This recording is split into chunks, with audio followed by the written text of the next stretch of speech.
You wanna smell my breath? Ah, I miss you.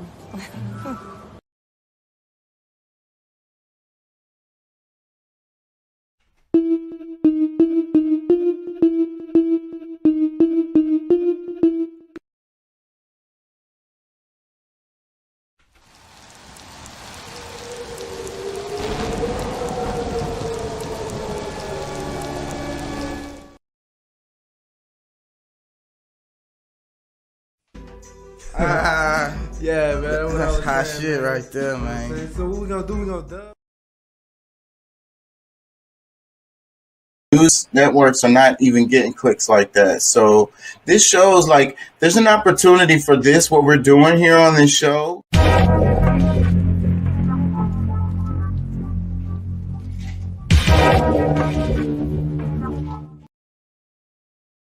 Look up something in back check, kind of like cross reference. It's Yeah, a I should put the. You say you look that shit up. That's the name of your show. Yeah, that's right. what really drew me in. Remember, we want you to be an activist, and don't take our word for it. Look that shit up. Pulley.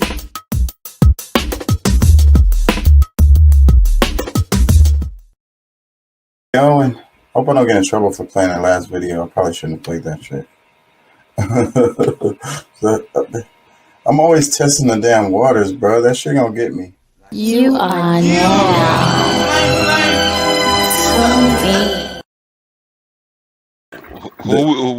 Who and what are we gonna complain about tonight? You are now. This is copyright.gov, U.S. Copyright Office. More information on fair use. Fair use is a legal doctrine that promotes freedom of expression by permitting the unlicensed use of copyright-protected works in certain circumstances. Section 107 of the Copyright Act provides the statutory framework for determining whether something is a fair use and identifies certain types of uses such as criticism, comment, news reporting, teaching, scholarship, and research as examples of activities that may qualify as fair use.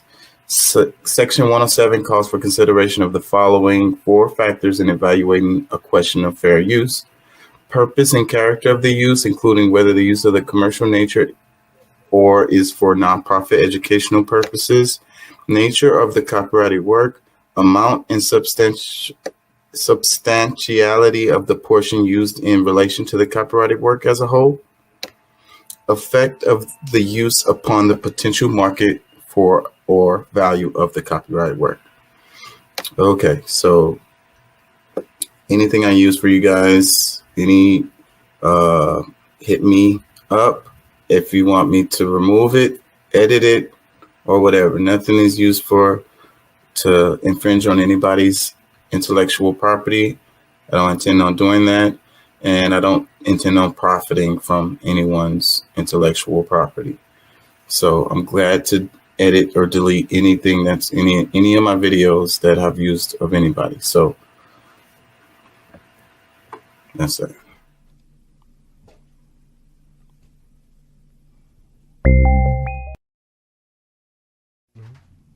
Man, why the hell this house ain't clean, man? Where the food at?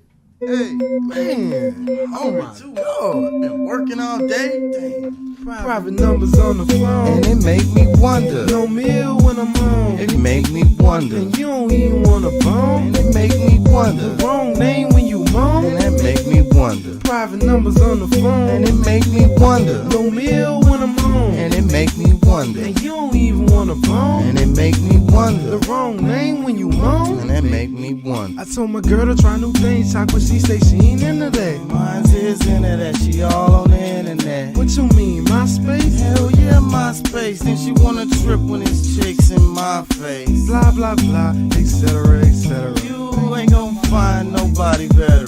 But her girlfriend's telling her She's a princess. but Chuck, I love her. Should I come to my senses? Pussy whoop, that vagina got you sensitive. No, Chuck, I'm just saying I'm coming home to new. Man, I need a blunt Matter of fact, twist two of them. She say that house dirty, so I blame it on the poodle. Ain't clean the bathroom in weeks. And she won't get pissed off when it's piss on the seat. Private numbers on the phone. And that make me wonder. No meal when I'm home. And that make me wonder. And you don't even want a bone. And that make me wonder. The wrong name when you moan. And that make me wonder. Private numbers on the phone. And that make me wonder. No meal when I'm home. And it make me wonder. And you don't even want a bone. And that make me wonder. The wrong name when you moan. And that make me wonder.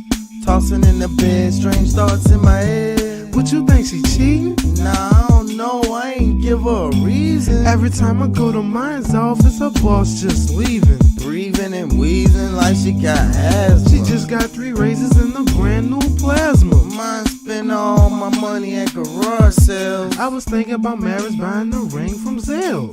Why she need $100 just to do her nails? Man, she won't even salute my little soldier. Just don't care. I could swear she bipolar. She take my Escalade. Got me driving her Nova. She bought a 7-Up. Man, she know I like cola. Forgot I was born in the month of October. Man, I'm finna go and tell it that it's over. Man, I'm finna go and tell her that it's over. Yes,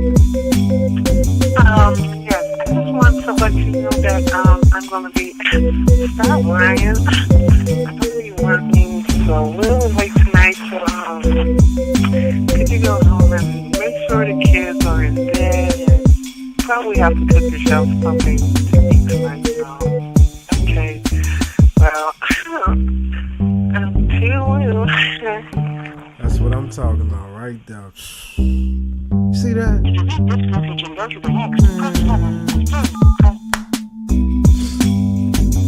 It's a wrap. We done.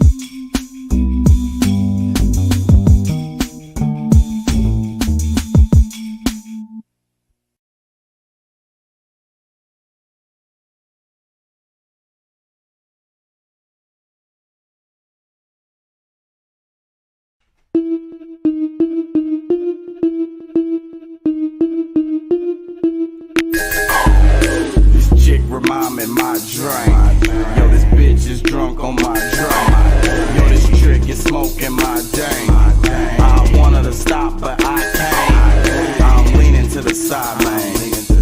I'm leaning to the side, man. Yo, everybody vibing, the lights flashing, ain't nobody hiding. I'm full of passion. I see this chick smiling with her action. She said she from an island. I'm just passing. I said stop lying. Started laughing, girl, what you drinking? I'm on that captain, now we on pink panties with a napkin. I got a blunt dipped in brandy that we passing. Now we leaning to the side in the bass bang.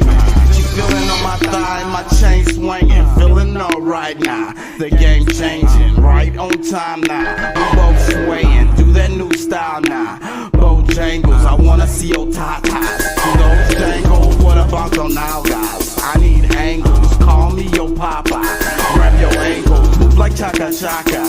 When it's anal, I got to get ya. And it's painful, split you like a swisher. With a label, you know we can make it without being naked. We can make them think we fake it, shake it, make me take it. Yo, this chick remind me my drink. Yo, this bitch is drunk on my drink. This trick is smoking my dang. I wanted to stop, but I can't. I'm leaning to the side, man. Leaning to the side, man. Leaning to the side, man. Leaning to the side, man. If you got a cup, put that shit up.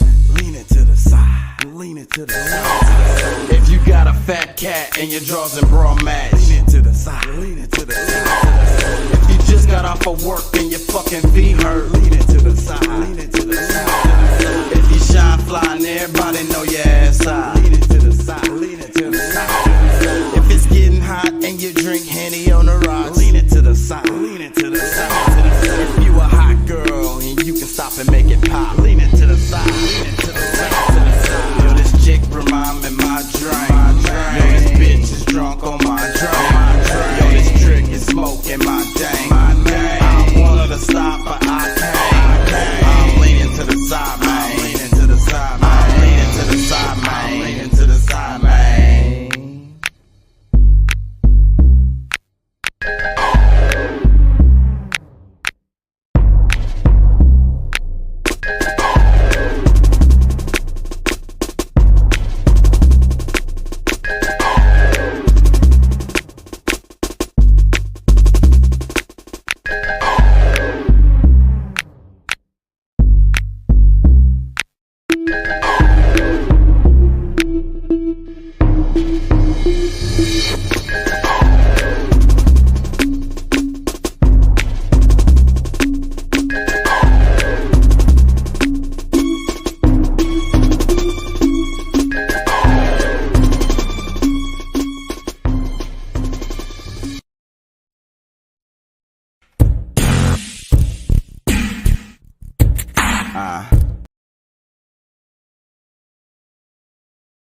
Yes, I am drinking. Recording this shit. Yeah.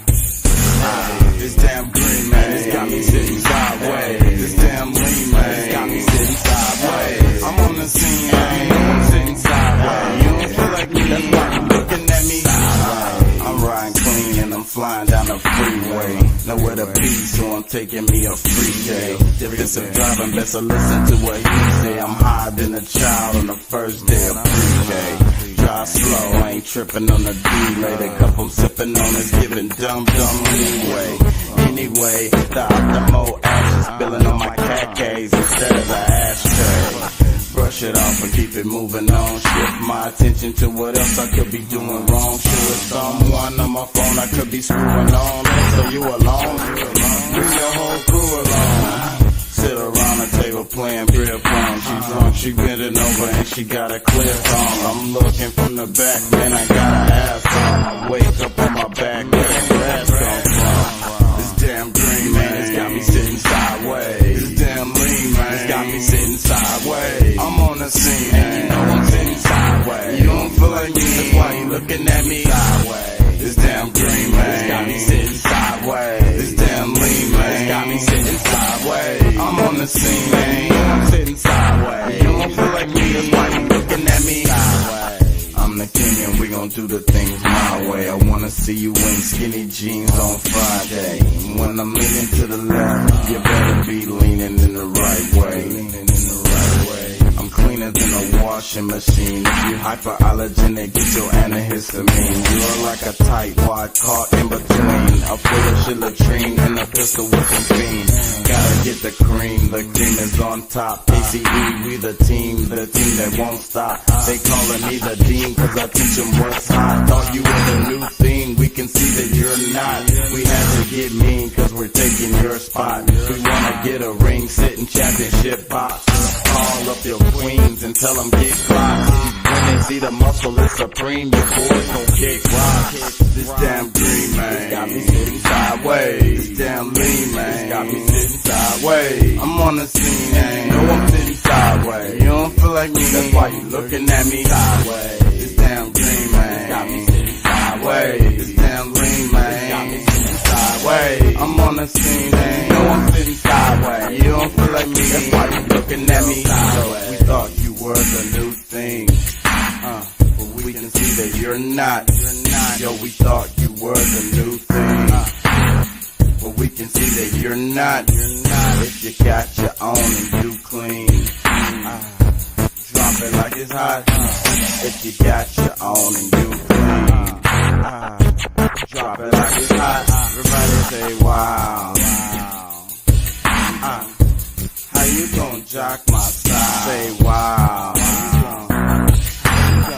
How you gon' jock my side? Say wow.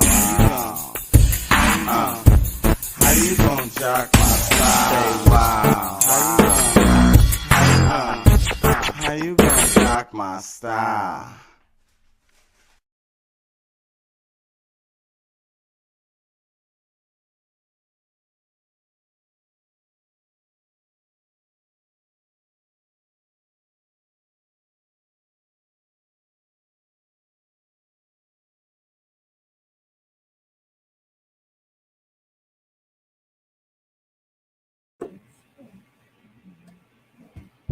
Hey.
Yeah, man. That's hot shit right there, man. So what we gonna do? We gonna dub that? Yeah, man, let's do it, dog. Let's get it done, dog. You know what I'm saying? It's hot shit.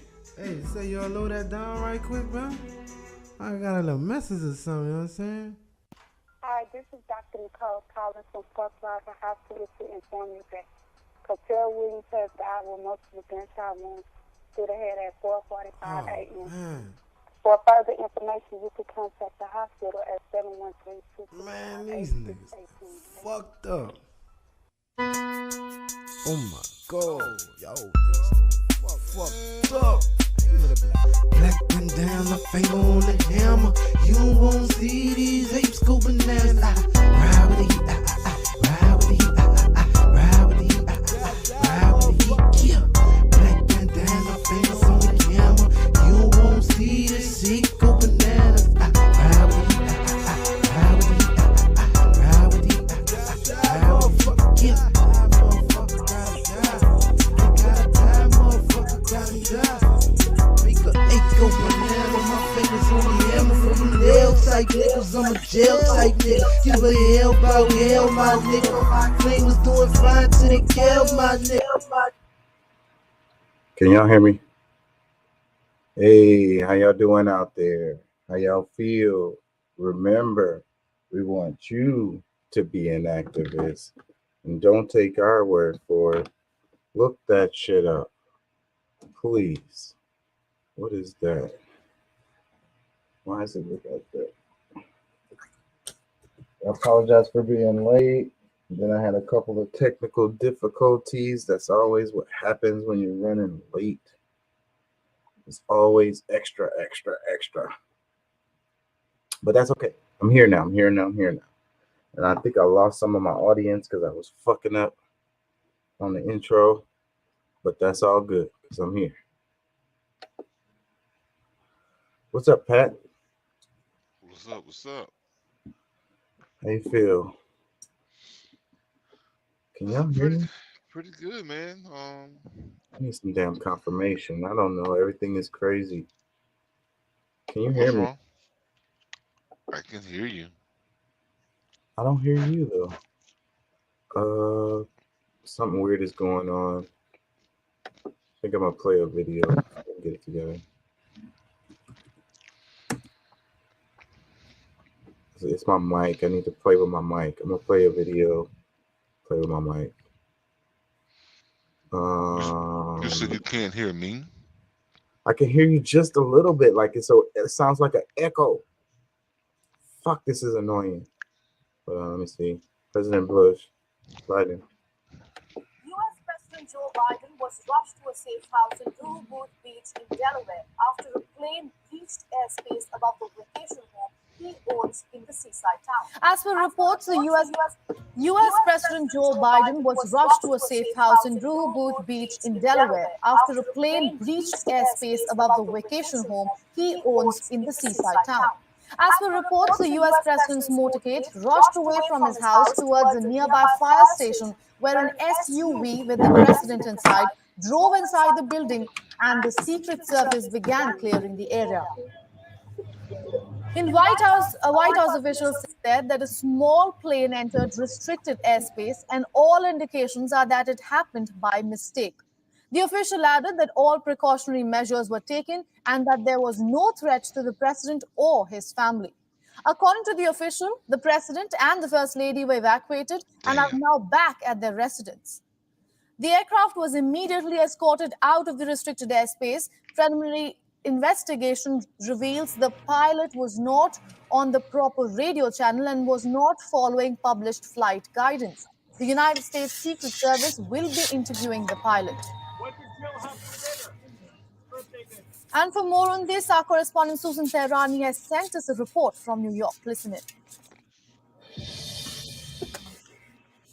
A security scare for the U.S. President Joe Biden and First Lady Jill Biden were moved from their home in Delaware by Secret Service as a precautionary measure when a small private plane entered a restricted airspace. According to the White House, a small private plane entered restricted airspace All indications are by mistake, and precautionary measures were taken. And according to an official, there was no threat to the president or his family, and the president and the first lady are believed to be back at their Delaware home. Now, the Bidens had been scrambled to this different location without assembling the pool of journalists that traditionally travel with the president to Delaware. In fact, those journalists were informed of this incident about an hour after it happened. This incident happened around 1 p.m.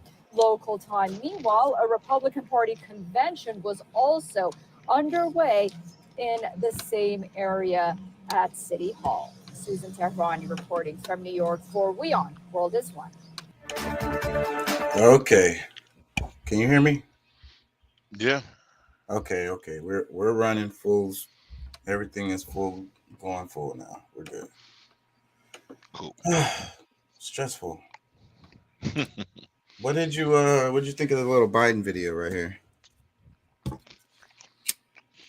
was a little bit sad. You sad that they didn't get to Biden? Damn.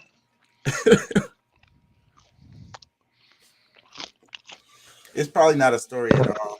It's probably not a story at all, but it caught my my attention earlier. It's probably, like I say, it's probably not a story, but you never know with these kind of stories. You know what I'm saying? And somebody might be up to something, but of course, when they get caught, they're gonna be like, "Hey, yo, it was a mistake. I was just, I was lost.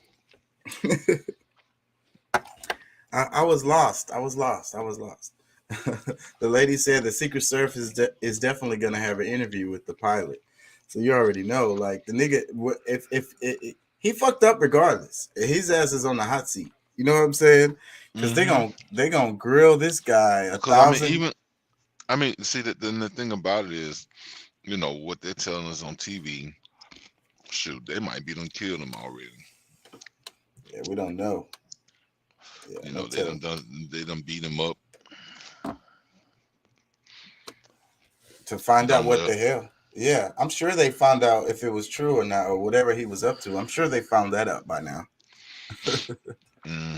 Well, they're checking his confidence level. See, because how stupid can you be? Yeah, you got to be more. Or how brilliant are you? You know what I'm saying? Like, one way or the other. Like, those flight plans are so strict and way ahead of time. You have to get clearance for those flights.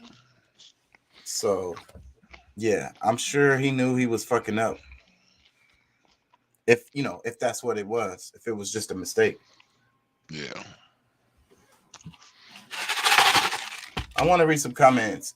This is underneath that video I just played. It says he was worried that it may have been the Taliban, but being that he gave them $86 billion worth of United States equipment, he knows he's safe from them. Oh yeah, but he's never been. See, that's never been a threat for him. Because the Taliban never did anything here. I think the Taliban are like ISIS. They have the CIA, all these different. They have the non-government organizations. They have CIA. They have all kinds of these groups that do things for the powers that be, and they appear to be something else all the time. And Taliban is popping up in India now, and it's that's very weird. That's very weird. When India is way on the other fucking side over there, and also just so happened India is giving Muslims a really hard time. You know what I'm saying? So and then the Taliban just gonna pop up in India? That doesn't really make sense to me unless the Taliban is looking out for Muslims worldwide, and I don't think that's what they're trying to do. I don't think they're real. I don't think Al Qaeda and ISIS are real. That's what I would lean toward. Like this is a hypothetical group that we can. This is the boogeyman. Like this is completely created. Now, are there real Al-Qaeda people? Are there real what you would call ISIS or whatever out there? Yes, but these are small groups and they don't really have power. You know what I'm saying? They they pretend. Like I be saying all the time, they love to dress up and pretend, and that's what they do. So they'll pay people to pretend to be Al Qaeda, ISIS, or whatever the hell, but they're getting paid. That's it. They're working a job and they're playing a role. bro. Say, bro. Now I don't know, like like I'm weird. I know this. I've accepted it for a long time, but the scenario that's played around, because I mean, us and these you know robots, what you call what's the popular name for these robots these days? AI robots and whatever. Well, my thing is that like some of these bombings that they used to have where the people walk in, bro, they used to like be fully dressed people, like fully dressed like with the Muslim garb, like for you to not even really be able to recognize, identify them. Yeah. So how, what I'm saying, like it could have easily been one of those type of AI robots that was just sent in to destruct, like they have the robots that go in and disarm bombs and this, that, and that. Like all these things kind of like, until you really think about the the use that they can actually get out of it on either side, you don't realize, but to me, like I said, maybe I'm too big of a conspiracy theorist to look at it, to really even have this, because I mean maybe it's far-fetched, but at the same, I am analyzing it to the extent that yeah, maybe it is, but at the same time, I still have to look at this as being a possibility, that because I don't, we can't really trust everything that they're telling us, or because of the way that they move and all of the actions that they've taken upon us as people, that really nothing is but beyond them. I mean, we look at how they're even like how they're treating us now, where we can't, like our US dollars are used against us. You know what I'm saying? Our tax dollars are used against us to harm us more than anything. So how am I supposed to look past the fact that, these things can be, like it's impossible for our government of now or even the past to do things to that extent. And I think that it's totally rational to be skeptical of it. You know what I'm saying? Whether we're tripping or whether it's a conspiracy theory or we're really reaching, that could be the case. But I think that it's healthy to look at it and be like, well, maybe what they're saying is not necessarily what's actually happening. Yeah, I mean, they've fooled us many times before. Like, I mean, if you really think about every generation that has come, that has, come through, that came before us, has gotten had in many ways. And if we're not careful, the same thing is going to happen to us, or is happening to us without us really fully, analyzing or really, putting everything to the test, like we can't leave a stone unturned. Like it's way past, way past go for us to really be like, thinking that I mean, come on, bro. Like our CIA has, oh my God, if we really look at all of the things that they've done in the name of the United States or for the United States, like, I mean, we got people that we, that was like leaders that they killed off just to keep us from being able to prosper, decades before now. You know what I'm saying? Like they went through so many things just to make sure we don't succeed. You know what I'm saying? They scared enough of them to where we're still fighting for the same things we was fighting for 50 years ago. Oh, it's so fucking frustrating. And that's why that's what I want to cover this week is some of the stuff that we know that our government did, that we have proof of because it's all come out now. And I'm really interested in 1984. I saw this kid come into the restaurant. He had on a shirt, and the shirt was it was Bush. Who was it? Bush Reagan, 1984. So it was a campaign shirt from 1984, and I was like, wow, that's really weird to have that. And it looked good too. It didn't look worn and tattered. And it's just like, it's really a political, I like t-shirts now because t-shirts really can give statements. So that was a huge statement to me, being that it's 2022 and this dude's wearing a Bush Reagan campaign shirt. Huge, bro. Say, bro, because like, honestly, if you really think about it, 84, there was a lot of things that were set into place that is manifesting, or is at least trying to manifest now in right now. It's actually what's happening now. It was set up then. So it's so it's so important. So, you know, and him wearing that shirt, it really stuck out to me. I had to ask him, I'm like, what the hell, you know? Yeah, because I mean, there were some things, you know, because I mean, really, like, I mean, that is very significant. It's weird that you even saying that, or, you know, like, to me, like, this is just like things that's just like really just coming in and slapping me upside the head. That's what happened. When I saw his shirt, my brain started going so fast I couldn't even think about work no more. So much shit flooding my brain. I was like, damn. And then I looked at some stuff and it popped up on my timeline. The whole thing I got a video on it. The campaign that year. Well, I mean, if you think about it, like, that's really like a lot of the beginning of that NWO talk. All of that shit. Rex 84 plan. And then let me add another layer. The book 1984. Dun dun dun. Yeah, now see, I'm not familiar with the book, but there's a lot of things that they were putting into place back then that they're like, you know, been strongly trying to implement, like. And it's a lot of symbolism. And what happened in that election, like, it's like I be saying before, I be seeing the same, because now I couldn't follow that politics. I was young back then, but looking at it now, I can see how it relates. Like, it's the same play, like we be saying all the time. They play the same play.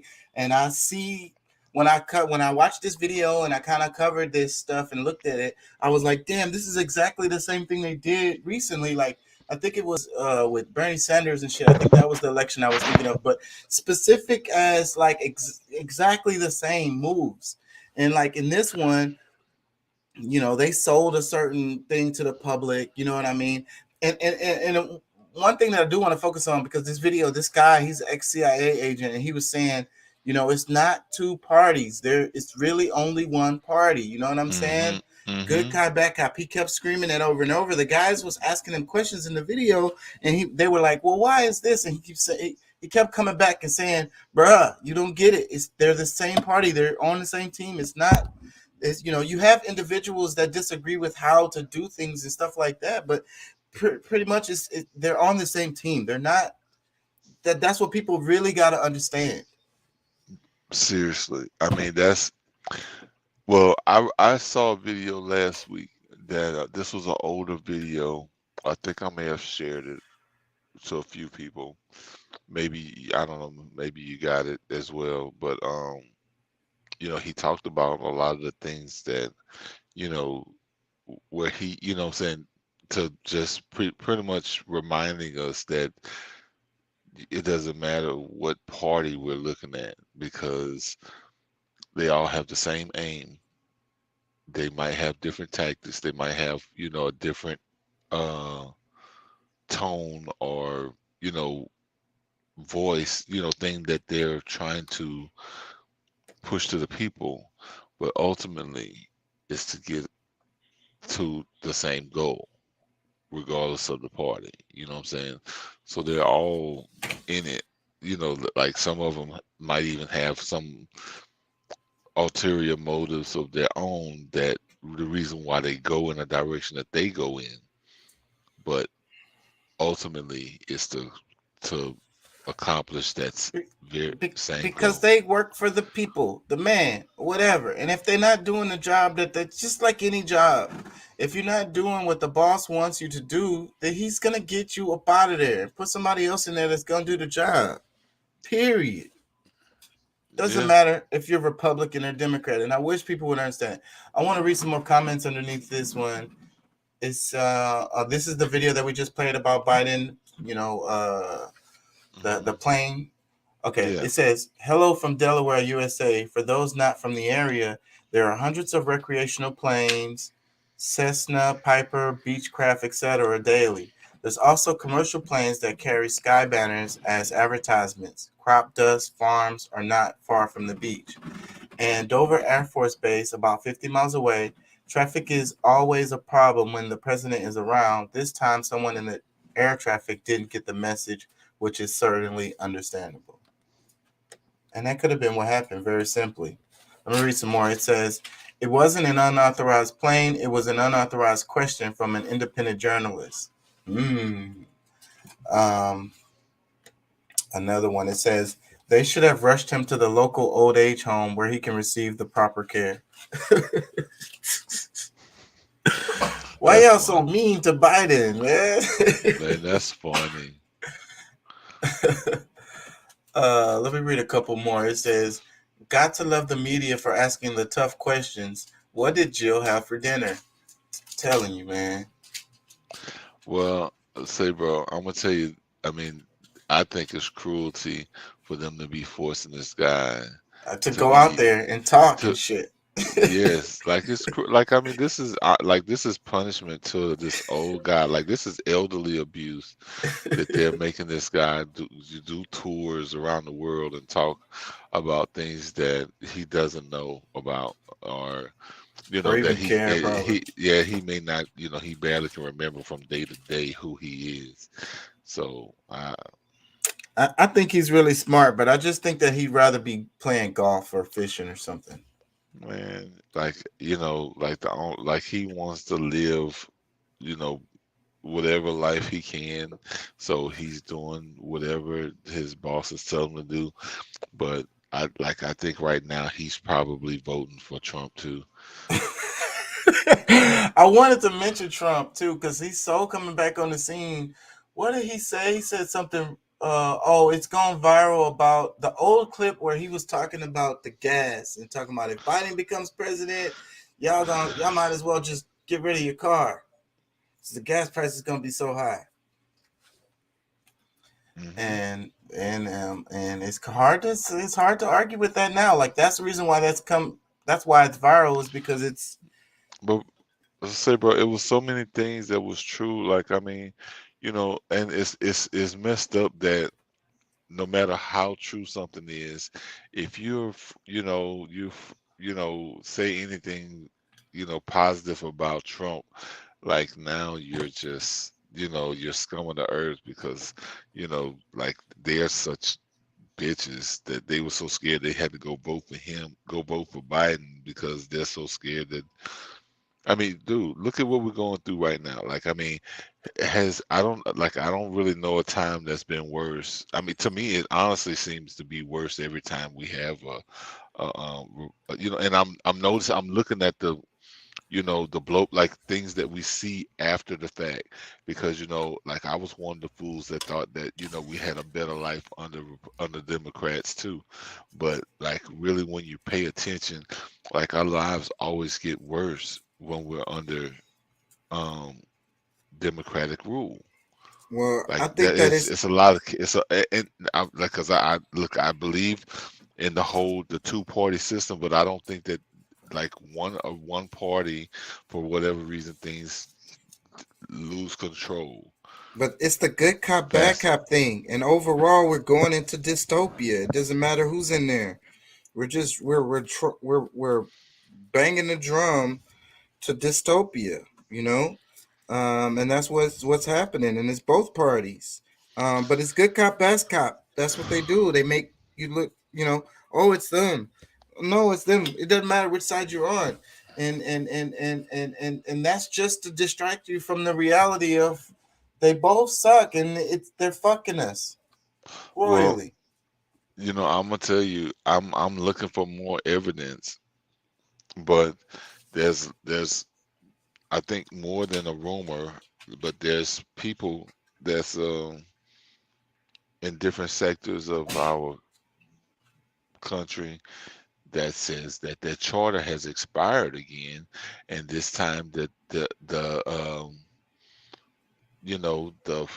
original people of the land have actually, like they disputing them to be able to renew it. So I think with some of the chaos that we're seeing may be because of them not being able to do what they normally do. Like they're saying that this charter actually expired in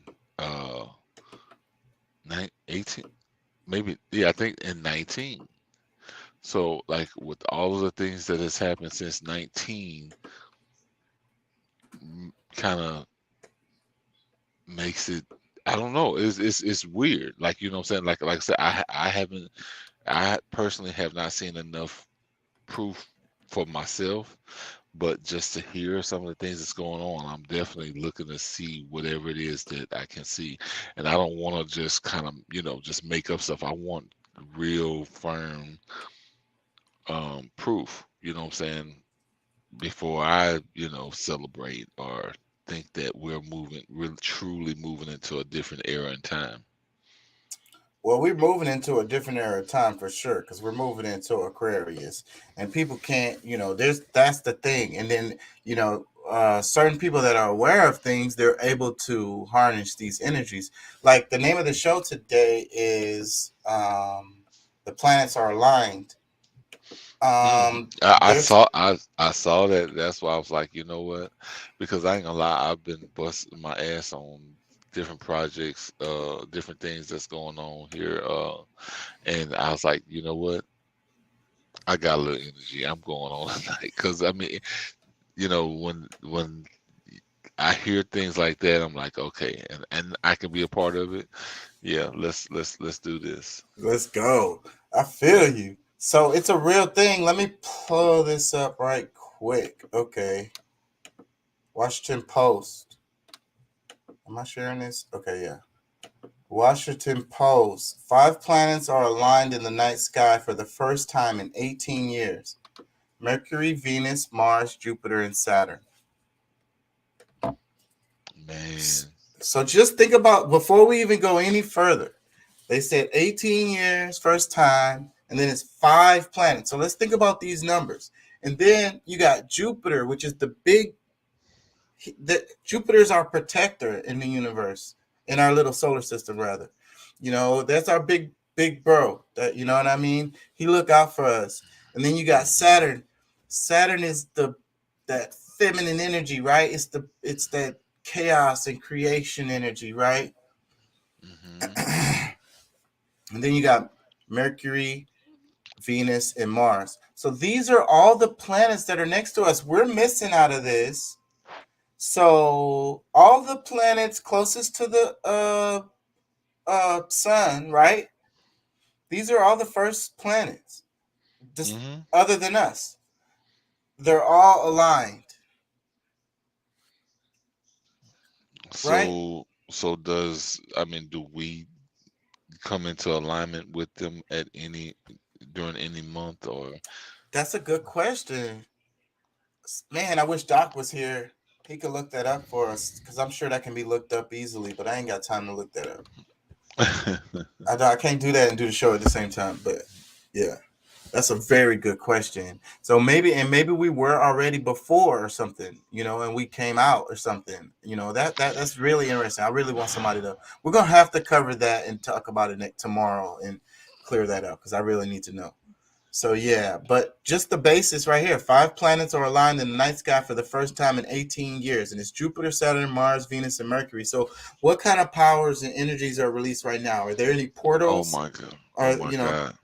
Say, bro.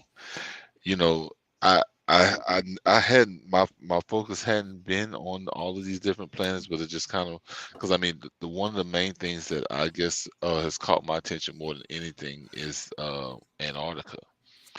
But you know, all of the things that it's saying that is being released, things that was flash frozen thousands of years ago, and energies that was caught up within that that's slowly being released because you know it's melting. So I mean, and those were what some people are saying were you know, a race that stemmed from the Atlanteans that flash flood, you know, that got flash frozen in Antarctica. So there's so many things that's going on to where, you know, it's really kind of hard to say. I mean, all of these things that's coming into play, 5 planets being in total alignment, or like, I mean, even if they're not all in a straight line, just the fact that they are in, you know, like those energies that is emitting into the universe or into our solar system, man, it's crazy. I don't know. It's too much for me to even really put together right now. Yeah, my brain is going 100 miles an hour too because I'm thinking about the different energies of those different planets. So let's talk about that a bit. What does Mars represent? What do you? Could it truly be like the chaos, like I mean the chaos from one, the ease from one, the you know the brilliance of another, the you know like all these things that could become. I mean, could this be something that would actually bring you know a certain type of energy to Earth that will bring it back into order? And I can't see how it wouldn't affect us. Now, what it do to us, I don't know. And then so then you have to think about balance, right? Because if they're aligned, you automatically think about balance. So is it causing some kind of like balance for us? Well, I wish I wish I could, you know, because I'm far from this, you know, scientifically answering that, you know, like, you know, I can feel something going on. You know, but you know, I feel like there's a disruptor, you know, spirit out there, and it's also, you know, something that you know also that makes me feel calm, like, you know, makes me, you know, like some of the things that just makes me just I don't, you know, I'm not really worried about, you know, really that outcome. Whatever happens, happens. 'Cause I mean, you know, I feel like for some people, you know, if you really think about a lot of the stuff that we're seeing here on Earth, you know, a lot of these, you know, all of a sudden there's just mass shooting after mass shooting. You know, I feel like there is a spirit that is worried about what's actually taking place right now. You know, they're trying to keep our focus away from a lot of the important things that are actually happening. And if you get caught up into a lot of that, you're probably gonna, you know, be shortchanged after, you know, everything is all said and done because, you know, you didn't focus on what was really important. You focused too much on, you know, the, you know, the woes of Earth than, you know, the things that can actually uplift you. You know what I'm saying? Yeah, so I wish we had somebody who could jump on here that knew a lot about the zodiac signs and stuff like that. Those people that are really into that.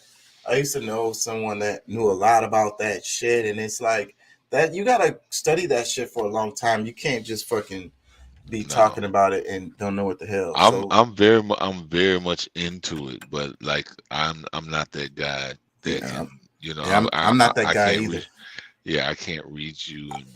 I was so fascinated. This guy that's really into it read a lot of books and stuff, and it's really a lot of information. It's really a lot to it, and I was so fascinated when the guy was talking about different stuff related to this stuff, and then I was just like, I'm trying to take it all in because, like, and they talk about the earth signs and the air signs and the water signs, and you know what I'm saying, and how all this stuff affects you. Like, that's real stuff. Because we can't think that the stars. Look how much impact the sun has on us. You know what I'm saying? We can't, and look how much impact we can't deny that moon has. And people act crazy when the moon is full. Well, I'm like this because I mean, if God is everything, we can't leave anything out when it comes to how things affect us. So I mean, even to the smallest insect, like to the microorganisms, that the atoms, like every little thing that we can't see that is important to us. We have to, we have to really put everything into perspective, that each and everything, if we believe, if you really believe in the monolithic, God, the one that is of all, there's just that one being above all. Yeah, you have to look at it from every angle. You know what I'm saying? Like, regardless of what you call him, a lot of these things you have to really try to put into perspective and see where where you fit into this whole cycle, this whole. And I wish we was thinking about that kind of stuff. Then who the fuck won the basketball game tonight? Yeah. Well, who did win? I don't know, and I don't give a fuck. I think it was Boston who won. This shit's gonna go to 7 games, I think, just because, like I be saying, it's all about money. They're gonna make money off of this stuff, and it's like every it's it flows into football. From football, what is it? How does it go? Football into basketball into baseball. Is that how it go? And it's always like everybody is just like, okay, who won the game? And then you got soccer, the international football. Who won the game? Is like, I don't care, man. I really don't. Like, it's a lot of other shit going on. It's always somebody playing some ball game and winning or losing. I don't give a fuck. Yeah, I'm with you because I mean, I hardly ever, like, I haven't seen a finals game in years up until last week, and I was here, hanging out with my brother, and he's watching. My brother, my cousin, they stay into sports and all that kind of stuff. But for me personally, I guess number one, even before I was on the road, like as a truck driver, I was just not that crazy. I didn't care. I mean, the Bulls, back in the Bulls, like that's when I really watched. You know what I'm saying? That's if we take a look back at it. But now I'm definitely, in a different space. Of course, I'm older. Things that was important to me then, I don't even remember what they were. Like, there's so many other things now that people just want to be liked. They want to agree. They want to be seen. I think going to the game is pretty cool, though. But going there just to be seen is another thing. But enjoying the event, I can enjoy an event. You know what I mean? Yeah. But just like watching it on TV and then like being so into it as far as who won and who lost, I don't care. And then, well, I understand when people be betting and stuff, but that's what it's all about. They want to get you into it, Vegas, Las Vegas. So all of this is really that. It's all about money. So much money being made. So, running numbers. You can't run numbers legally, but you can bet on these football games, the basketball games. But whatever. Let's get back to this planetary line. I want to read Washington Post comment. It says, the best planetary party in 18 years has begun. Like a 17th century astronomer, you can join it by just looking up. Throughout June, skywatchers can see Earth's 5 closest planetary neighbors in a row with their naked eyes. About half an hour before sunrise, Mercury, Venus, Mars, Jupiter, and Saturn are aligned in their natural order from the sun stretching in the diagonal starting low in the east. On June 3rd and 4th, the distances between Mercury and Saturn was only 91 degrees. So, man, that's crazy. So you can just look at it. So imagine what kind of rituals people are doing in the morning. If you can look up and see them. Let me read some more. It says, planets are often getting closer to each other and further away from each other, but this is just a particular fun order. It's just coincidence, said Michelle Thaler, an astronomer at NASA. It's just kind of this really sort of fun tour of the solar system that you can take for free. So I don't believe in coincidences, and everything happens in cycles, and energies are real. It says, read more through the link in our bio. Image description. A photo illustration shows Mercury, Venus, Mars, Jupiter, and Saturn in the night sky. Text reads, 5 planets are aligned in the night sky for the first time in 18 years. Somebody's comment underneath it. It says, 18 years precisely. The planets will align ever so nicely. The time to act will be at hand. Unleash the Titans, your monstrous band. Then the once proud Zeus will finally fall, and you, Hades, will rule all. A word of caution to this tale: should Hercules fight, you will fail. I don't know what he was really saying. He was all over the place, but that was No, really that interesting. I think that's a riddle for some people who, Understands. that's probably deep into the, you know, what you call the, the different fraternities, the real fraternities. Yes, I know what you mean. Yeah. Yeah, so that's why I like to read comments. And I used to read spy novels all the time. But what I've noticed from reading comments under because I like to watch news and global events and shit, and reputable sources and stuff. But anyways, under the comments, what I've noticed, because I've read comments for years and years and years, people be communicating with each other under the comments without. It's not like what I mean, not straightforward as far as what y'all are probably thinking. As far as the post a comment, somebody replies, they post a comment, somebody replies. No, not like that. They are communicating through these comments underneath these YouTube videos, but it's not a back and forth that you would get unless you saw it underneath a whole bunch of videos. And also it's kind of coded. You know what I'm saying? So, and I noticed it, and I've been catching it every now and then. And so like I say about the spy thing, and then like whoever, like CIA even, or people that are not CIA that move that same way, and so that's what they do, and they leave these comments, and it's sending messages, and it's coded, and it's for the ones that can read it to understand it. Does that make sense what I'm saying? Well, yeah. I mean, it is. I mean, honestly, it's. I mean, not only is it for those who can understand it, but it's also so that certain people don't understand it. Because I mean, if there's, because there's a lot of us, this whole woke thing has been spun around. Like there's people who are clueless that claim to be woke, and you know, that's the part that really, I guess, it doesn't really irritate me, but it's just kind of crazy that, people who really feel like they know what's going on, are probably some of the most clueless people there is. You I know, swear. am I the one to say that I know everything? Hell no. But I do understand a lot of these things that's going on. I tap in to, a bunch of people who have been on this trail and been following this trail for a long time.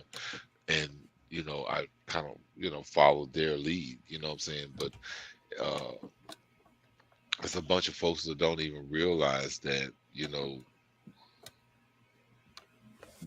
their energy is being used at every time something's happening. Like, I mean, you're woke, but every time something that you see on the news or whatever, you're, you're getting yourself in an uproar and allowing your energy to be used right back against you. You know what I'm saying? So I don't know, like really don't, you know what I'm saying? Like I wish people really, really got it because I mean they wouldn't be saying they're woke. Like they would might maybe just really just keep paying attention. I mean, if you really listen to like, go back and listen to um Erica Badu.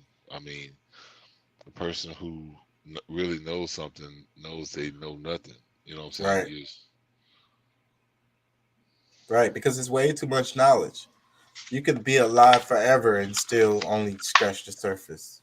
I mean, there's still so much to learn at every turn that just, when you start talking about, well, this. I mean, what did you see what happened last week? You know what I'm saying? Like, there's things that's still happening every day. So it's infinite. It's infinite. Yeah, I mean, you don't have time to truly. Each person. That's why we need people in these different realms that at least study. Because I mean, even with them giving us what they come up with, we're still not getting it all. Like I don't, I think it's impossible for us to truly get it all. Maybe we can capture some of the energies without even knowing that we have, but really just being aware and available for the growth and the change is what, I think people need to really focus themselves toward more than anything, that, they get together with these, marches and this, that, and the other for change.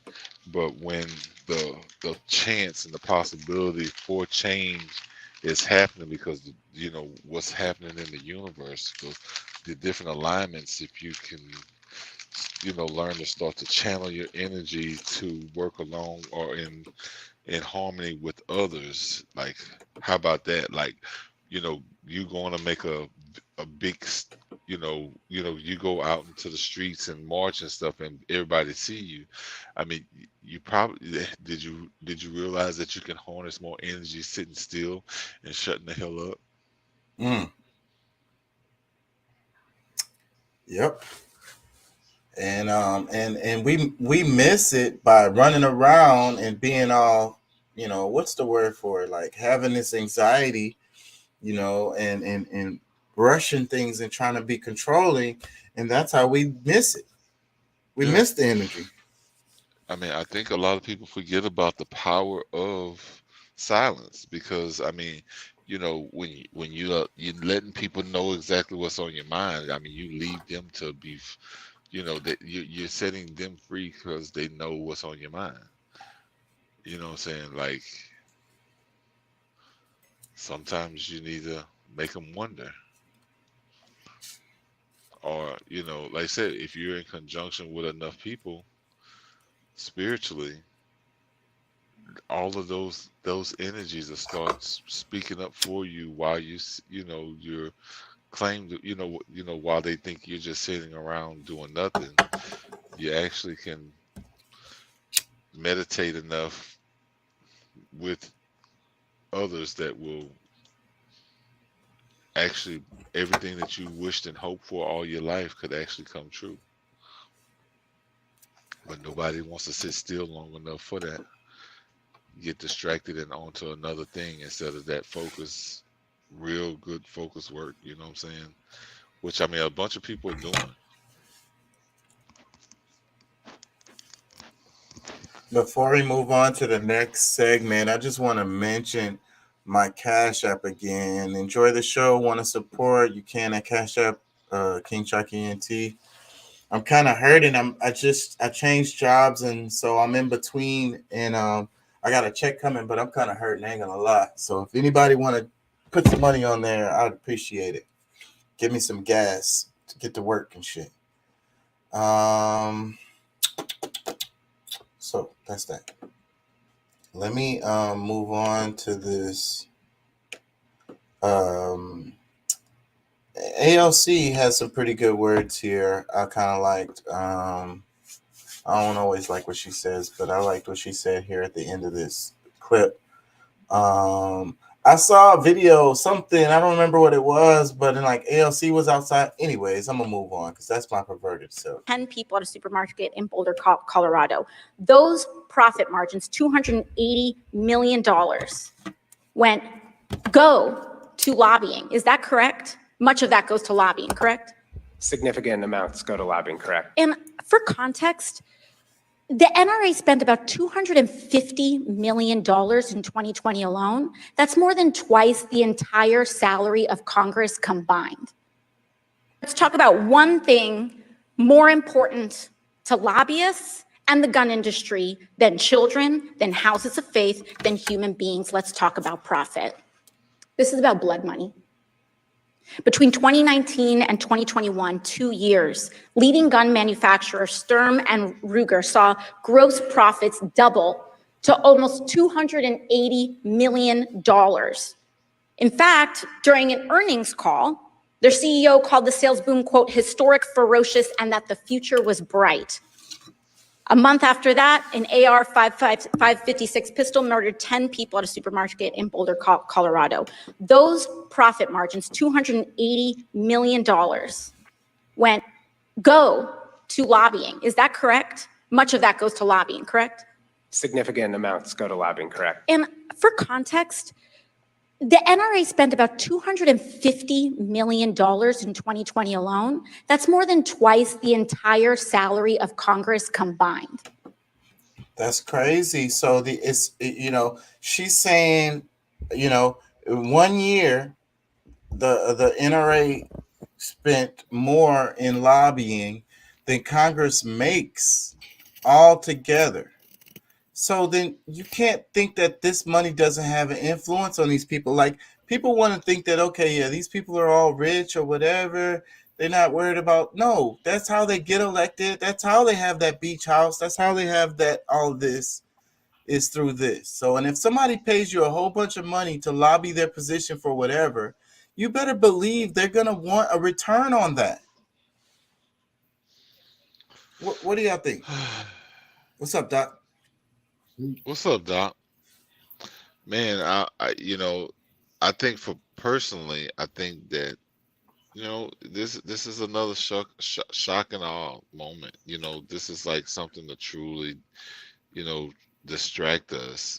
I don't think it's any different. Like they're throwing these numbers around about the NRA, but I mean, what about all the other dollars that's getting shifted around for things that doesn't, How much is green energy lobbying? Who? Green energy. Oh my God. Any other thing that they are so much for, how much are they lobbying? They're saying, hey, look how much money they're spending. What about other industries, other things? How much did Jeff Bezos spend lobbying the government? Yeah, and I mean, how honestly, much did Zuckerberg spend lobbying the government about his, privacy issues and things? But I mean, the reason why all of that really doesn't matter is because they're saying these things to do nothing. Like after it's all over, said and done, they're talking about what NRA is spending. They're talking about this, the guns, like all the profits they making. They're not going to change anything because it doesn't benefit them to. This, this is a cycle. This is something that this is things that, keep you and I guess things to talk about on this show. But at the same time, I don't think she's doing anything special or something that hasn't been done before, because they bring up these stories, they find they point at somebody, oh, here's our boogeyman, but no, this NRA is not our problem. They're probably the most, responsible people with guns. You know what I'm saying? And because, they have made money, off of. Go ahead. See, they've got you distracted, and you're worried about that issue. It's not a gun issue. That's the problem that people aren't understanding. It's a broken human being issue. Well, This isn't about this gun or that gun or off the streets. Look at Detroit, look at New York, the most gun-free cities in the country with the highest amounts of gun violence. Okay, so taking guns away from citizens doesn't work. The problem is we look at these last 5 minutes. Why are we not looking at why we know there were signs of this going to happen? Here's a question that nobody's asking right now. This kid, he's 18. He's only been 18 a couple of months. He bought a $1,200 M4, a $2,700 M4. He bought 1,600 rounds for those, which cost about $1 a piece. Magazines. He had magazines for every single round he had. That's about another $1,000, give or take. He had a handgun unidentified. We're going to call that what? $400 to $600. 100 rounds estimated, another $100. His vest, $200. We're talking $6,000 to $9,000 before tax. But bro, see, but when I bring Why that did type of this not flag a signal when an 18-year-old tried to buy it? yeah, exactly. I mean, how do they even know that? Mental issue or not? Yeah, I mean, really, I think in another show I was talking about the psychology of the person who is even thinking about that type of purchase. Where, like, if they talked about the guy Uvalde getting teased because of not having the clothes that was cool and this, that, and the other. Okay, well, if that's the case, then why didn't he go get some cool clothes in the place of the gun so that he wouldn't have to be talked about? Like, what, now he's, looking at the fact that, okay, I'd rather go kill people instead of just fixing myself, or, There had to be signs. There had to be signs. Well, it's definitely science, but look, I mean, I look at it even I think maybe it is a little bit deeper than where we are, because it's like, bro, why in a country that's the richest of all countries, that's so sad. Like, I mean, there's enough money in this country to take care of everybody, but their focus is more on keeping us impoverished, or looking for a handout, or even have, like, that's the fact that we have to beg our country for some understanding of what's really going on. Like, I mean, bro, like, we're living in an unjust society. Look, I want my 5'3" wife to have an AR-15. Put it in the statement. I want her to have one here at the house. I'm sorry there's some crazy people around, but it's not right for her not to be able to have one here at the house. I'm sorry. I'm not understanding everything. Like, he was saying that he wants his wife, his girl, to have a gun. You know what I'm saying? Yeah, but I think they're talking about AR-15s. They're not talking about handguns, and I think they were off the topic because she was talking about lobbyists. But as far as Pat, your point, as far as them, just the Democrats just talking shit and not really doing nothing, I can sympathize with that. But the point is that the power of lobbying is like, our vote doesn't mean anything when these lobbyists pouring money on these politicians. It doesn't matter which side they're on, and it doesn't matter if it's the gun topic or pharmaceuticals or whatever. Mark Zuckerberg, it's all the same shit. Whoever has the most money. I saw this shit where this dude, he's running for some position. He spent $39 million of his own damn money for this thing, you know. Well, I'm sure. Look, I'm gonna tell you. Last week there was a whole discussion between everybody. All right, so who's gonna go out there and talk shit about the NRA? Well, I'm not getting any money from them. I'll talk shit about them. You know, like, and this is how we have her here talking about the NRA and their lobbying power. You know, like, bro, They like, probably sent her a text and they was like, "You're up. It's on you." yeah. Yeah, bro. Like Here's they're your pulling, ATM code. they're pulling out strings. At least trying to, like, they're trying to puppeteer us and get us, you know, all riled up and giving new talking points for us to dispute at each other as we, you know, go have these discussions. Like, As we continue to get the banana in the tailpipe, as we continue to get the corn cob. NRA has one mission: to not get handguns banned. I mean, handguns, they're trying their best to keep guns in play because they make money off of it. And not in a bad way. They're not the evil corporation selling guns to criminals out the back door. They're just, NRA, well, used to, I don't know about now. They were about the rights of the people to defend yourself. And they've actually jumped up on things like bump stocks. You know, the guys that sell the metal disc you can replace in the AR-15s that allow them to switch to burst and auto fire. You used to be able to buy those through friggin' Google and Amazon, dude, off of eBay for like $100. And if you know what you're doing, you could disassemble your rifle, replace that little chip thing, and you'll have a fully automatic weapon. Yeah, I heard about that. Yeah, but I think you're being naive, Doc, because the NRA is the face for these gun manufacturers, and because of our lax laws, we're the number one exporter of illegal weapons in the world. A lot of these guns end up in other countries, just the little handguns and pistols. So let's sue Stanley because someone killed someone with a hammer.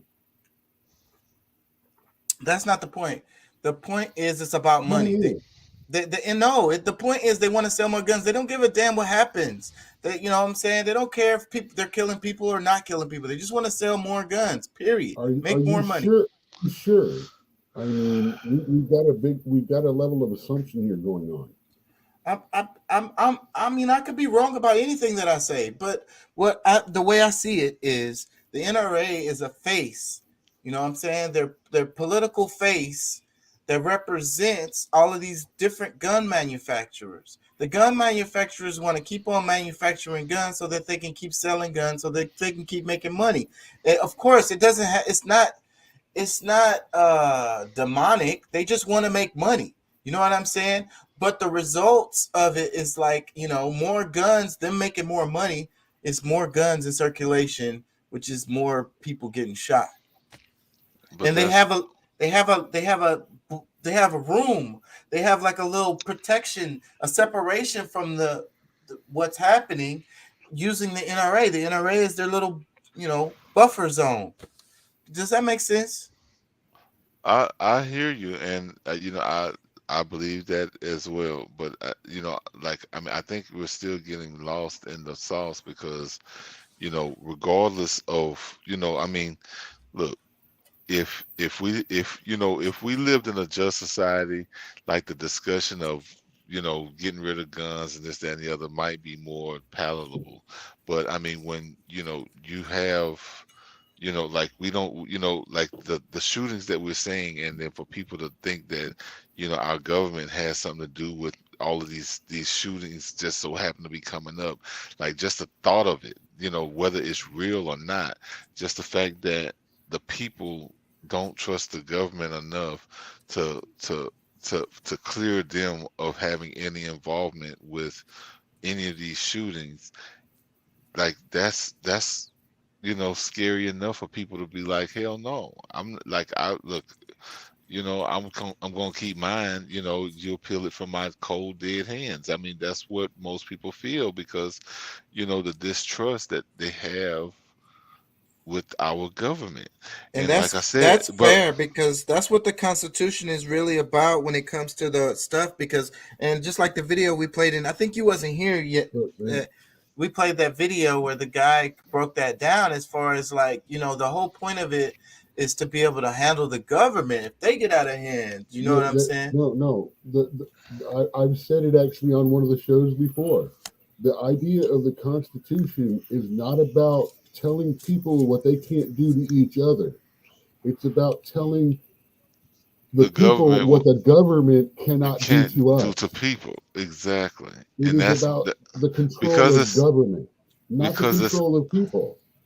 yes, and that's the thing that exactly that's what I think most people miss and why it's misconstrued so much because they think that the like the Constitution is a trial against the people, but no, it is a proclamation from the people of what their demands are, what they expect from It's their defense, government. not offense.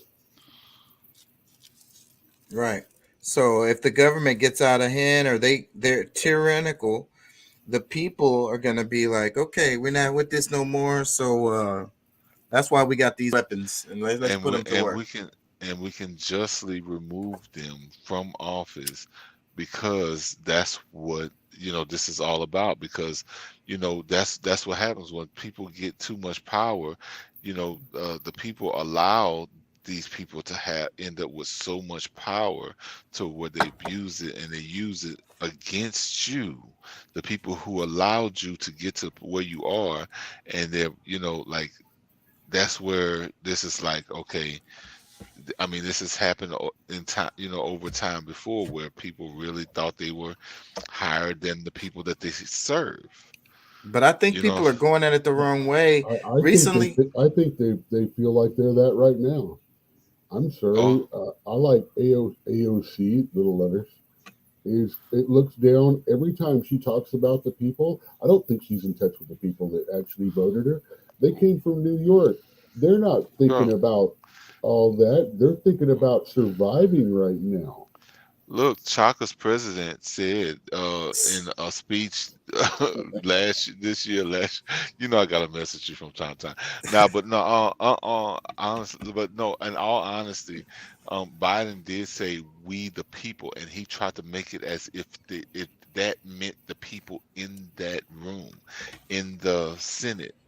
Like the that's people. that double speak shit. That's all fucked up.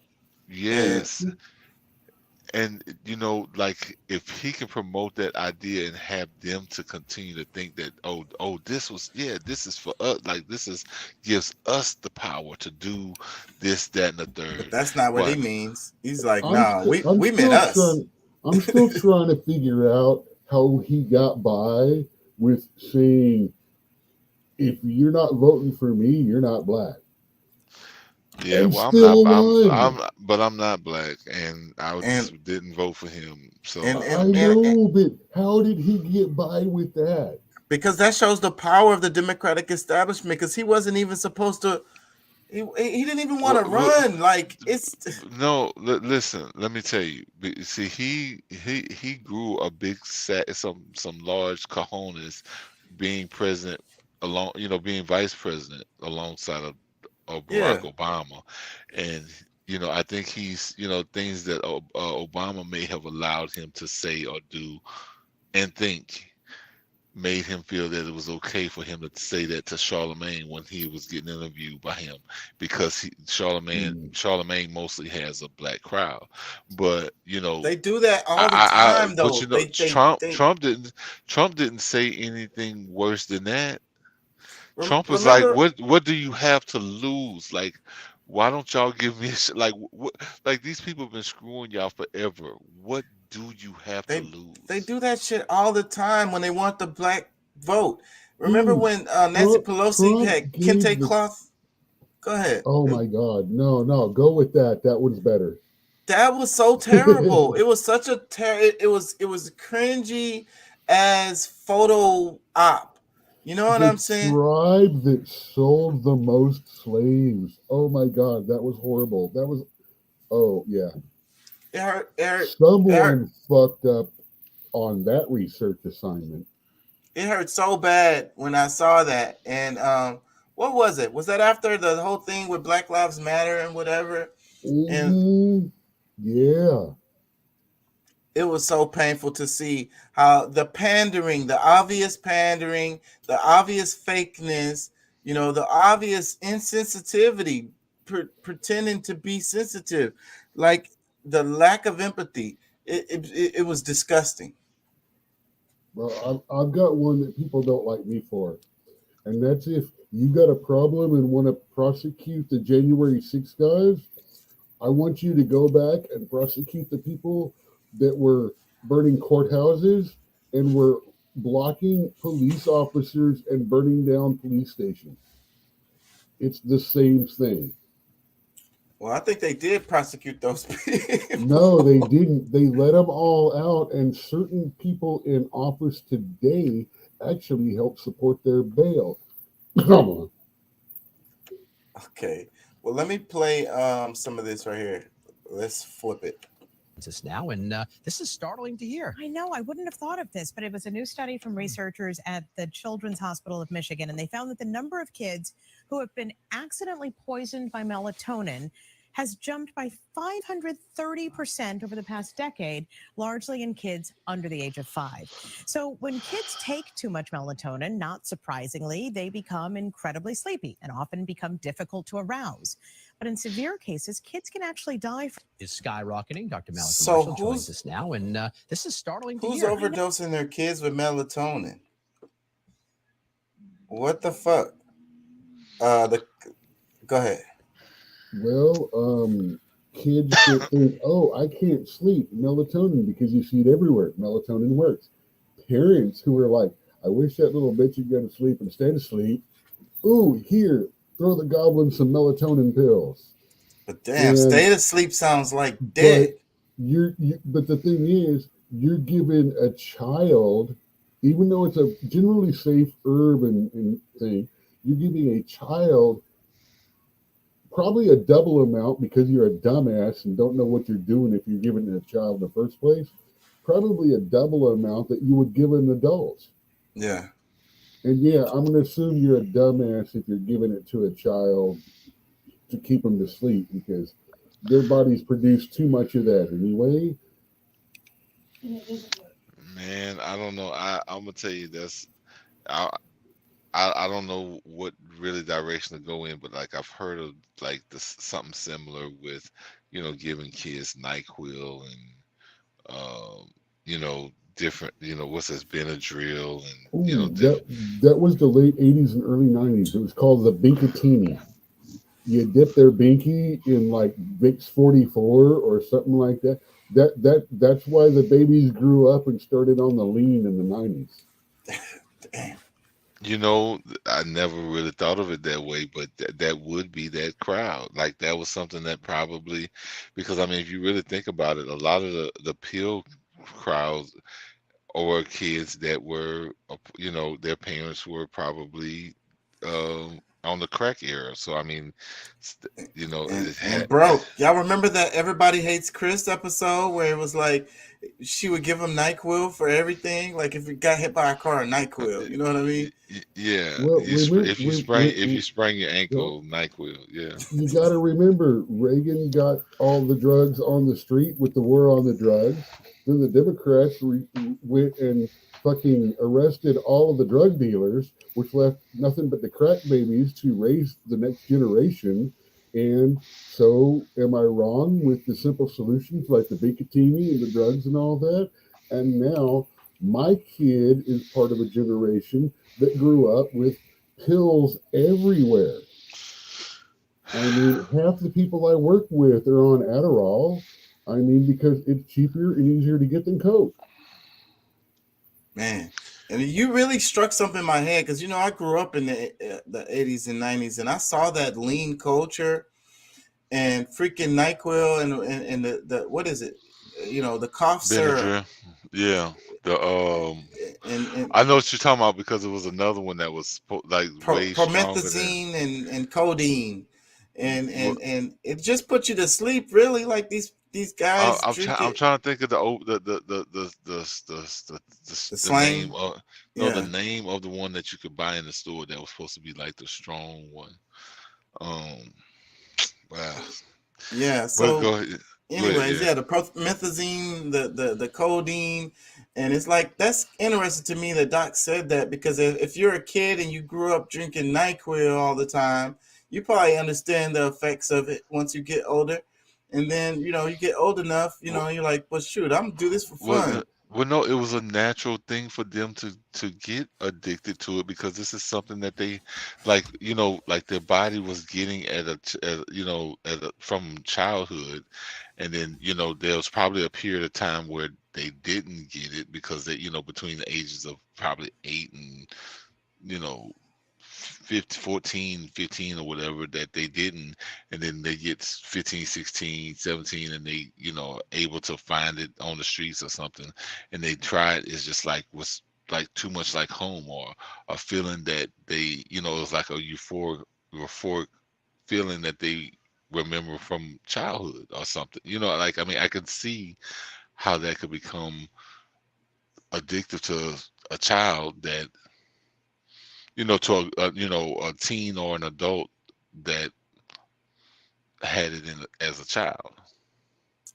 And the melatonin thing kind of stuck out to me because I'm like, besides the sleepy part, what is the thing with melatonin? Like, I don't know. It just kind of jumped on in my mind when I saw this story. Like, Okay, roughly put, melatonin is a chemical that your brain produces when you go to sleep or when you're sleeping. So if you take melatonin, it helps you get to sleep quicker because it boosts your body producing it as well and gets you sleep better, to sleep deeper. It's Yeah. one of the hippie things that a lot of people. It is good when used properly, right doses for the right problems. Yeah, because I think the chemical, the way the chemical works, it triggers, and it triggers other chemicals, like brings up like I think like the DMT, like the It will also make you pee the bed if you take too much. don't we get melatonin from like the moon or the sun or something like that? And it because I remember something having to do with smoking weed and not being able to sleep, like and marijuana blocking melatonin, or like being awake at night and sleeping during the day. I don't know. Y'all help me with that. Well, there's also an issue with like the usage of these devices, like the blue light in the cell phones, the TVs, the computers, the tablets and all that. There's a blue light in that where if you get overexposure from that, triggers you to having trouble sleeping and resting. Okay, from the Google, melatonin is a hormone made by the part of the brain called the pineal gland. Melatonin helps regulate your sleep cycle. It tells your body when it's time to go to sleep and when it's time to wake up. So, but that's the thing. One of the biggest things that disrupts that is these devices, the phone, the tablet, the computers, the television, all these things. The actually it's the blue light. That's why at one point they had those glasses called the blue blockers that came out, was to block out that No, dude, that light. blue blockers go way back to the 70s and 80s. Those were developed for people who have ultraviolet sensitive eyes. Well, but that's. I actually had them prescribed. They were $280 adjustment to your thing until that As Seen on TV comes out with them for $19.95. It's and been more, around. and wait, It's been around for a long. Look, I promise you, this thing has been around for a long time. They understood that technology even then. That's how you were able to have it in the 80s, the 70s, and 80s because they understood. That's how they started figuring it out. The computers were just coming in, but it was what I'm saying was it's originally a science that was being developed for people with ultraviolet sensitive eyes. And because of that, it was really expensive. But when it went on to computers and all the light and the feedback from the fluorescent lights and stuff like that, it became more common. So those glasses went from $300 to getting the lenses to $20. And now it's a major part of every single lens. If you get UV protection, and you'll notice the yellows are just a little bit off. And that's that blue blocker technology. Yeah. Well, I think, because I mean, I don't think people realize how, evil or how diabolical some of these corporations are, because, they use these things, against us in so many different ways, that they purposely use blue light so that they'll keep you on these devices longer, like the social media corporations know that, like, they want to be able to use that in their devices so that you will stay on there and pay attention another 10 minutes, another 15 minutes. So, like, that's the part that I'm trying to, really express to people, that this is something that they're purposely doing. Like, it's not necessary to have the blue light in our optics, in our devices, but it's used because it also throws off your circadian rhythm. So, if you're disrupted, if they can keep you disrupted for whatever reason, you're not going to be the productive person that might decide to change the world and get, like, everybody's coming together to do things together because they realize how, what I'm saying? Like, my circadian is 10 hours off. Well, wait, Doc, because I want to move on to another segment, but I want to go back first, because we were talking about the planets being aligned earlier, and it's... Yes. I was actually talking to my girl about this. That's the first thing I've heard. I'm normally up all in this, and it's emailed to me from, like, different sources.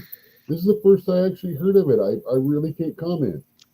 Well, I don't know the line, the meaning. I know about things like that, but I've got to get to my sources to understand, because it's more than just going, yeah, in alignment, because that could be good, that could be bad. Right. And it depends on how you use it. Just like, hey, what the fuck? Well, and man, that is you, bro. You really hit it on the nose when you said that, Doc. Because I mean, that's just like what I was telling Chaka about a week or two ago about the moon energy and some of that blood moon energy. Like, are you sure that's something that you want to get it? Do you know enough about it to where you want to go out there and soak it in directly? Maybe you can try to use it indirectly. Soak up some energies. That what you want to focus on some specific things, but you think you want that raw energy to come and like really jump under your skin, what I'm saying? So, but that's very important to realize, to understand that a lot of those energies that's out there, you might be opening yourself up to something that you're not certain about, or that could affect you in ways you don't understand. Dude, but just be ready. You just gave me some inspiration for some research about writing for my game world and stuff like that, because the blood moon happens all over the world. Yeah. Many cultures have all kinds of good, bad, because we were talking good, bad omens. They've got all kinds of different omens about it, and it's all parts of different mythology. Yeah, I think intention. I'm sorry. I think intention really plays a big part in most of it, but still there is things to be aware of. Yeah. So wait, Doc. But the reason why I brought it up was because it's 5 planets. Hold on, let me look at it because I don't want to say it wrong. Mercury, 5. Venus, Mars, Jupiter, and Saturn, and Earth is missing out of this. So Doc, could you look that up right quick and see? So is Pluto. Well, Pluto is way at the end, and they're not even a planet. And it's a dwarf I planet. couldn't just. This is one of the things where I just can't just look that up and figure out what it means. Well, no, this is my have to- question. I got to do multiple. This will take me a few hours to figure out. Yeah, that's what sucks about research. But no, Yeah, just the. if I have the if I one do it- question.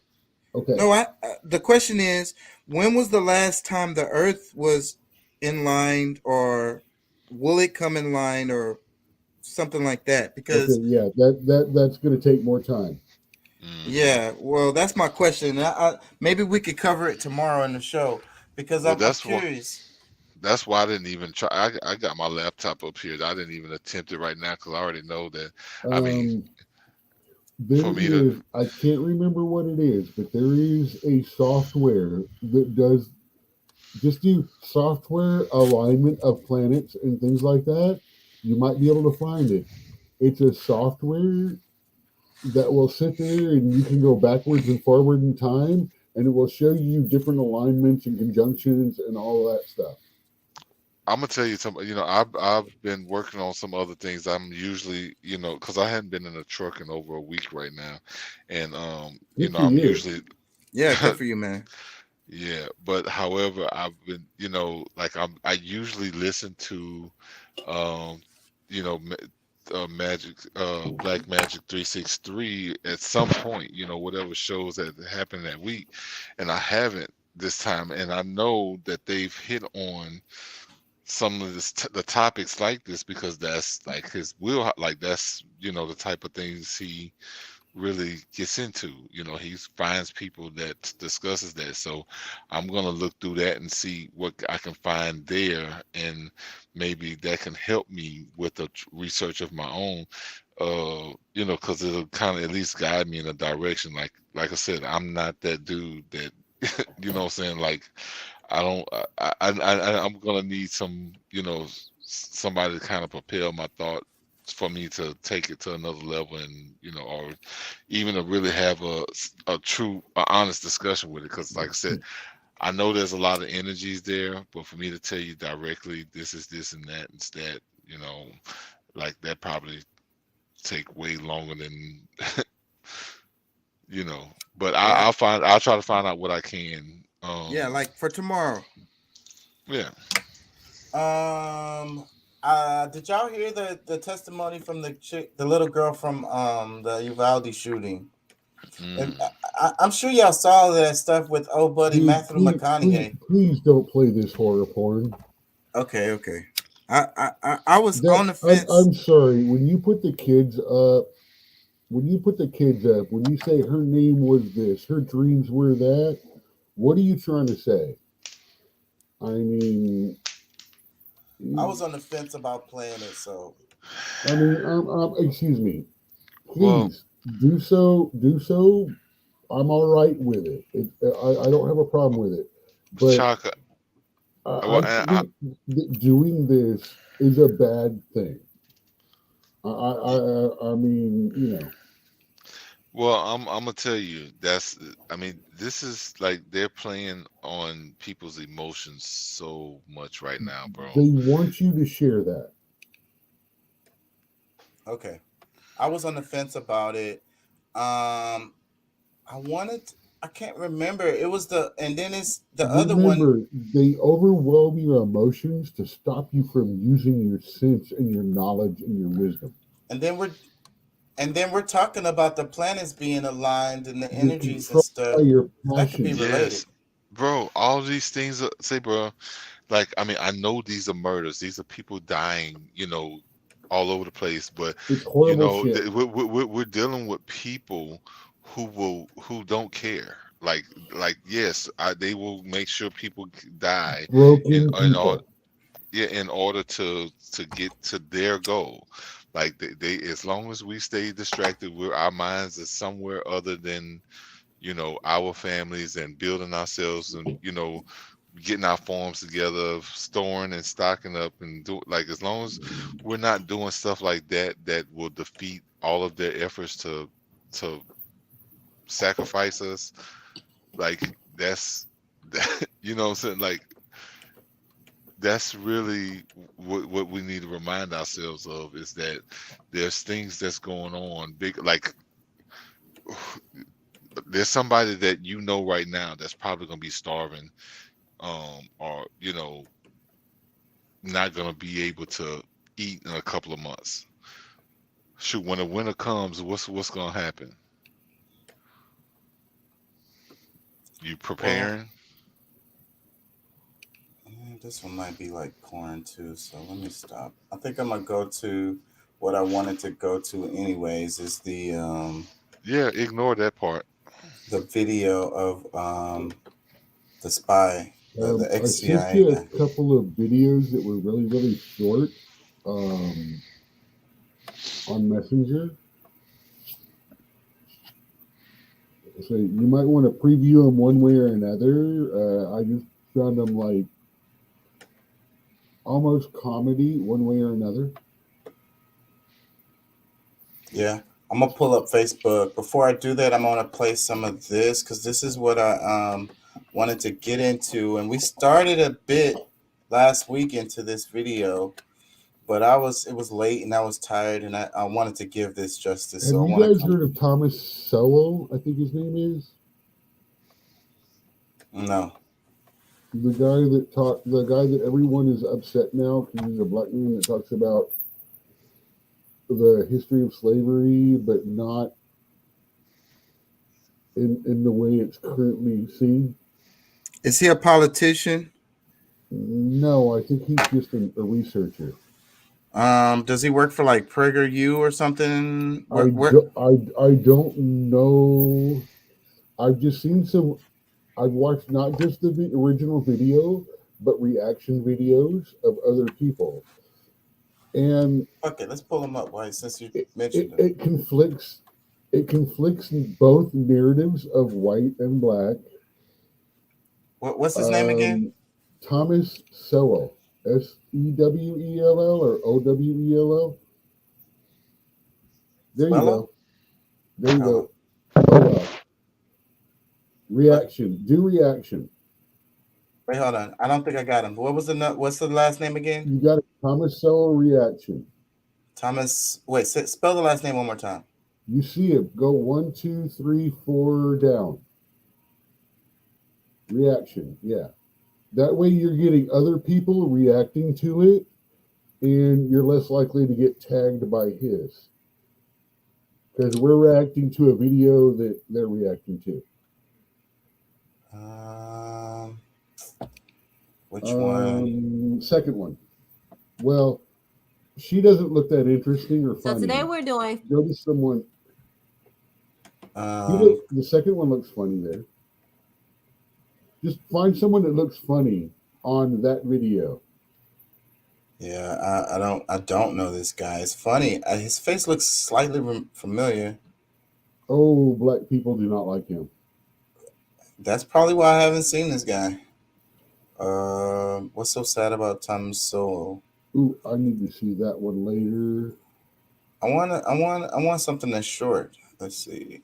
Joe Rogan will probably get me in trouble. The problem is it's a 12-minute video, and you need to do the reactions. That way you don't get hit for... well, actually, you won't get hit. Thomas Sowell... it's facts about slavery you never knew. I think you should preview it before you watch it live on here. Yeah, I'm kind of scared. It's going to piss you off. Yeah, well, I like to be pissed off, so that's okay. Everything pisses me off. That off too, man, and I don't like to piss him off. Everything pisses me off. I worry about the audience. Facts about slavery never taught in school. I'm interested to see what I don't know and if I already know some of this stuff. Now, before we get started, please help me get to my 5,000 subscriber goal. And if you enjoy, go ahead and get into it. She's so slow. That's why y'all supposed to watch my show. Well, that's okay. Today. Also, she wants to get to 5. She's so fucking slow. The instrumental use of the history of slavery today also underlies the claim that slavery grew out of racism. For most of its long history, which includes most of the history of the human race, slavery was largely not the enslavement of racially different people, for the simple reason that only in recent centuries has either the technology or the wealth existed to go to another continent to get slaves and transport them en masse across an ocean. People were enslaved because they were vulnerable, not because of how they looked. The peoples of the Balkans were enslaved by fellow Europeans, as well as by the peoples of the Middle East, for at least 6 centuries before the first African was brought to the Western Hemisphere. Before the modern era, by and large, Europeans enslaved other Europeans, Asians enslaved other Asians, Africans enslaved other Africans, and the indigenous peoples of the Western Hemisphere enslaved other indigenous peoples of the Western Hemisphere. I knew that. I knew that. Slavery was not based on race, much less on theories about race. Only relatively late in history did enslavement across racial lines occur on such a scale as to promote an ideology of racism that outlasted the institution of slavery itself. Wherever a separate people were enslaved, they were disdained or despised, whether they were different by country, religion, caste, race, or tribe. In East Africa, the Maasai were feared slave raiders, and other African tribes, either alone or in conjunction with Arabs, enslaved their more vulnerable neighbors. As late as 1891, it was reported that Manyuema slavers had demoralized surrounding tribes, destroying crops, and famine reigned everywhere. He hasn't said anything that pissed me off, and he's kind of just randomly saying shit. Let me see. Let's see if this gets better. Well, no, this chick is like sliced white bread as far as exciting goes. Yeah. It's kind of dry. Like I said, that's why I was saying you should preview the overall video and then look reactions. Because he's not. And then I'm going to look up in that time while you're looking him up. I'm going to go find out what's bad about him because I like that. Oh, well, I'll play this one. I don't care because he doesn't seem like I don't. Welcome to I Digress. It got more intricate about how the white people never actually invade and take slaves. About how all they did was just pull boats up to the coast and go, hey, load them up. Except for the Portuguese. The Portuguese were some slave raiding motherfuckers. But they mostly were teamed up with the Arabs and the Africans, or the Arabs that were coming down and doing slave raiding. Not really the intercontinental slaves and transport them on. So this is the video. I guess this is the one that she was playing. Why did they play? This is Alex Haley, right? Let me see. By Alex Haley over an area larger. Yeah, there's a comment about him in there because I'm gonna play. That's where people start getting mad. Is right there. Okay, I'm gonna play his video because the other chick was in all of Europe. The total number of slaves exported from East Africa during the 19th century has been estimated to be at least 2 million. The form in which the story of slavery has reached most people today has been along the lines of the best-selling book and widely watched television miniseries Roots by Alex Haley. Challenged on the historical accuracy of Roots, Haley said, "I tried to give my people a myth to live by. This instrumental use of history, or purported history, is open to the same objections as other instrumental myth-making." Well, look. That pisses me off that Alex Haley is like, I wanted to give my people a myth to live by. What the fuck? We need a myth to live by? We don't need no fucking myth. Tell the fucking story. How many times trying to be, look, man, you know how I argue. You know how I argue with people. But man, that Alex Haley thing hit me when I was about 25. I was trying to argue with someone and they pulled that shit out and I'm like, what the fuck? It's a made up story, 'Cause and it came out. I was a Roots guy. I loved it. I love the It's book. entertaining. It's great. Well, see, I read the book. I didn't see the movie. I read the book. I thought it was well researched because there was so much about it that was real, about the culture, about this and that and the other. And then 10, 15 years later, all the things that I'm like, yeah, about are like, well, I was just trying to create a narrative that took everybody along. And I'm like, fuck you, dude. Yeah, straight up. My head.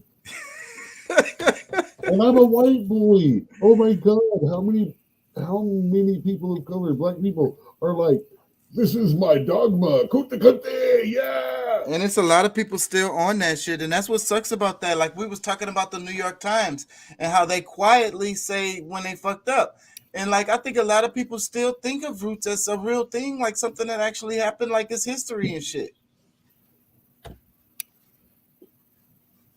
I hope everybody that's watching this show knows that it's not. It was all just a show. It was, it was not a real thing that happened. They had historical accuracy in it as far as these type of things could have happened. You know what I mean? Similar scenarios definitely could have happened. Damn good show. Yes. The movie, the book was. Everyone should still read the book, knowing that. It is a great piece of storytelling. The first movie was. The second movie, yeah, it was okay. I enjoyed watching it. But, yeah, it's not dogma. It's not real. Yeah. Let me play some more of it. It's as real as Django. Yeah, and Django is great. I love fucking Django. Love it. Despite the impression created by Roots, during the era of the massive slave trade from West Africa, a white man was more likely to catch malaria in Africa than to catch slaves himself. The average life expectancy of a white man in the interior of sub-Saharan Africa at that time was less than 1 year. By and large, men from Europe or the Western Hemisphere came to the coasts of Africa, bought their slaves, and left as soon as possible. Even so, the death rates among the white crews of the ships carrying slaves to the Western Hemisphere were as high as the death rates among the slaves themselves. It was only much later, after quinine and other medical measures enabled Europeans to survive where there were tropical diseases, was it possible for them to invade Africa in force and establish empires there. That was partially true, but that was a little mincing of truth right there. I heard that. But by then, the Atlantic slave trade had already been ended. During the era of that trade, Africa was largely ruled by Africans, who established the conditions under which slave sales took place. The crew of a slave ship was in no position to defy African rulers and their armies by going out across the land and capturing people willy-nilly. The stronger African peoples captured and enslaved the weaker peoples. The same pattern found over the centuries in Europe, Asia, the Western Hemisphere, and Polynesia. In Nyasaland, the Ngoni and Yao swaggered over and terrorized other tribes. In Uganda, the Baganda made life miserable for their neighbors. It's like the guy's not pissing me off at all. He's just freaking saying stuff. Like it doesn't really it's not. And I get what he's trying to say, or but people are making these connections from what he's saying, but he's not really saying that. And it's, I get. He's getting paid probably. I bet you this dude made a whole bunch of money doing this. And the Nyoro and Hima of Anko enslaved Toro women and children. The Tutsi dominated the Hutu in Rwanda. The Maasai lorded it over the Kikuyu and Kamba. And the latter, in turn, held the Indorobo in a kind of serfdom.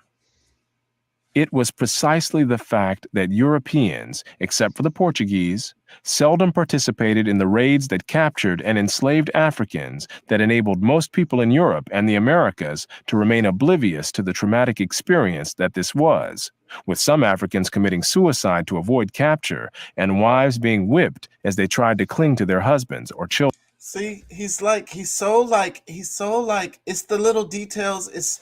and a lot of the stuff he's saying is actually true, but it's still it's like, so what? And it beside the point, and it's like you getting lost in his details and getting emotional is stupid. Children. Historian David Breon Davis pointed out that Europeans had little contact with the actual process of enslavement, and that as late as 1721, the Royal African Company asked its agents to investigate the modes of enslavement in the interior. Europeans typically saw only the end results, enslaved people being offered for sale on the coast. So, okay, so I mean, that still doesn't matter. Like, it's like the point is like trying to justify, trying to say, he keeps on saying Europeans and Portuguese, like, okay, well, these people were innocent in this situation. It's like the way this is where your brain makes the connection, because he's not really saying that. But at the same time, it's like, whatever, bro. Like, okay, he just said, all they know is that they just got to buy these slaves. Okay, well, they didn't have to buy the damn slaves. Get the fuck. Like I said, all they know is, okay, you don't have to buy that John Deere. All they're doing is pulling up to the coast buying farming equipment. They don't realize what it took to make, procure, or do any of that. They don't realize the fucked up shit going on behind the scenes. No. They know that's a human being. You can't. Okay. A human and a tractor are two different things. People eat sausage. People eat foie gras. Is not foie gras one of the most disgusting and horrific substances that can be consumed and should be made illegal? But that's still beside the point, because that's like saying, okay, in Saudi Arabia, they stone women in the street. Okay, but are you measuring your argument from us today in 2020? I'm not. I'm saying, looking those people. Look, okay, I get it on the economic side. You're looking at it economically. No, I'm not. You just want to make money. Anything about it. But I'm just saying, people think you can't. You can't say that people didn't feel like owning somebody forever and their kids and shit wasn't right. It was people at this time who didn't fuck with that shit. There were abolitionists all over at this time. So yeah, like there are today, despite the fact that there's real slavery still going on in the world. So the mind frame of today is definitely different, the way people look at things. But were they aware that these people were going to be like their property and they're humans? Yes, they were very, very much aware of that, and they were able to put that to the side for economic reasons. And then you have all this science that came out to try to justify this, so that because they felt guilty about it from jump. Religion, not science. Well, they mixed it all up together, but scientists never agreed, and that's why scientists kept getting excommunicated. Well, at some point, science was saying the ones that feared excommunication would go, yeah, what they say.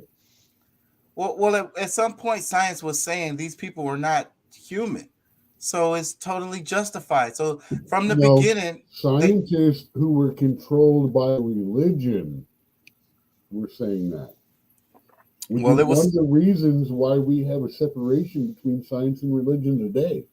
That was one of the main schisms that happened to create the juxtaposed.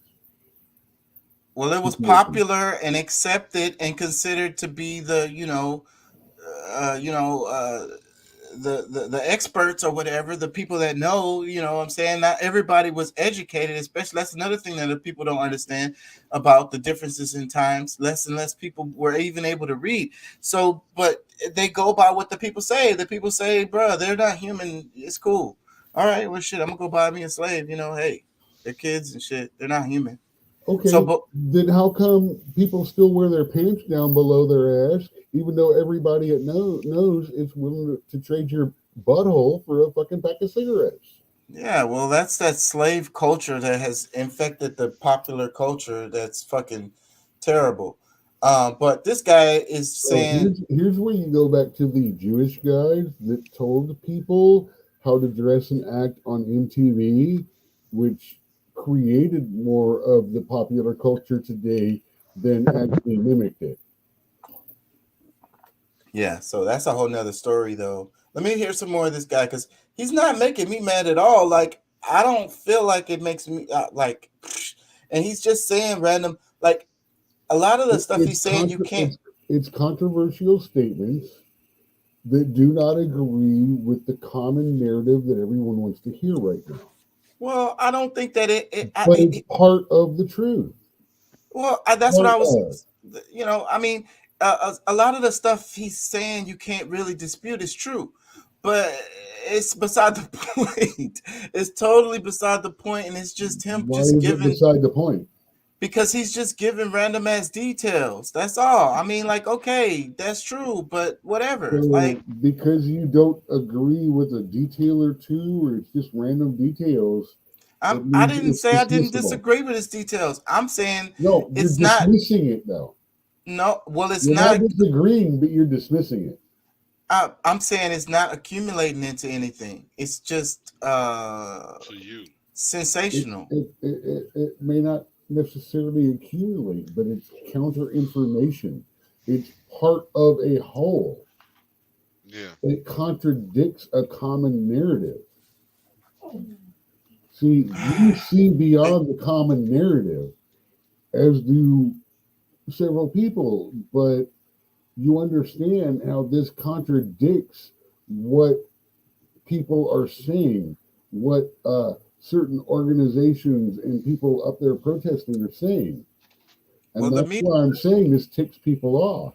Well, the media is full of shit, and then history is his story. And if people want to understand what happened, they have to go and look for themselves, really, and dig through and read between the lines, because that's just it. And so, and then the popular narrative is the danger of reading between the lines is creating your own narrative. Well, you have to. You have to, because the narrative is not true. What part does your narrative agree with the consensus of the world? Either create your own narrative or allow somebody to create one for you. I mean, there's no other choice. Just like a certain guy was able to create a narrative where it was okay to shoot some kids. And I get your argument on that. I really do. But there's no other way other than to create a narrative for yourself to understand the world. There's no other way. But you want to have your narrative be all encompassing and based on truth and facts.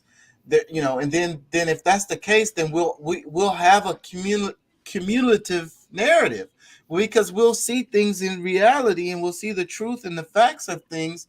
Then we're going to mostly agree. But as long as it's true for you, it doesn't matter if it's true for everybody else. Like that's well, then they're not on the side of truth, because if we're both on the side of truth, then we're gonna be on the same side. There was a show the other day that your title was "We're gonna look at what people say and break it down." There's a reason I did not participate in that show or show up that day. Well, I was talking about etymology. Well, yeah, but the problem is, there is a tendency to use simple statements, comments, things like that to change what people are saying. And then attack them for what you said they said, rather than try to understand their narrative.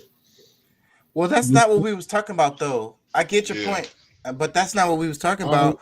I know, but I was afraid that's where it was going to go, and I did not. I certainly should have come, but I felt like I didn't want to be a part of it if that's what it was going to be. Nah, that's not what we was on at all. But I get your point there, and I hadn't even thought of that side of it. But we were talking about, like, how you use words like "bless you" or whatever, and we was talking about where these words came from. Yeah, and the etymology of them, And said origin of words and stuff like that. I suck sometimes, bro. Like and those You titles want to break down what people say.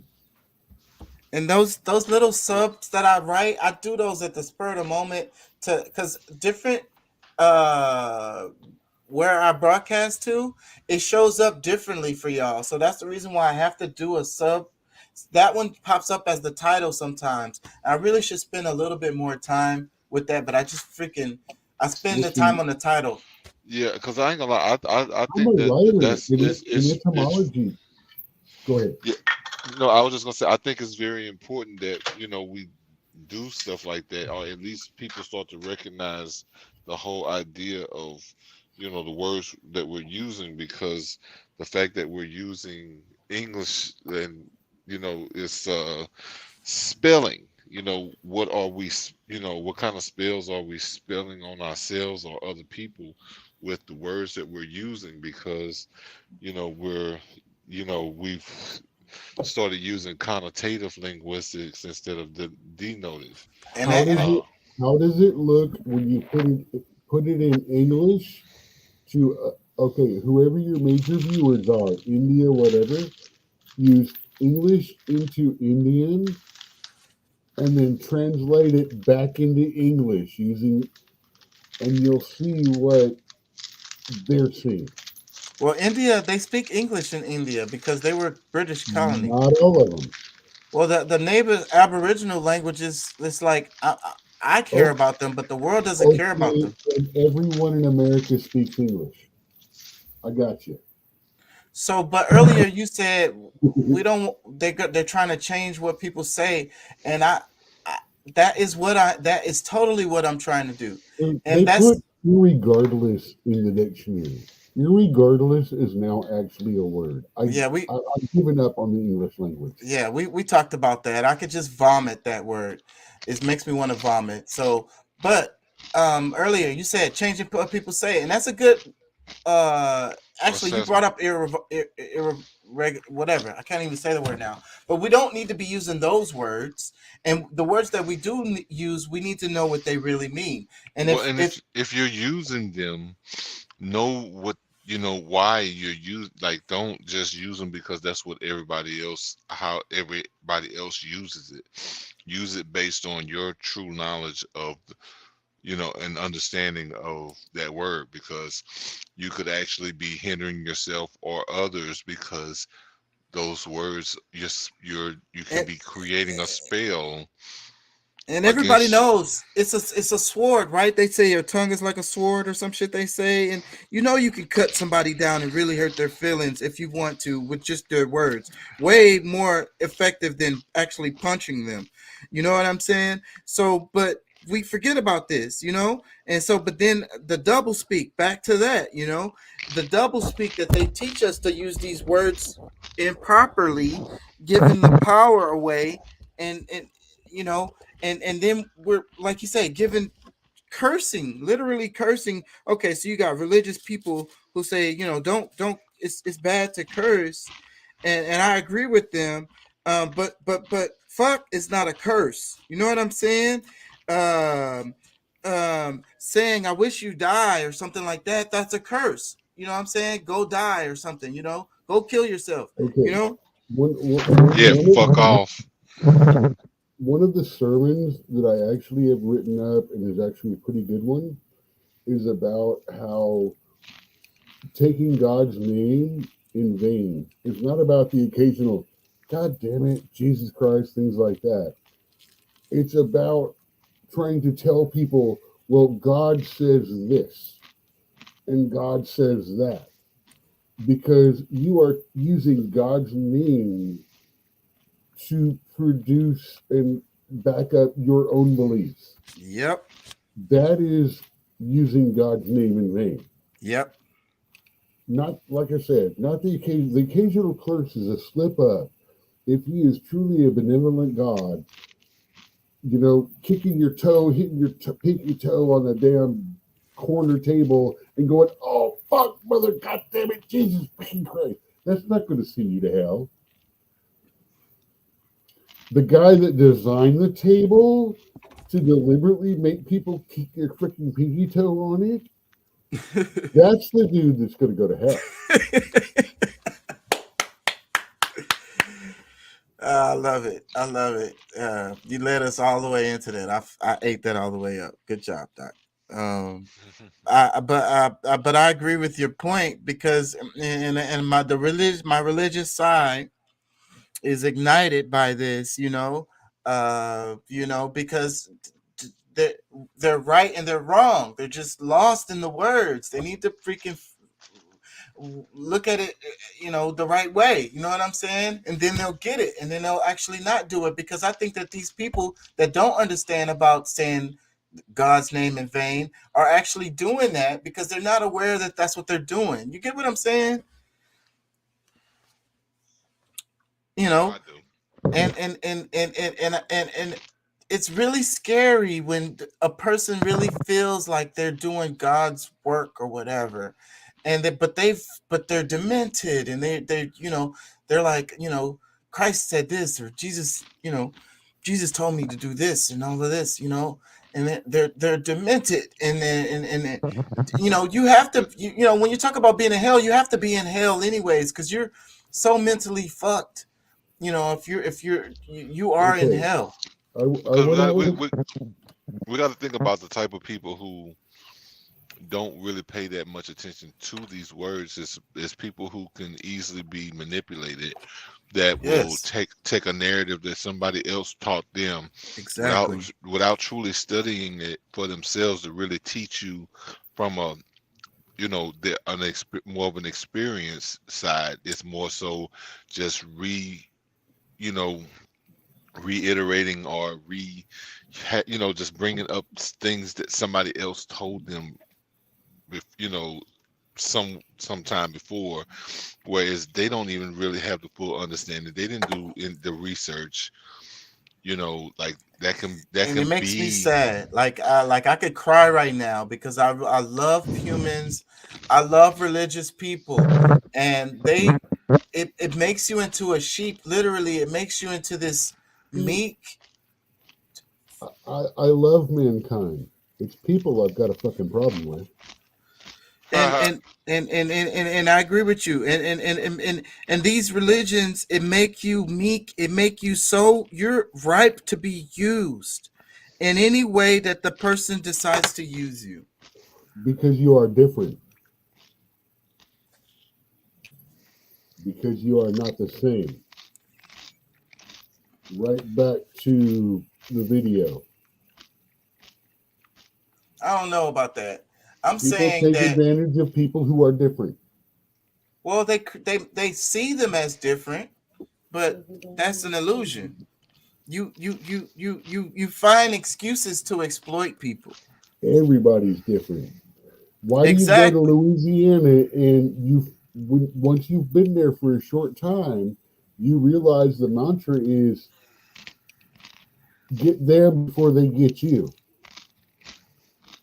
Well, you can't specify that to Louisiana. I'm doing that as a generalization as someone who has lived there for a reasonable amount of time in 4 different regions of the state. I would say Louisiana people are definitely different. I'm going to stand on that. But the other part of what you're saying, I can't stand on that part. So we're no different. I'm not saying that. I'm not saying bad people and stuff like that. I'm just saying. But no, the more you study people, the more differences that you find in people really brings you right back around to show you how much alike we are. Exactly. I 100% agree with you on that, because that's what I study. And that's what I find when I study different cultures around the world. I see all the similarities. They just glare at me. And it's like so weird how somebody can grow up on another part of the earth and have the same values that I have. That's mind-blowing to me. You know what I'm saying? And there's no religion. The human experience. The human experience. Exactly. So that's, I mean, we're more alike than we are. That's a show title. Yeah. Let me play some more of this. The guy that's supposed to make me mad, but he's not really making me mad. It's only like 3 minutes left in it. I don't know how much more I'm gonna play of it, but let me play something. It was much the same story in the Ottoman Empire, where those who bought slaves had no idea what these slaves had been through before. The unique position of the Western world in the history, and especially the destruction of slavery, need not imply that there was unanimity within the West on this institution. In addition to whites who defended the enslavement of Africans on racial grounds, or who opposed general emancipation on social grounds, there were many whites, and even blacks, who defended slavery as a matter of self-interest as slave owners. Although most black owners of slaves in the United States were only nominal owners of members of their own families, there were thousands of other blacks in the antebellum South who were commercial slave owners, just like their white counterparts. And I'm like, so what? So fucking what? An estimated 1/3 of the free persons of color in New Orleans. What do you say? It does matter when you start arguing it. When someone goes, well, black people never owned slaves. That's not true. Yeah, but it doesn't matter as far as like they suck too. I don't. We know that. We are enlightened.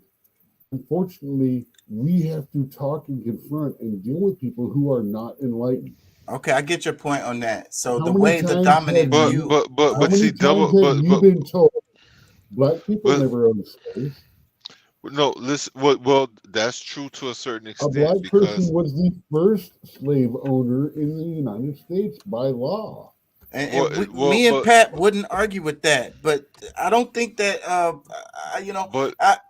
those people sucked. It's not a racial thing. No, it's a suck. It was never a racial thing, and see, but that's the double speak. That's one. Debunking a disingenuous argument, though. Hey, listen. Because they're ignorant. Can y'all hear me?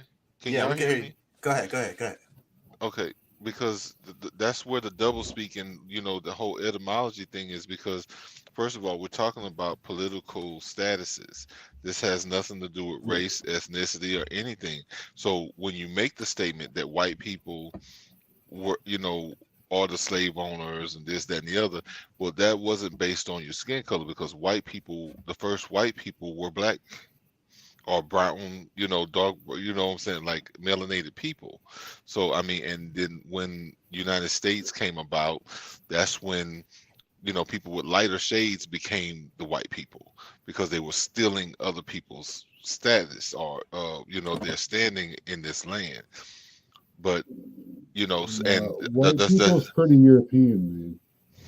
Well, you can say European, but there were black Europeans. Like, I mean, that's all of those things can be swarthy. I love that.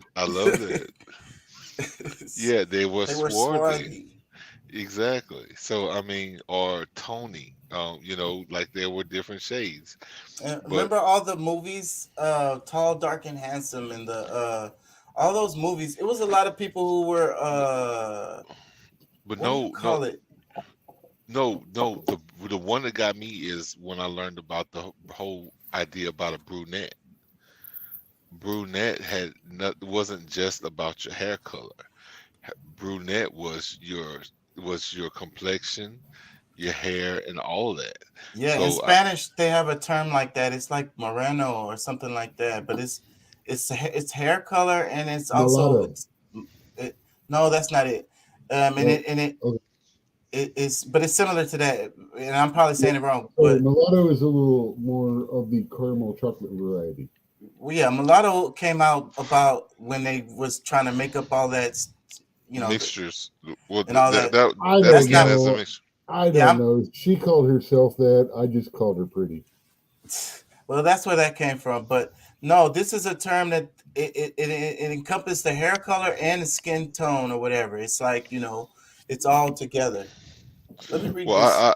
I think it was more so the fact that, I mean, the whole mulatto idea was that you were a mixture of that was something. Yeah, that was the tier thing. We can go into that, but that's real simple. They came out with that shit and like, okay, it's this and this. They had a whole fucking list. Anyways, it was stupid. were slave owners, and thousands of these slave owners volunteered to fight for the Confederacy during the Civil War. Black slave owners were even more common in the Caribbean. In short, there were many defenders of slavery in the West, even in the 19th century. And outside the West, slavery was too widely accepted to require defense. Oh, that's not true. No other nation ended slavery in the same way as the United States did, and few ended it after so short a struggle, as history is measured. Bullshit. How and why did slavery end in most of the world? There were two major processes. Over the centuries, as more and more territories around the world consolidated into nation states with their own armies and navies, raiding those territories to capture and enslave the people who lived within them became more hazardous in itself, and also risked military retaliation against the countries from which the raiders came. Thus, more and more peoples became off-limits to slave raiders over time. Put differently, the areas which remained subject to slave raiding over the centuries were primarily those where the people lived in smaller or weaker societies. Such societies continued to exist where it was difficult, for geographic or other reasons, to consolidate large areas under one government. This was true of the Balkans, the backwaters of Asia, and much of sub-Saharan Africa. By the early modern era, sub-Saharan Africa, with its numerous and severe geographic handicaps, was one of the last remaining areas from which vast numbers of people could be enslaved.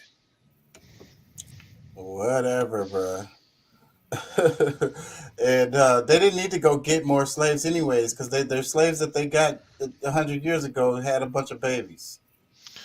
Well, the genocide that, you know, they claimed to happen physically, because I mean, of course, there was some that happened physically, but majority of it happened on paper. And when the census people went around, they didn't, you know, like now how they might have you to go on and fill out your census, who's in the house and how many people here, there, whatever. No, they purposely sent people out because, you know, if you try to put on there that you're Indian, but you more look to them, would be considered to them a Negro, they wanted to make sure that you didn't, you know, identify as something that they didn't want you to. So it's, the genocide really happened more so on paper than it even did actual deaths. Well, you know, race is now considered an identified trait and claimed on the census and not actually have anything to do with race, blood, color, anything like that.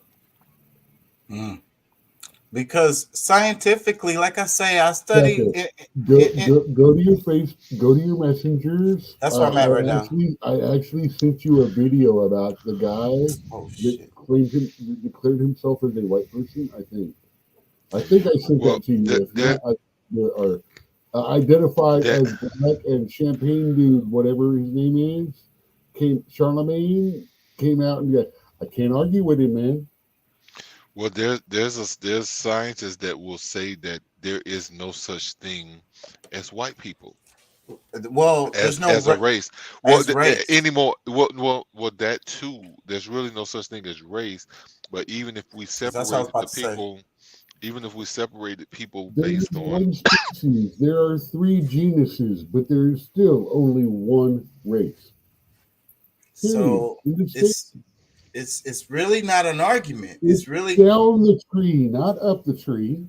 It's really not an argument. It's really not an argument. We are all the human race. Yes, there is Mongoloid, there is Caucasian, and there is Negroid. Okay, that's just 3 branches of the human race. When you get down to it, and at that point, why does it matter? It really doesn't. I mean, for some people, that's the only way that they can truly identify. Like, I mean, that's just like that's almost like, you know, yeah, I'm a LSU grad. I'm like, it's another way of some people, you know, trying to put a badge on themselves as in some type of importance when you don't really have any. My mother used to got beat up in school because she was of German descendancy. What's that? My mom used to get beat up in school because she was of German descent. That's how it be. I used to get beat up because my dad was a redneck from Tennessee. And we lived just off the base in the cheapest housing available because my dad didn't want us to go to military schools because he knew what that was going to do. So guess who most of our neighbors were? Black people. That was not fun for us, especially being the new kid every 6 months to a civilian community just outside the base.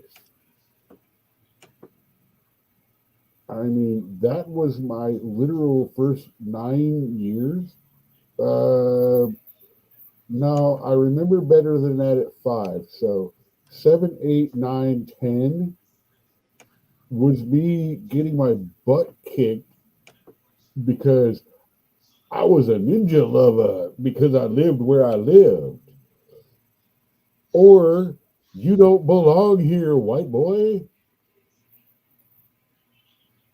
So, you know, I mean, that was literally the kind of what I dealt with.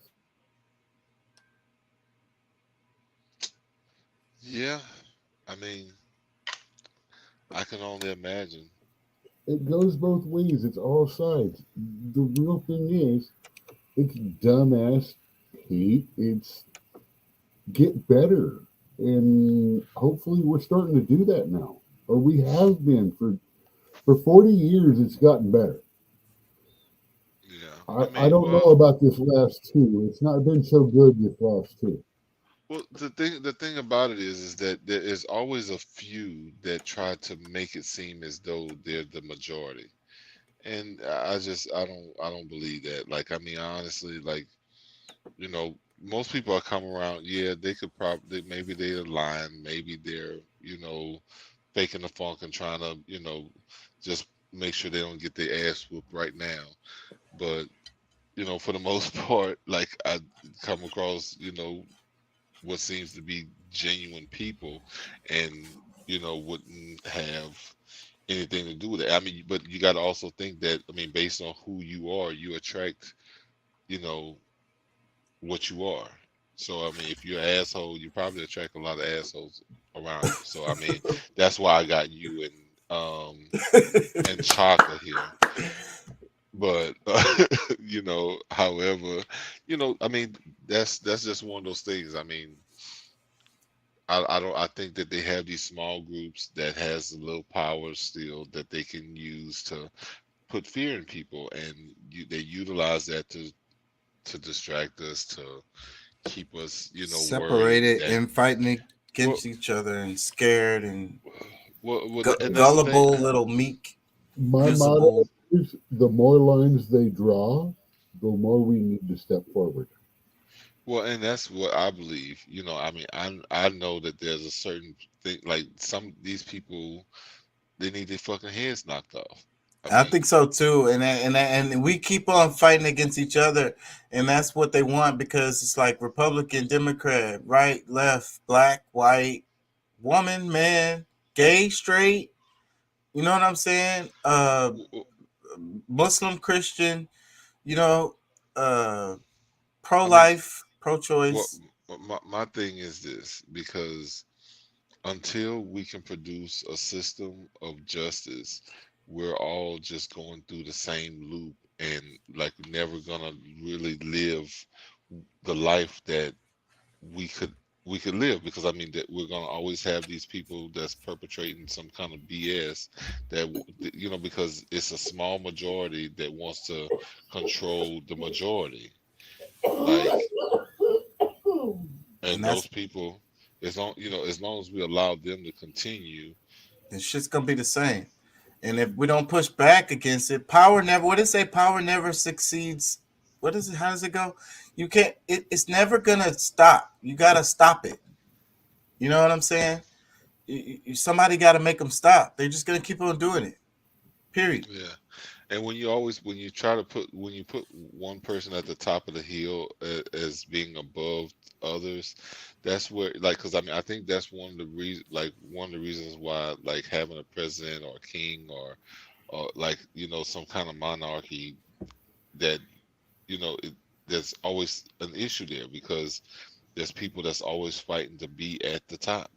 If you kind of level the field and you actually have people that are willing to serve to make sure things get done for us. And I think that the right people would be in charge too, and people would naturally just be the ones because the people are gonna choose them and they're gonna be like, yeah, we like this guy, this is our guy. No, man, the problem we have once again is fucking arrogance of the American people and the people we elect.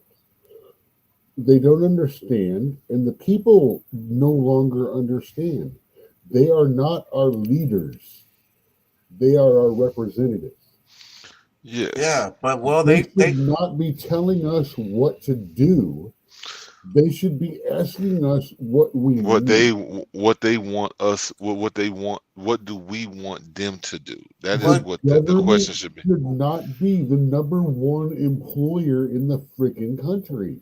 Yeah, but government should be the minimum it needs to be to maintain what needs to be maintained. Well, just like that clip we played earlier, you know who they represent, you know who they do go asking, what do y'all want? What can I do for you? Who do they talk to all the time? Who do they have meetings with all the time? Well, see, but that's where most. I hate big corporations. Her campaign gave $17,000 in Uber bills her last run, and that's what I'm talking about. Like, but, I'm not saying she's $1,000 she's for not a 9 square block area. She's not outside of the club. She had to get elected, and that's a major district she was in, and it's a lot of money it takes to do that. And yes, she's gonna have to do whatever those people that put her in there. She's gonna have to do. That's the way the game go.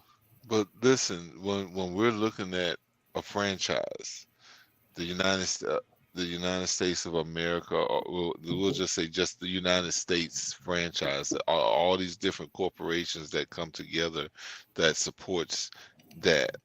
That's when we have a problem. When we don't have a government that is pretty much trying to keep things organized for the country. I think that's a part of the problem as well. Like, I mean, each state can run itself, but there's still one at the top that says this is what the law is over all of them. Like, all right, you can allow these people to control others within their state, but well, that's what the Constitution is. It says this is the limits of government. Everything else that's not covered under the Constitution belongs to states' rights. Now, we'll see, but there's a constitution in each state. Should a few of these things be moved to a governmental level? Yeah, I think they should, especially power infrastructure and all roadways. But who does that? Should just be dumped on the government, and the states should contribute rather than the government contribute to the states, because government contributing to the states is getting government buddies freaking rich. And that's what's happening. Private contractors. I kind of want to move on. You sent me this article. 2 professors found what creates a mass shooter. That was recent. You just sent that to me, right? Will politicians pay attention? That was the first of the ones I sent, I think. And this one caught my eye. I'm interested in this. Yeah, see, I don't watch the videos and stuff on my phone because they go to my phone number. I watch the stuff on my computer, so I don't catch the ones you send me, and that's why those are not going to the group. Oh, okay. Because all of those really would have been good going to the group because there's But a I couple could. more in there. Well, I'll start copying them and sending them to the group. Well, But a couple of them are short. I've been doing a lot of shorts lately. yeah, I saw a short. I should send mine through Facebook, right? That you'll get them that way, right? If I send it through Facebook Messenger, that's easy for me to do. Well, here's what I'm thinking.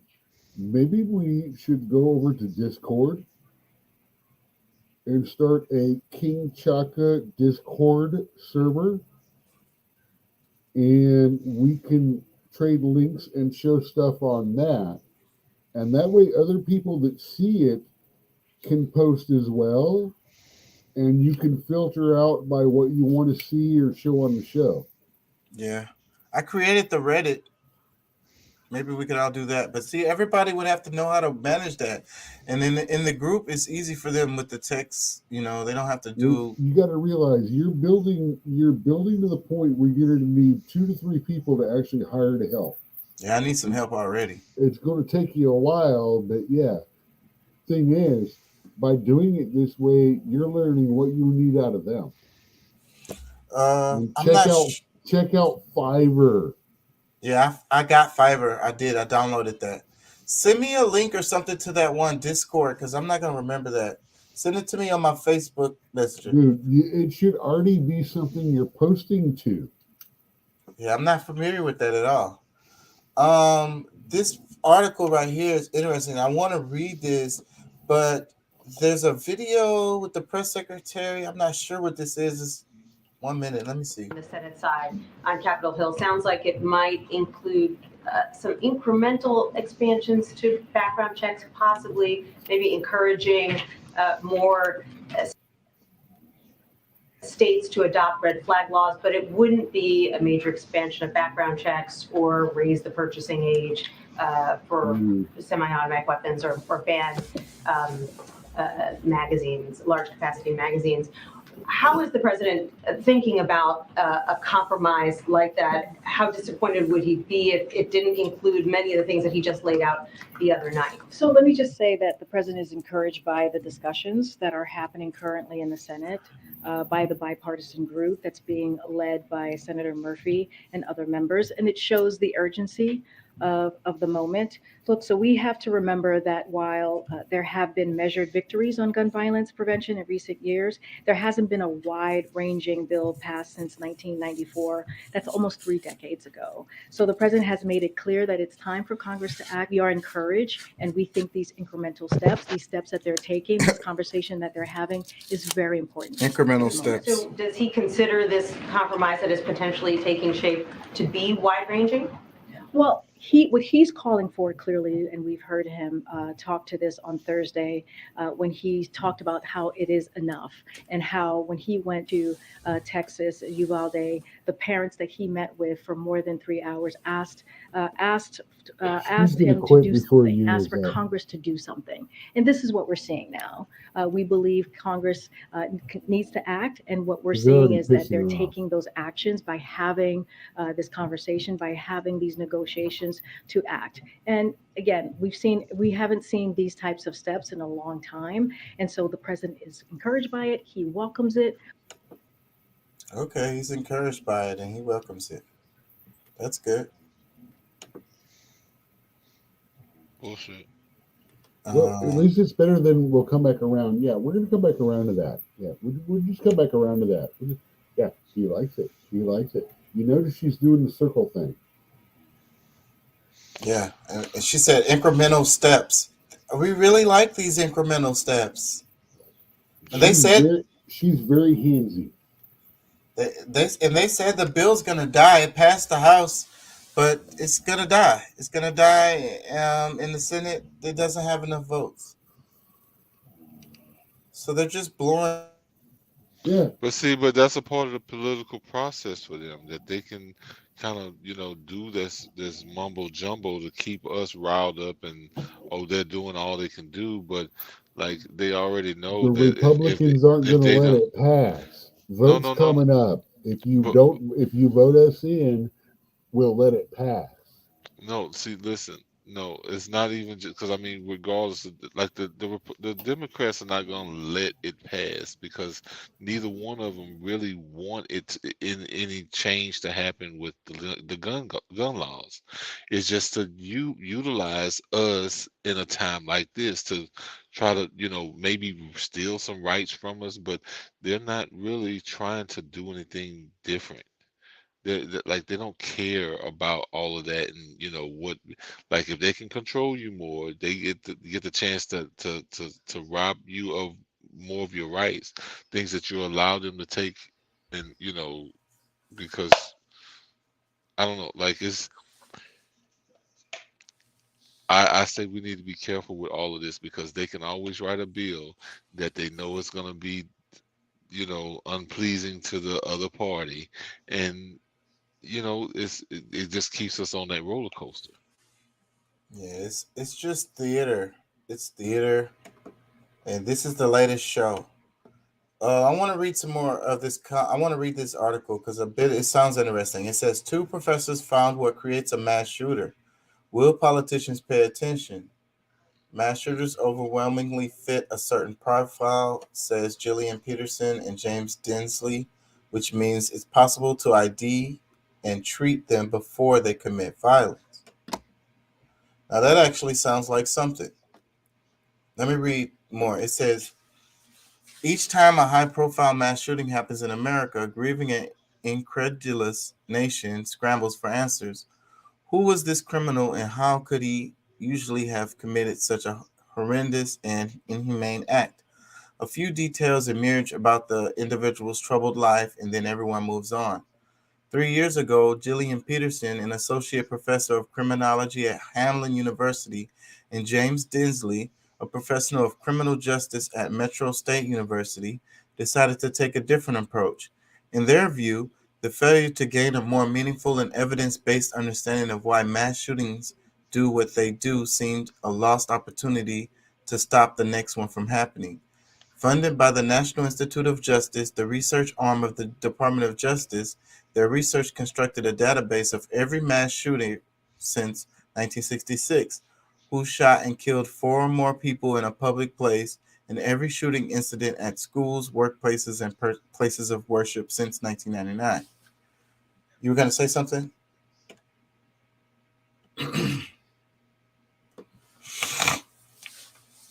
Okay, I'm going to read some more then. Peterson and Dinsley also compiled detailed life histories on 180 shooters, speaking to their spouses, parents, siblings, childhood friends, work colleagues, and teachers. As for the gunmen themselves, most don't survive their carnage, but 5 who did talked to Peterson and Dinsley from prison, where they were serving life sentences. The researchers also found several people who planned a mass shooting but changed their mind. Their findings, also published in the 2021 book, The Violence Project, How to Stop a Mass Shooting Epidemic, reveal striking commonalities between perpetrators of mass shootings and suggest a data-backed, mental health-based approach could identify and address the next mass shooter before he pulls the trigger. If only politicians are willing to actually engage in finding and funding targeted solutions. Politico talked to Peterson and Dinsley from their office in St. Paul, Minnesota, about how our national understanding about mass shootings has to evolve, why using terms like monster is counterproductive, and why political talking points about mental health need to be followed up with concrete action. So that's interesting because it seems like, with the stuff and this lady was talking, they showed the video. They're not talking about any kind of preventative measures at all. They're just talking about other stuff. Let me see. Political, since both spend much more. What does it say? Political. Since you both spend much of your time studying mass shootings, I wonder if you had the same stunned and horrified reaction as the rest of us to the Uvalde Elementary School shooting, or were you somehow expecting this? Gillian Peterson. On some level, we are waiting because mass shootings are socially contagious, and when one really big one happens and gets a lot of media attention, we tend to see others follow. But this one was particularly gutting. I have 3 elementary school kids, one of which is in 4th grade. So this is an interview with them. I don't know if I really want to read this. Let me read some more. James Dinsley. I'm also a parent of 2 boys, a 5-year-old and a 12-year-old. My 12-year-old knows what I do for a living, and he's looking to me for reassurance, and I didn't have the words for him. How do I say this happened at a school, but now it's okay for you to go to school and live your life? It's heartbreaking. Political. Are you saying there's a link between the Buffalo and Uvalde shooting? Peterson. We don't know for sure at this point, but our research would say that it's likely. You had an 18-year-old commit a horrific mass shooting. His name is everywhere, and we all spend days talking about replacement theory. That shooter was able to get our attention.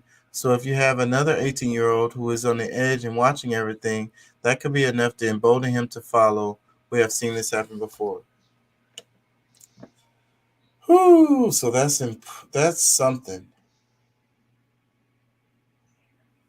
What the hell is Klobuchar talking about? Is she running for something? Is her seat up? I haven't been following it that heavy. I thought they were gonna explain their research, and what the hell, man? And what they could be really doing. What are the policies that can be really implemented to help prevent it?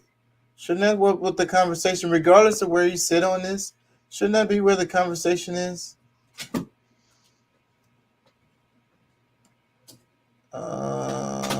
Okay, they did say something right here. Let me see.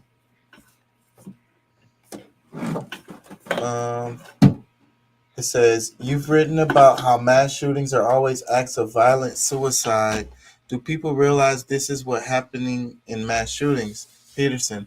I don't think most people realize that these are suicides in addition to homicides. Mass shooters design this to be their final acts. When you realize this, it completely flips the idea that someone with a gun on the scene is going to deter this. If anything, that's an incentive for those individuals. They're going in to be killed. It's hard to focus on the suicide because these are horrific homicides, but it's a critical piece because we know so much from the suicide prevention world that can translate here. I was saying that in the show about the other guy in the mass shooting. I was saying that I think that he wanted to die. And that's what I think be happening a lot. And that's what they're saying in this.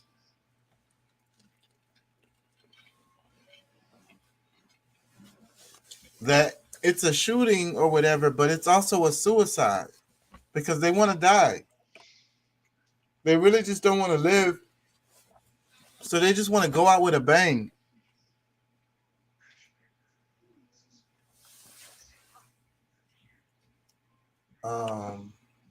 Am I losing y'all?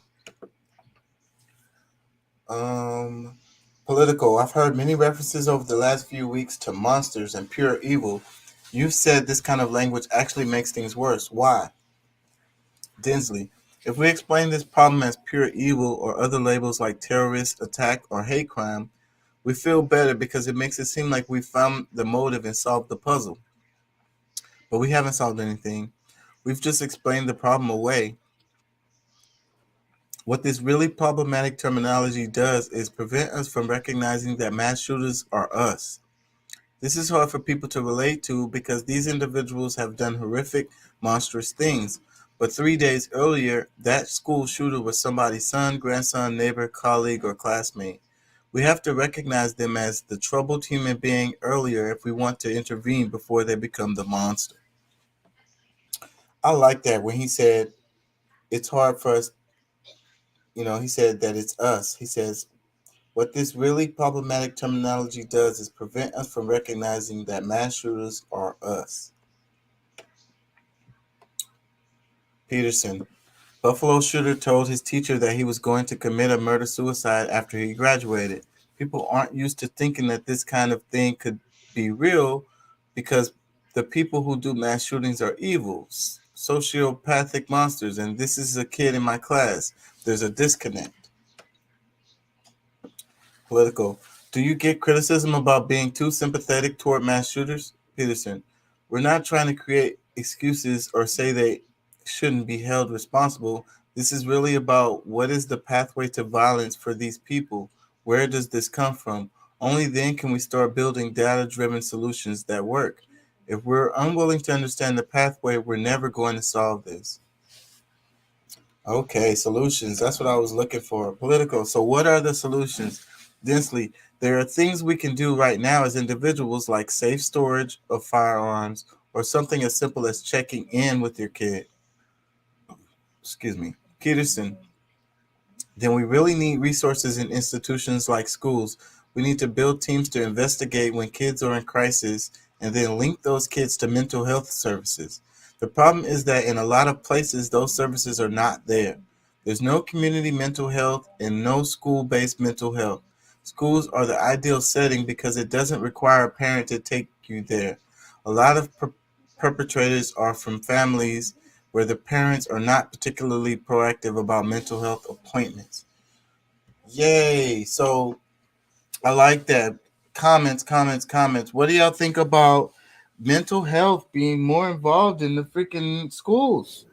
And the teachers, instead of calling the damn resource officer, the police officer, they're calling the damn, medic, the mental health, the psychologist. I've been saying it the whole time I've been on here. All this shit, it's not a gun issue. It's a broken human being issue. We're breaking people, and we're not doing a damn thing to fix them. And it's the media, it's the government, it's the politics, it's social media, it's the shit we're putting in their faces. They're saying, choose a side. You have to be this or that. You can't be anything else. If you're anything else other than that, you're a bad person. But when your true ideas conflict with this person and that person and that person, where are you at? You are now triply conflicted because your ideas, you're not in sync, you're not in place. So you either start going on this crazy spiral or you go toward one side, length, or the other and down that rabbit hole. So you either go nuts or you fall for the cult of the left or the cult of the right. And I agree with everything you said right there with that speech. And I hope that everybody hears you. Because I think that we're creating sociopaths, and that's the real problem. And that's what we need to focus on. Like, what are we doing as a society to keep on creating these people that are doing these, super horrible things? But we don't want to look at ourselves. We don't want to have that self-reflection. We want to blame it on, explain it away, blame it on something. They're monsters. Their parents didn't pay no attention to them. They grew up and became monsters. But we all live together in this community. And like they said in the article, the kid went to school with your kids or went to whatever. We have this disconnect that these aren't, once they've done it, then they're not like another person, though. They're separate from our society. But no, they were a part of us. They're one of us going to the grocery store. He played baseball with your kids in Little League or something. What is going on? What is happening? Why do we have this particular problem? So, but we don't want to look at that, because then, like Doc was saying, the society is telling you, you're a bad person. So it's like, so you're gay, you're bad. You know what I'm saying? Maybe you're black, you're bad, or maybe you're white, you're bad. You know what I mean? You're Republican, you're bad. You're Democrat, you're bad. Whatever the hell. You're the other or whatever. Or maybe you're just trying to fit in that politically correct fucking world, and then you it's impossible because nobody is that. If you don't agree with me, you're a Nazi. Both sides say it. The cancel culture. If you don't agree with me, you are the bad guy with the mustache from World War II. And you get and like I said, the flip side is the person that's trying to fit in and do it all the way right, and then not offend nobody, and like, you know what I'm saying? It's totally walking on eggshells in the world, and that's stressful and impossible too. So it's a lose-lose on both sides. That's why I don't care what nobody thinks. Dude, I'm an old white guy with hazel eyes, which change from blue to green, and am bald most of the time. There's nothing I can say to most people anymore that's right. Yeah, I ain't gonna lie. I can see that. So this is the society that we live in. Let me see. Did they talk about solutions anymore?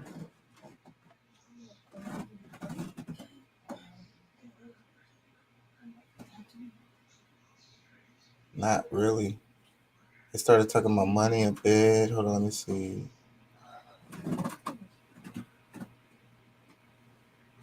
I'm gonna move on because I think I'm losing y'all anyways.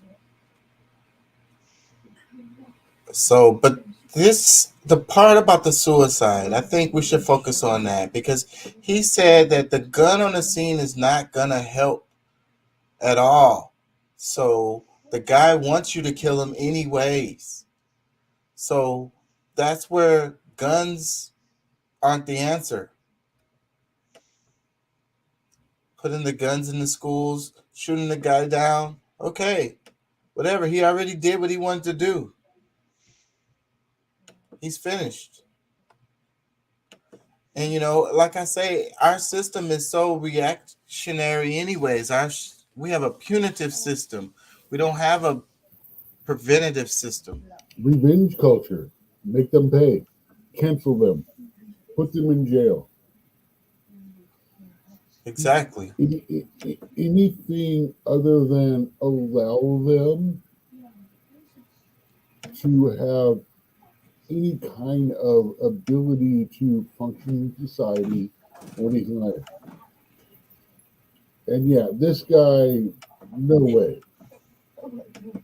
But most of the law enforcement and stuff like that is based on removing people from the community. Jailing them, incarcerating them. Like you said, punitive. Making them pay for what they did. Revenge, not justice. I want to play this one. This other one you sent to me.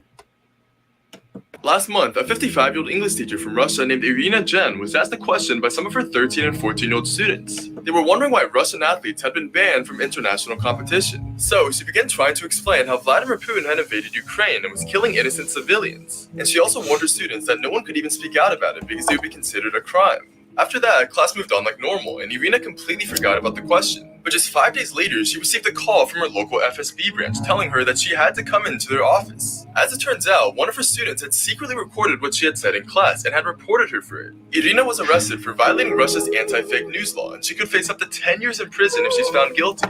Although she was completely shocked and upset to be reported by students she knew so well, Irina says she doesn't blame them. She says it's most likely that their parents found out that she was anti-war and just told their kids to turn her in. Anti-war. Explain this one, because that went fast. A couple years ago, a man named Joseph. Last month, a 55-year-old English teacher. They turned her in. Her own students turned her in for. Hold on, I'm gonna play it again because that went too fast for me. My brain didn't get it. From Russia named Irina Jen was asked a question by some of her 13 and 14-year-old students. They were wondering why Russian athletes had been banned from international competition. So she began trying to explain how Vladimir Putin had invaded Ukraine and was killing innocent civilians. And she also warned her students that no one could even speak out about it because it would be considered a crime. After that, class moved on like normal, and Irina completely forgot about the question. But just 5 days later, she received a call from her local FSB branch telling her that she had to come into their office. As it turns out, one of her students had secretly recorded what she had said in class and had reported her for it. Irina was arrested for violating Russia's anti-fake news law, and she could face up to 10 years in prison if she's found guilty. Although she was completely shocked and upset to be reported by students she knew so well, Irina says she doesn't blame them. She says it's most likely that their parents found out that she was anti-war and just told their kids to turn her in. Last month, Anti-war. I don't know. I don't even want to make comments on that. The teacher was asked, why are Russians able to go to the Olympics? She said, because we invaded the Ukraine and the world thinks it's a bad thing that we did and we shouldn't have gone to war. And one of the students recorded her, and the FSB, which is the new KGB, came and picked her up a few days later. So she's in Russia teaching students? This is not in Ukraine. No, she's in Russia. Dude, you don't understand what's going on there for anyone that speaks against the war in Ukraine. She got picked up by the MIB, the KGB, the FSB. And that's what's going on there if you speak against the war in Ukraine, if you're in Russia. They use the anti-fake news law against her because she said that we invaded and we shouldn't have, and that's fake news. So she was incarcerated up to 10 years for that random comment about what she thinks. Yeah. Well, I'd have to know more about it to really comment, but I would say that I could see that happening here in the States. You know, I'm sure we're supposed to be super outraged at Russia for doing this, but I could see that happening here. And look at Julian Assange. So what's this other one? Let me play this one. What Democrats really value. The word military appears 26 times in this budget, but gender, it's used 43 times in your budget. Equity, well, that's used 75 times. And climate is used 187 times in this budget. And Americans sure do understand what Democrat priorities are and their values. They know that the real cost of these woke policies and so-called values are impacting them, and the bill has come due for these bad Democrat policies. Proposing to spend trillions of dollars on more woke wants, not needs, is absolutely shameful, and really you should be embarrassed to be testifying today and trying to defend this $5.8 trillion budget. Director Young, Biden likes to say, show me your budget and I'll tell you your values. So let's see what Democrats really value. The word military appears 26 times in this budget, but gender, it's used 43 times. But okay, we're talking about a budget, but I didn't hear no numbers. That's sensational. They're not talking about numbers or anything like that. They're talking about the total budget. They're just talking about where the focus is in the budget. They're saying that all those items and things like that, this is how important it is to the Democratic Party that these are mentioned so many times in the budget. But if it tells you what their focus is as a party, which is not necessarily what the people want. Yeah, but if you're focusing on what the focus is, then I would think that you right after that, I expected her to say, okay, they spend this much money on this, or this much money on that, and this much money on that. And so that shows what they like to focus on. And then compare it to another administration and be like, okay, this administration, you had a budget of this amount, and they spend this amount on this, and this amount on that, and this amount on that. And then therefore I would understand what they focus on. Saying certain words that were in the budget, like that doesn't.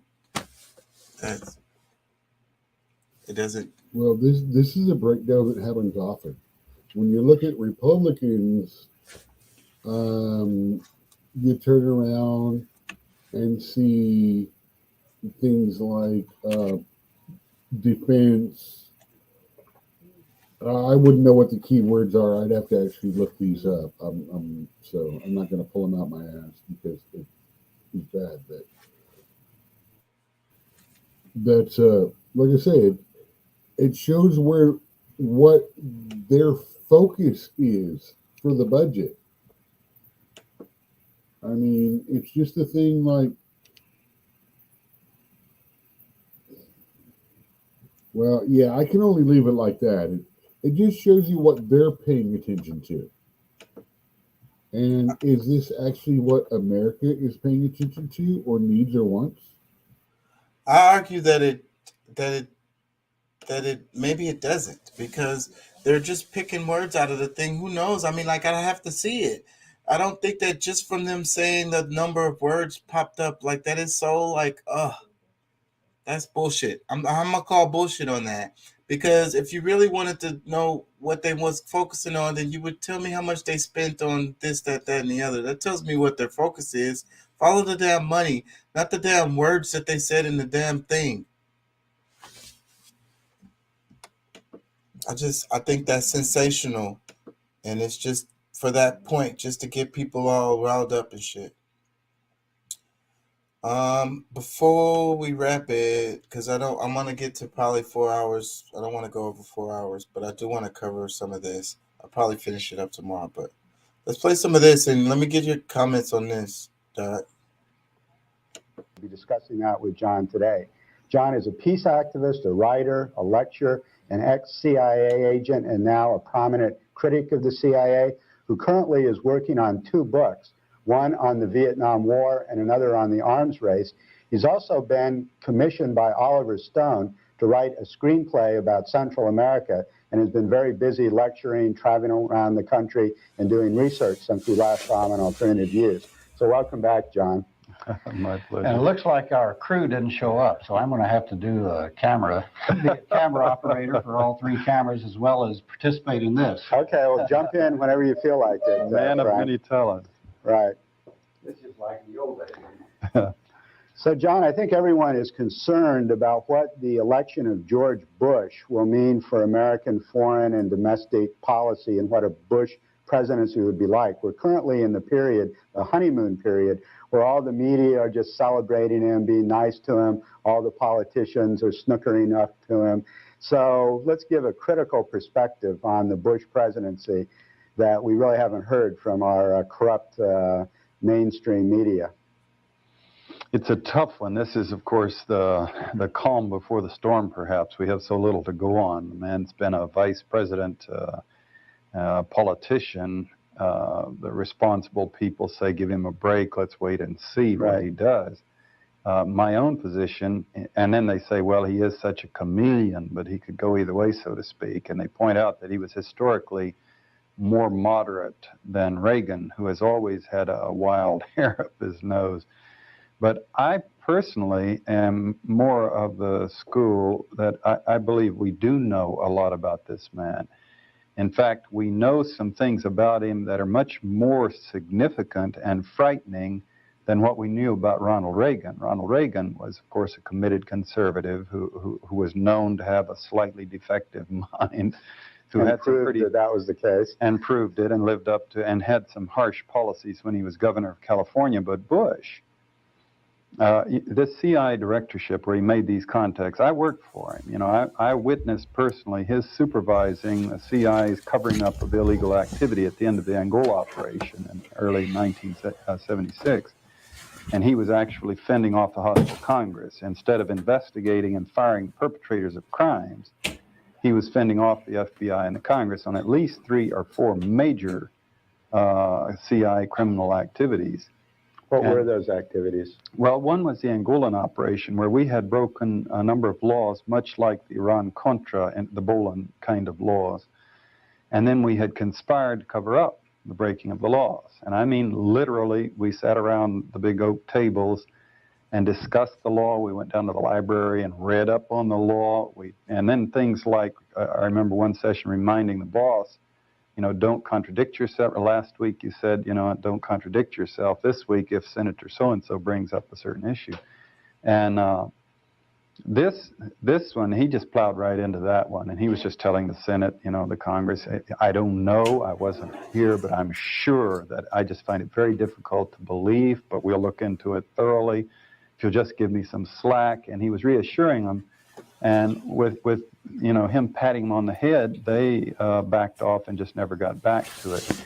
He was also doing the same thing about the assassination of Patrice Lumumba, which was being investigated in that cycle. And also the Chilean operation, the killing of, the Track 1, Track 2 ouster and killing of Salvador Allende in Chile. And he was fending off an investigation of that. In the FBI stuff, the Justice Department was investigating some of the mercenaries who had been involved in the CIA's Angola program. And they were asking us specifically which ones had worked for us and in what capacities. And a young attorney showed up from the general counsel's office responding to Bush's supervision policies. And oh, that's a cute kitty.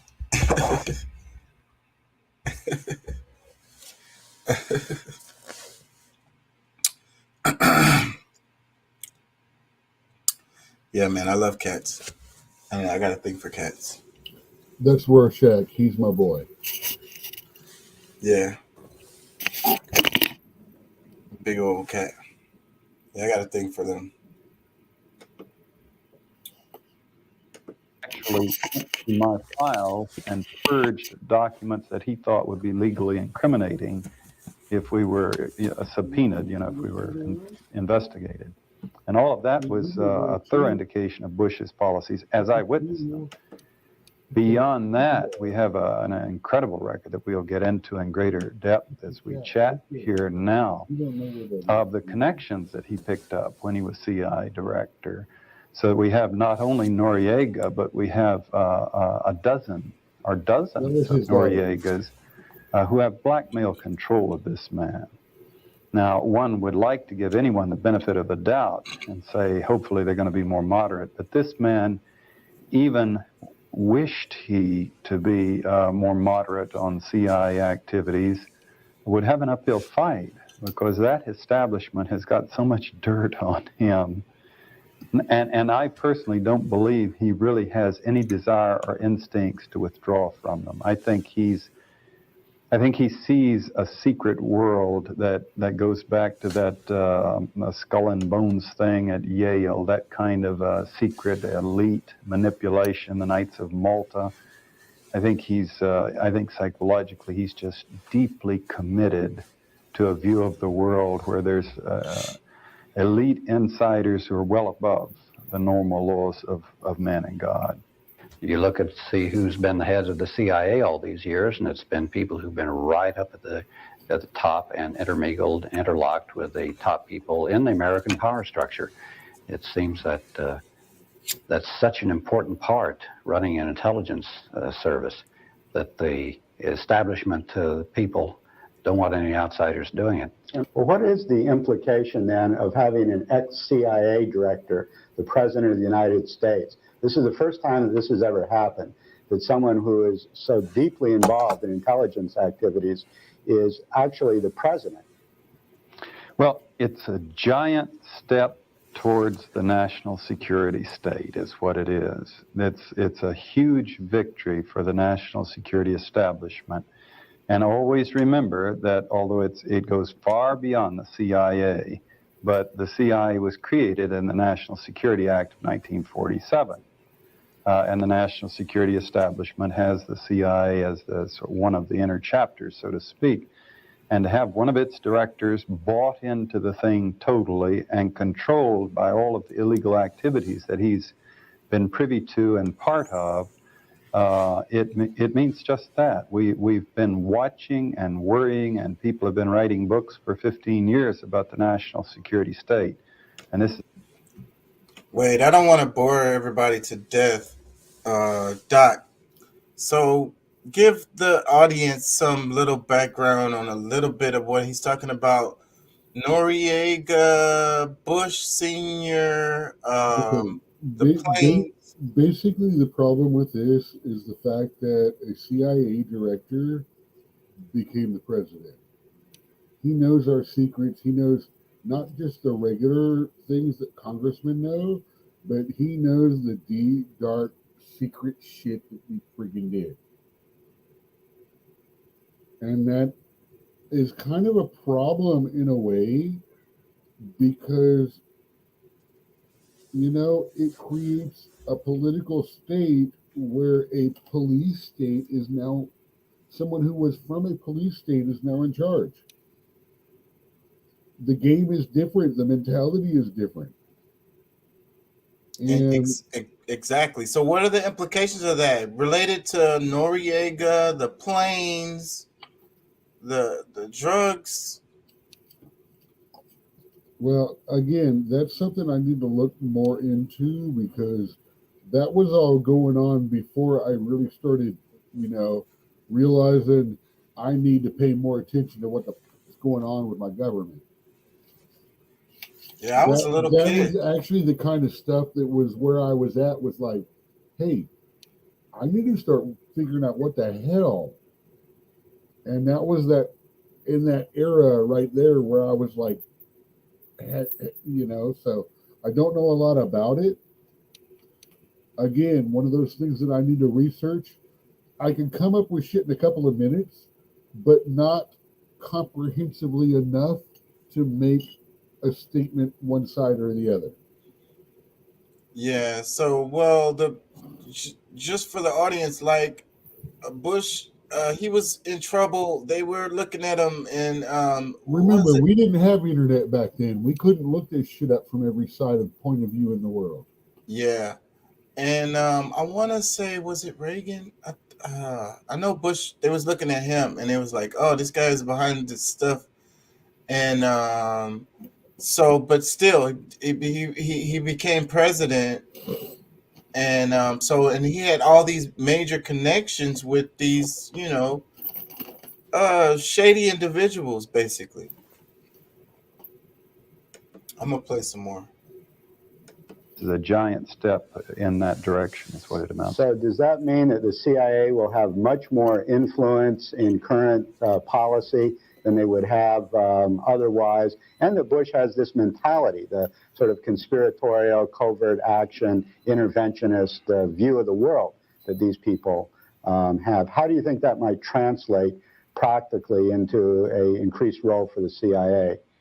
Or increased influence on Bush? You get into some nuances or personalities, if you will. Overall, the establishment that the CIA represents is much stronger, having Bush as president. However, it's difficult to imagine the CIA being more dominant and active than it was under William Casey, for the simple reason that the man was wild, Wild Bill Casey, right. And he was running poorly thought out, very aggressive operations in every corner of the world. Now, Bush has decided to go with William Webster.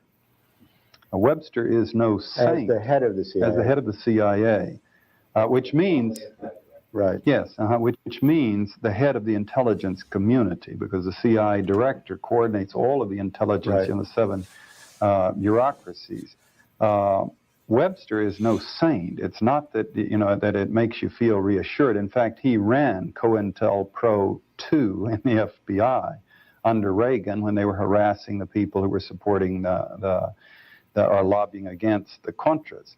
And but what's the most ominous thing about this man is that the establishment exonerated him totally.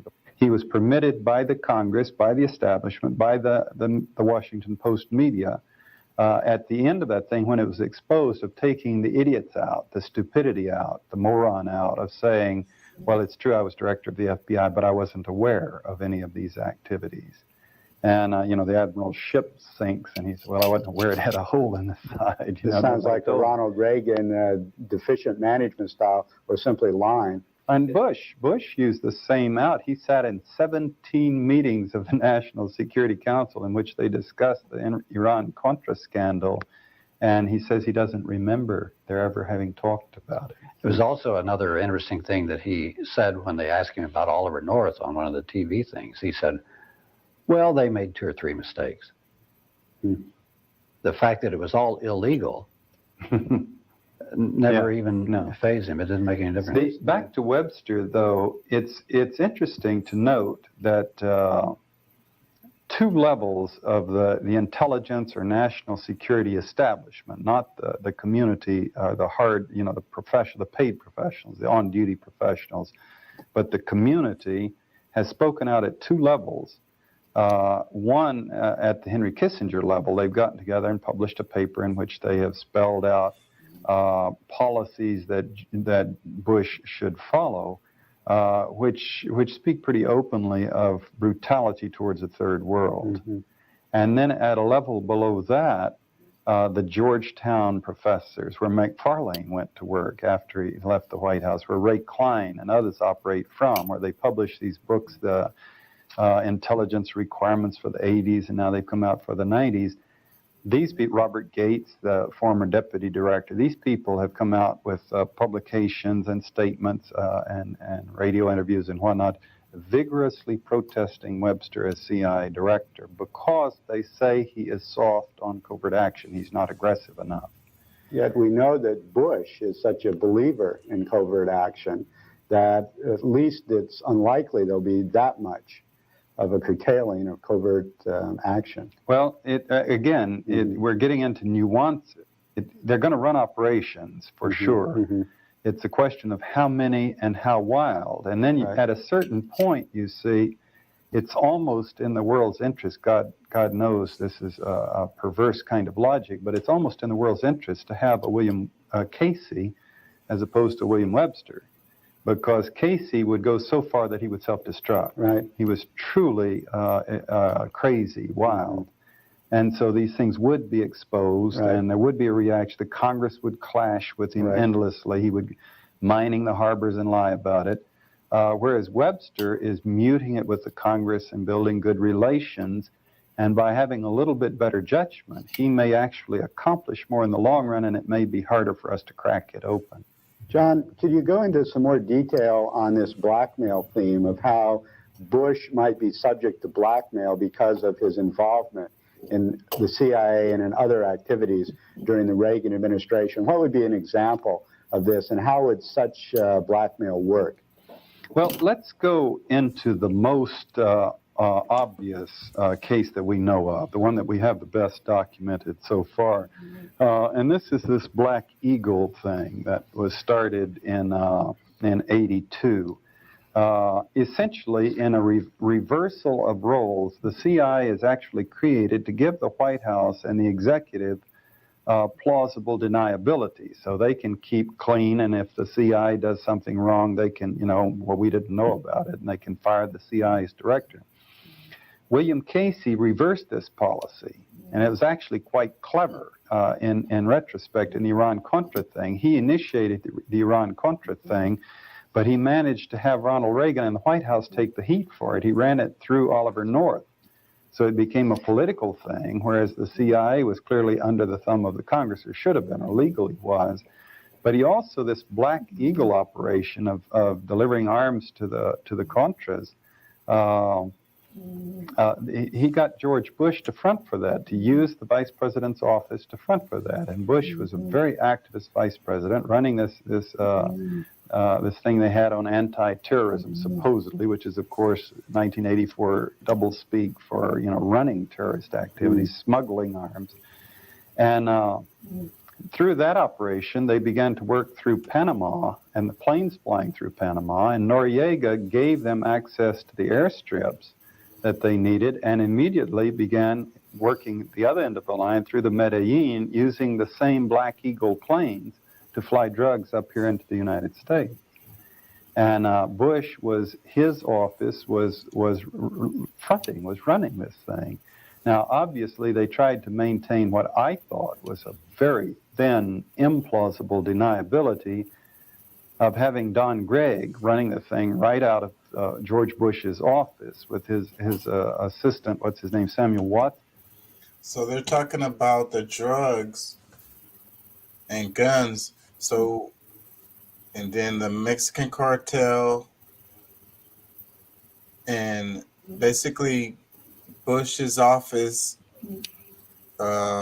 supervising all of this shit. And they have proof of this stuff. And it's really common knowledge.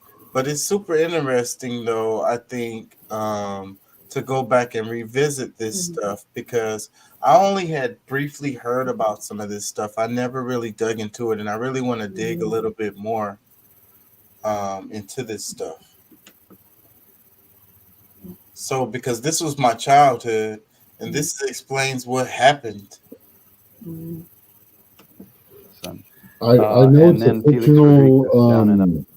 I know it's a fictional presentation, but you really need to catch Narcos on Netflix. Yeah. And good show, touches around the subject, not accurate, but enough details that you can research based off of it and find out the real truth.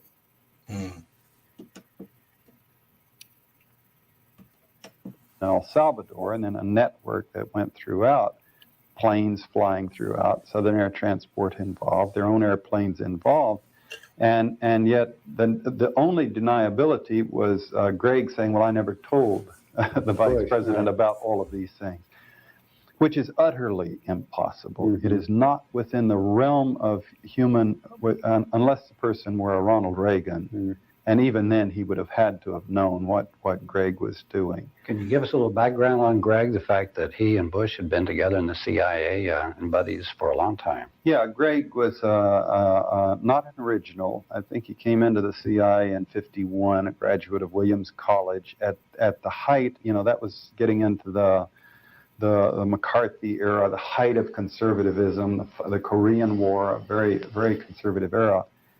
And he joined and had what was ultimately a tremendously successful career. In fact, I thought that Bush would wind up appointing him as a CIA director, and instead he's gone with William Webster. The guy had to do with the destabilization of Cuba in the 60s. He wound up in Vietnam in Military Region 3 in 1970, and that's where I was, except I didn't overlap with him. But I got there just after he had left, so there were a lot of people were talking about him and about Felix Rodriguez, who was one of his favorite operatives in Vietnam. In the height of the Phoenix program. And Shackley was his boss, wasn't he? And Shackley was the boss. So you see the same group moving in with George Bush then in the basement of the White House, right next door to Oliver North. Minus Shackley. Shackley wasn't. Yeah, minus Shackley, who had been squeezed out by then. But Shackley was still in operation, involved in a lot of these things. Well, I'm sure the old boy thing worked so that he was in contact with them. But don't ever forget that these people fight a lot. They are as bad as people in the peace movement, about 12, literally. You remember when Black Eagle eventually fell apart. And then the enterprise kind of came apart. Oliver North and Felix Rodriguez were at each other's throats. Mm-hmm. And these are two very volatile, unstable, dangerous men who couldn't get along. You remember the incident that's cited in the Foreign Policy Fall 88 issue that broke Black Eagle was when the CIA operatives, it doesn't name them, and the Israeli operatives drew their pistols on each other. This was 1985. 85. Wow. And they were about to start blasting each other away, and the senior head said, everybody cool it, just, slow down, and prevailed and got everybody to put their guns back. And at the same time, the Pollard case was breaking, and the U.S. was going to prosecute the Pollards, and Israel didn't appreciate that. So it went through its spying for Israel and against the United States. Right. And yeah. Can you clarify something for me, or are you through with it? What you? No, there's so much of this material. Yeah, I'm a bit confused now. Oliver North's office was next door to George Bush and Donald Gregg's in the bottom of the White House, as I understand it. Now, were they working together, or as I've heard some people say, they actually had two separate arms running and drug smuggling operations going, or were they separate but coordinated? Well, they have done everything they could to obfuscate, if you will, and confuse the issue. North admitted that he met with Bush on many occasions, but he minimized the cooperation. The way I see it is there were a number of different offices, and people did have different roles to play, and there were different power lines working. And don't ever forget that there is just a norm of every presidency since I've been around anyway, is a lot of intense competitiveness. I mean, people, they're really ruthless. Everybody's jockeying for position endlessly inside the White House and the vice president's office, if he has any power. So North was definitely part of the same machinery. He was definitely cooperating with George Bush as Bush was cooperating with Casey. But at the same time, North was definitely beating his own drum and tooting his own horn and flying around the world grandstanding and setting his... They were not it was not a disciplined unit like one CIA office would be, or one Marine division would be, or one of your Navy ships would be. And these are a lot of competing people who are in the same ideology, the same administration, and moving in the same direction, with the same evil intention. The way that the Rolling Stone told this story in their November 3rd essay on the dirty secrets of George Bush, the Black Eagle operation that Bush, Rodriguez, and Gregg were running was coming apart because of this rupture with the Israelis, and also because they found out Noriega was running so many drugs that this was threatening the integrity of the operation. So North began this other enterprise, literally called the Enterprise, with Richard Secord and Hakeem and these people to bring arms down to the Contras. But Secord had trouble getting it off, so that Felix Rodriguez began another operation. And once Secord got his going, they shut down the operation with Rodriguez's Cuban friends, who had lost a lot of money in this and were very angry. And this began the tension between Rodriguez and Bush and the Secord North group. And eventually the tensions there sort of exploded. And Bush was the guy supposedly trying to hold everything together. That when these other guys, North and Rodriguez, were at each other's throats, Bush was the guy that had to smooth things over. So again, he played a major role in carrying out these operations, according at least to these this Rolling Stone story that seemed fairly well documented. No, I endorse it. The way you describe it is the way I have read it myself very much. That in fact, the original outfit, they had built this giant warehouse called the Arms Supermarket and stocked it with arms which was supposed to be bought by the Contras with U.S. taxpayers' dollars or the private enterprise dollars. And at the time that North pulled away from that enterprise to start the Enterprise, they had that thing stocked with $18 million worth of arms. Now, arms is a cash-for business, and this cash had to come from the Medellin Colombian cocaine cartel. Right. So there was drug money that they had been working with that had stocked this warehouse, counting on selling the arms to the Enterprise Small E, and then North did break away at the point where he saw that thing apparently as getting out of control, as being too explosive. Now, it was not. Don't anyone misunderstand that he was morally troubled by working with people who were smuggling drugs. He had known for years these people were smuggling drugs. But as you noted, the volume of it was getting so high that he saw an earthquake coming and actually moved. There also was undoubtedly part of his ego, power play, power struggle at the level of him and Rodriguez, at the level perhaps of him and Gregg. During this whole time, George Bush was supervisor. He was control of the anti-drug program in the United States, not just the propaganda bit, just say no, but a great and very expensive operation to interdict drugs and to keep them from coming into the United States. So it was a perfect circle, not only from the propaganda point of view, because Bush could be said to be the guy who is keeping it from coming in, but on the covert aspect, he could make sure that this stuff came in undetected. And yet, none of these stories came out during the election campaign. When I left for Europe on August the 17th, during the Republican convention, Dukakis was 10 or 15 points ahead. Bush had just nominated chosen Quayle, as vice president that looked like it was going to be a self-destruct operation. And when I came back a month later, Bush was 10 points ahead. What do you make of this? How do you analyze Bush's turning things around and winning the presidency? What was involved in this? Well, one just quick observation is there's some false polling in the summer. After the Democratic convention, the Democrats always look better. They've gotten a lot of publicity. And then a month later, after the Republican convention, they have a surge back. And so it's sometime about the 1st of September where the polls, I think, I forget the figure, but it's something like 9 times out of 10, the one who is leading on the 1st of September wins. So it's stabilized by the end of August. And in fact, by the end of August, Bush was ahead again. The Quayle thing was a heavy hit of Bush. One might call it a major blunder, but since he succeeded, we all reflected on that a lot. His choice of Quayle, as I see it, was twofold. He had to pick someone who would make him look like a giant. And that was not easy to do. If he picked Bob Dole, for example, someone who knew more and had a stronger personality, he would have all kinds of problems. He also, in my opinion, and this is an analyst's opinion, you know, this is not based on any hard quotes or anything, very subjective, but he also had to pick someone who was bought into the Iran-Contra scandal.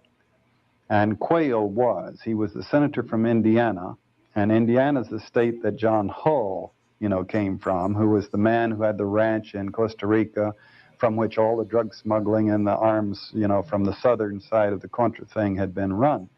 And it turns out, as we dug up in August and found out, this young man working for Quayle introduced Hull to Oliver North originally, and that young man's name was Robert Owens. And Owens so was involved in all this? Owens was working for Quayle when he introduced John Hull. Oh yes, when he introduced John Hull to Oliver North and gave them that whole option, which evolved into the enterprise and the whole scandal. That's incredible. The whole interconnections, all of this, even Quayle. I mean, this is amazing. To go back, this is a very complicated thing, but I think we can sort it out. I don't think Bush dared to have someone in office who was clean of the Iran-Contra thing, like Dole, who could benefit from an impeachment.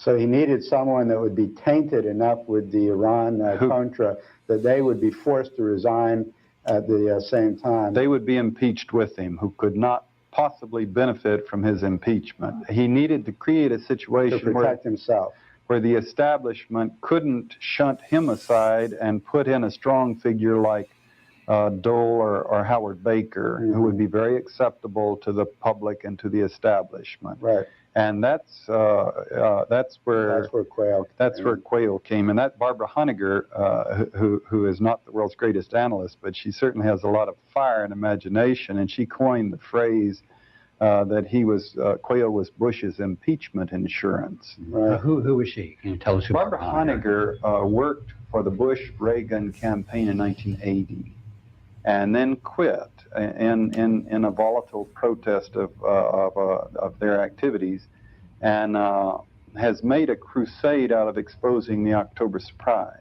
We might as well get into this, since this is one of the stories that was covered over by the mainstream media. What was her initial story? Well, her initial story was that the Reagan-Bush campaign, William Casey, the Reagan-Bush campaign had made a deal with the Iranians to keep the embassy hostage through the elections, and then another 76 days so that Carter wouldn't even get credit for their release, you know, so that Reagan would get the full credit for their release.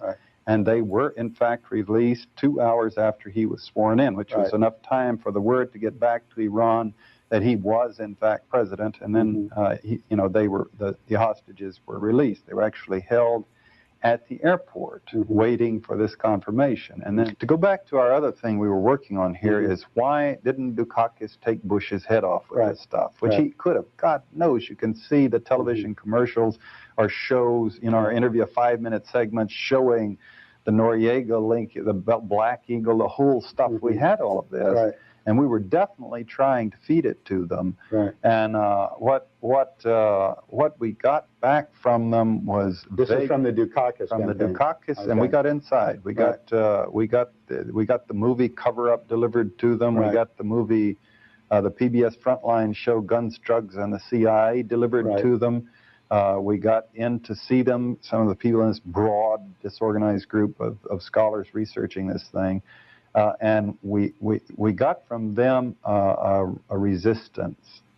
They essentially, and feedback, as one of the senior Dukakis people told Jim Driscoll, who's in our community with the America's Peace Desk in Nevada, that John Stockwell's facts are all screwed up. And I immediately, what facts? What is it? Because I consider myself, if not an academic, nevertheless a scholar of these things.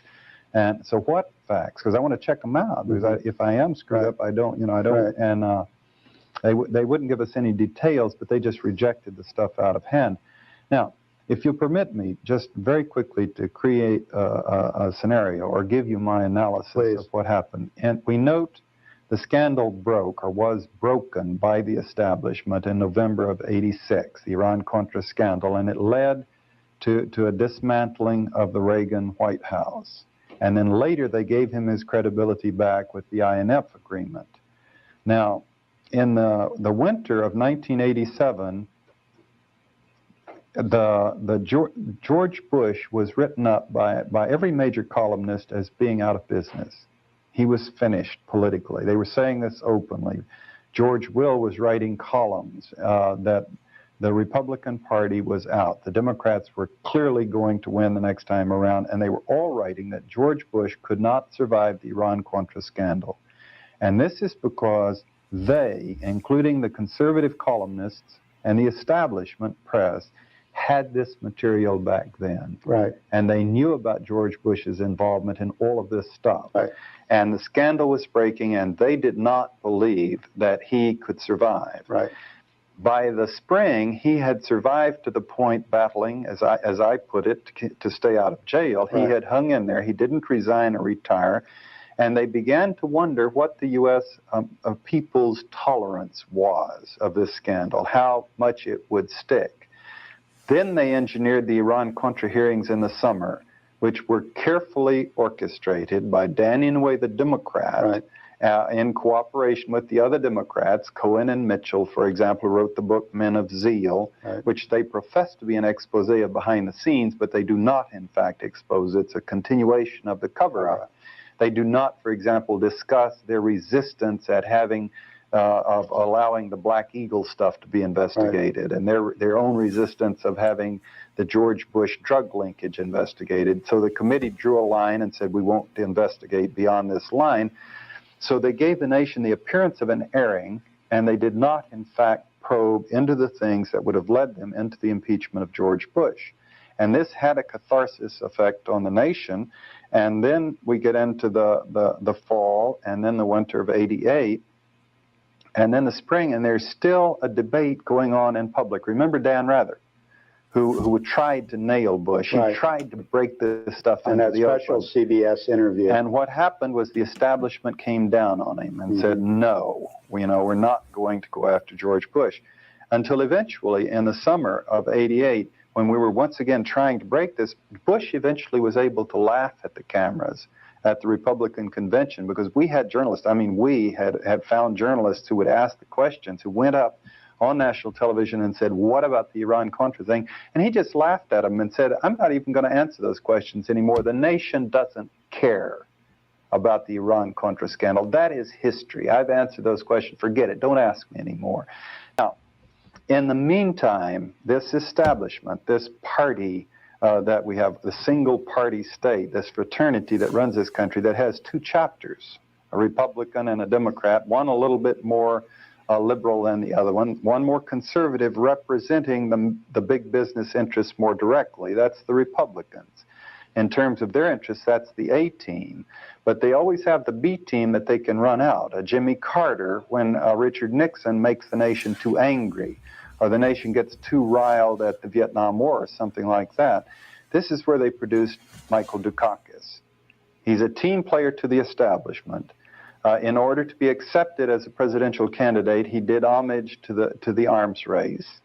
He said eventually that he would give humanitarian aid to the Contras. He would consider it. He said definitely he would give military aid to El Salvador, which means he bought into all the principles of the covert secret government, of the covert operations, of the covert manipulation of the world. He was singing another song when he was trying to get the Democratic nomination. That's right. Before, his background was progressive, but he bought in, they screened him into the system, they groomed him into the system. He was advised that he could run, but if he would, so what he was there is if the nation had clung, had its outrage had been sufficient over the Iran-Contra scandal, they had Dukakis standing by, the B team to their interests, and he would give them some grief by spending some money on housing and on medical insurance for people and things like that, which is not their choice of the way to invest the money. They want to invest it in missiles and things where they make greater profits.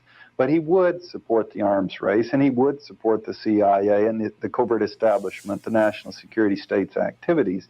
But then they realized they did not have to go with the B team. The people didn't care. They didn't have to give the nation a B team. So they went ahead and went with the A team, which was George Bush, i.e. they concluded eventually that they could Teflonize Bush despite all of this incredible activity and sell him to the nation, and they did. One fucking two wings of the same bird. Please, did y'all hear that? Let me see something. Why, though, did Dukakis as the B team not go after Bush more aggressively? Because he's a member of the team. He's a member of the fraternity. Why did Dan Inouye? They had Ronald Reagan and George Bush by the short hairs. They could have impeached them, and they didn't, because they couldn't impeach a popular president like Reagan and Bush without losing control, the public trust.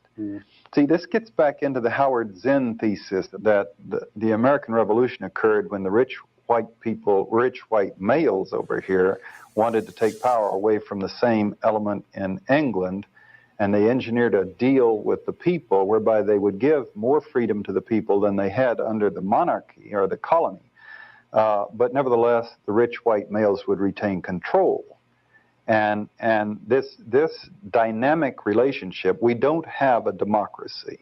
We do not, even to this day, vote for the president. We vote for electors who select the president. In addition to which, this two-party system we've evolved gives them further control, because even the selection of the candidates, it's done by about 50% vote, popular vote through the primaries, and about 50% through the frozen delegates, or the hard delegates, or the super delegates, who are party hacks, who control, the party machinery, controlling ultimately who gets nominated. This is why Pat Schroeder gave it a run and dropped out, is because her traveling and consulting with the super delegates, the frozen delegates, the power structure of the party, she was told she would not be permitted to win whatever happened, on the popular side of things.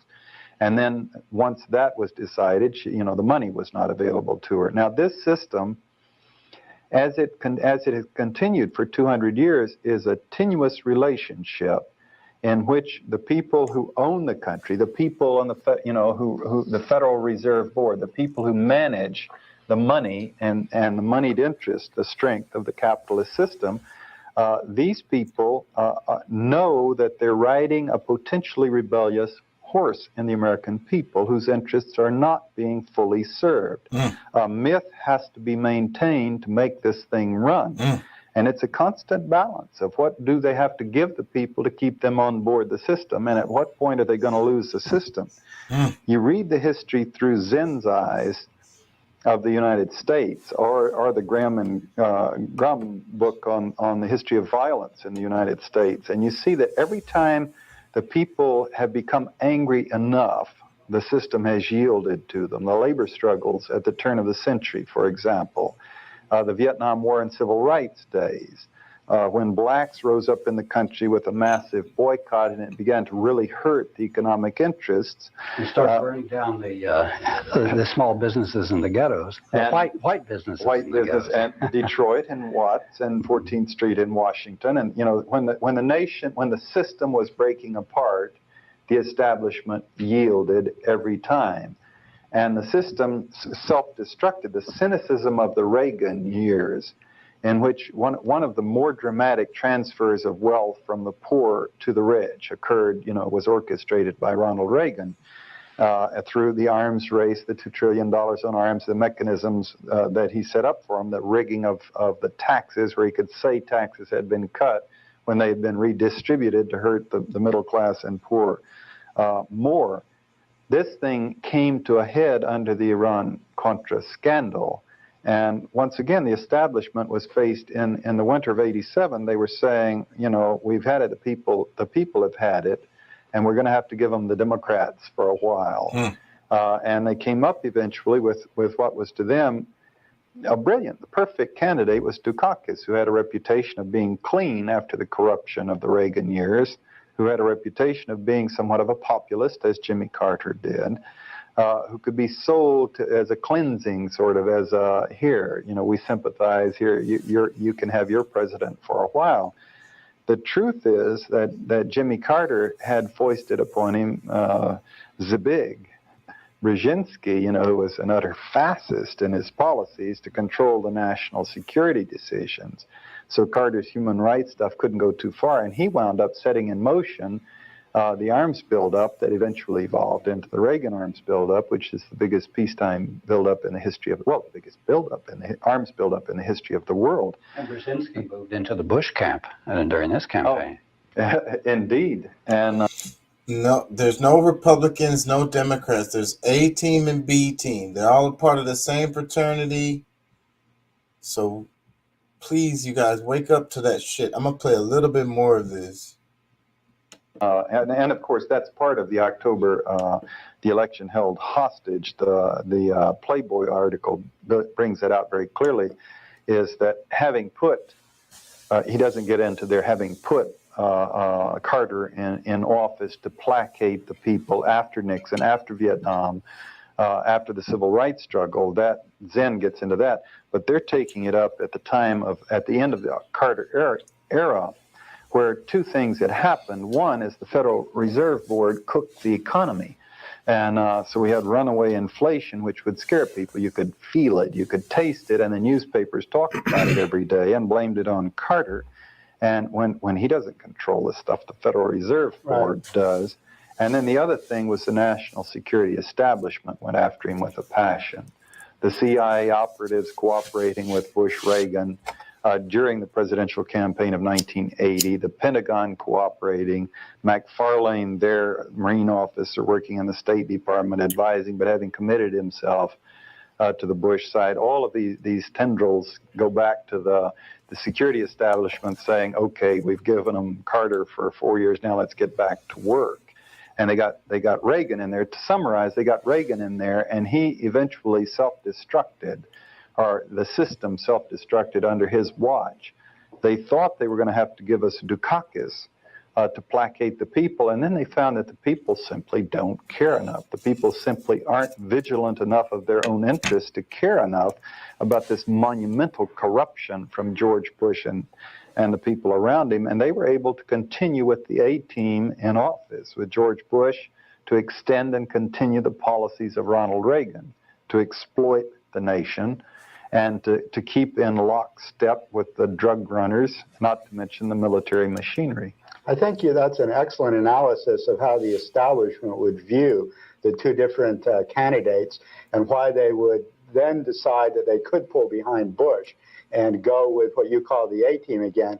It still doesn't completely explain why the B-team, that is Dukakis and the Democrats, didn't fight harder for the presidency, didn't go after Bush more aggressively on this Noriega drugs, Contra drugs, the Iran arms deals, the whole relationships of Bush and Reagan to the Ayatollahs. Why didn't Dukakis and the Democrats use these issues to probably win the election if they could have publicized them? It was the negative campaign of Bush against Dukakis that many people think helped win it for Bush. Couldn't Dukakis have done an honest negative campaign against Bush, telling the actual truth about Bush? And why didn't he? I still have trouble. Of course.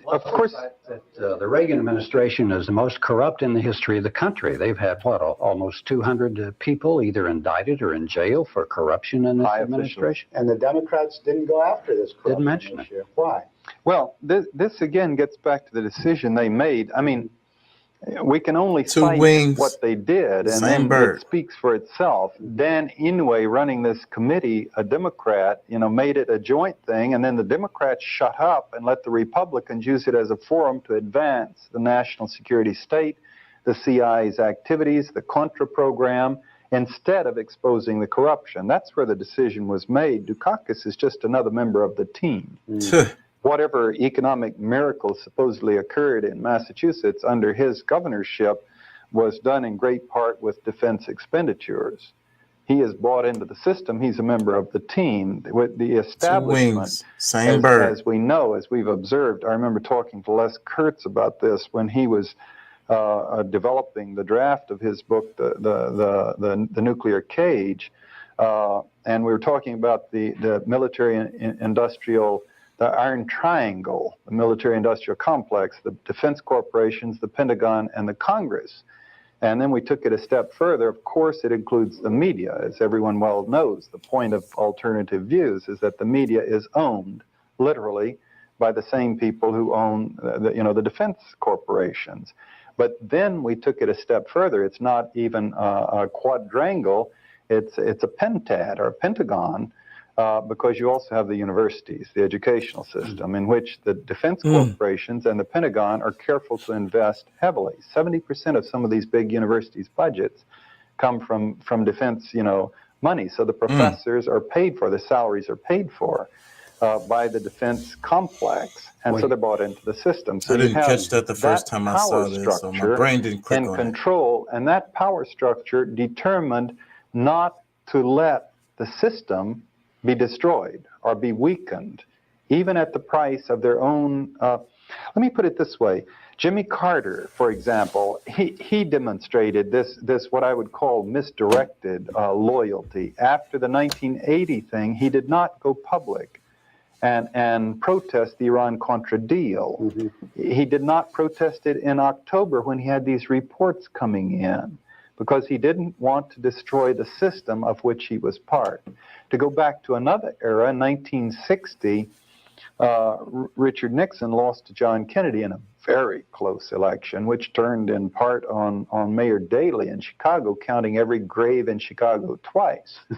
Now, this scandal was known at the time. Nixon didn't mention it until, God knows, 20 years later. He eventually said he couldn't make an issue without destroying the credibility of the presidential election process, and he wanted to have another shot at the presidency. Which he got. Which he got and became president. If he had destroyed or attacked the system, if he had exposed that scandal, it would have destroyed, perhaps, it wouldn't take all that much to lead the American people to have a big mental breakthrough and demand a change in the system, perhaps in the direction of a parliamentary system where we could, at the time of an Iran-Contra scandal, there would be forced a vote of confidence, and Reagan certainly would have been out. In December of 86, he would have been out. Well, this is my studies on the power structure in the mass media. This is the main thing they try to keep from the American public, how the economic and political system really works. Because the Americans wouldn't like that at all if they really knew. Saw how scared the establishment dodged a bullet, how scared they got in the Jackson run at the presidency this last time, because Jackson is the first national prominent figure since I can remember who has achieved prominence and represents the interests of the people pretty directly. And the manipulations they had to go through to keep him from getting a position of in fact, power. Just to cite one example of how far they will go, this loose association of X's from the national security, we were flying to Iowa to do a hearing to try to force the candidates to tell us their policies. At that point, there were a lot of candidates. And on the plane, the day we went up there, the New York Times had a big piece on where the polls put all the candidates at that time in Iowa. And it had Simon, I think, was leading in a big front page article, and then a long discussion, Simon and Dukakis and the others and whatnot. And then you went to page 3 for the bigger article, the details, and it turns out Jesse Jackson was running a very close second. It was sort of like 33 to 31, but his name was not mentioned on the front page of the New York Times. Well, the Times... And inside they showed the polls, but on the front page they didn't want him to have the name recognition. Well, the Times and all the mainstream media pretty much did a blackout on the, excuse the metaphor, on the Jackson campaign until the Super Tuesday primaries where he won, and then he became ahead actually after the Michigan primaries. He was the front runner, and then they had to give some attention to Jackson, and they tried to make it negative, and then Dukakis regained the momentum in the Pennsylvania, New York primaries. So that was probably the only hope looking back. The party machinery shifted gears at that time, scared, because Jackson was leading and there was a chance that the people would really get excited about this thing. And that 50% control asserted itself. The party machinery asserted itself. And Jackson was pushed down and Dukakis was run in instead. They did it by calling Jackson a radical. They said it's not racial. We have no problem with his skin color, although there would be some people in the South who wouldn't vote for him, but he's a radical, meaning he doesn't support the establishment. And they got that word out to the party, to the party hacks throughout the nation. And the result is that Jackson's, I've been wishing and hoping, like what you said, that Jackson would split off and give us a third party. And with the people that I believe would follow him, we might be able to force onto the two-party system a viable third party. And that makes me feel like he's controlled opposition, but I really like everything. This guy was revealing a lot of stuff, and I learned a whole lot of stuff there. So I'm sorry that maybe I put some people to sleep with this, but this was some valuable stuff right here. 2 wings, 1 bird. Oh shit, what happened? That's okay, it's at the end anyways. I kind of wanted to read some comments before I go. Fuck, it froze up. It's doing something crazy. Can y'all even hear me? What is happening? And then we could, throw our block of votes to the... Oh, I don't want to play it. What is happening? Can y'all hear me? I wanted to read some comments before I got out.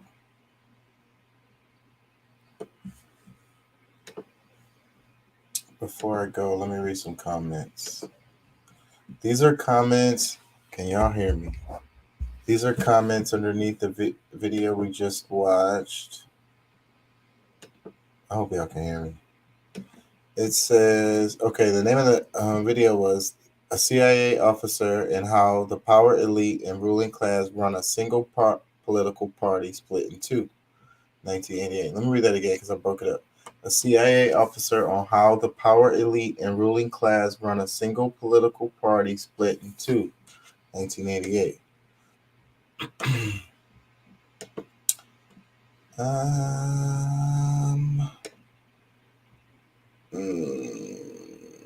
don't know if I want to read all of that. They're telling you all this. The guy. So the guy's name is John R. Stockwell.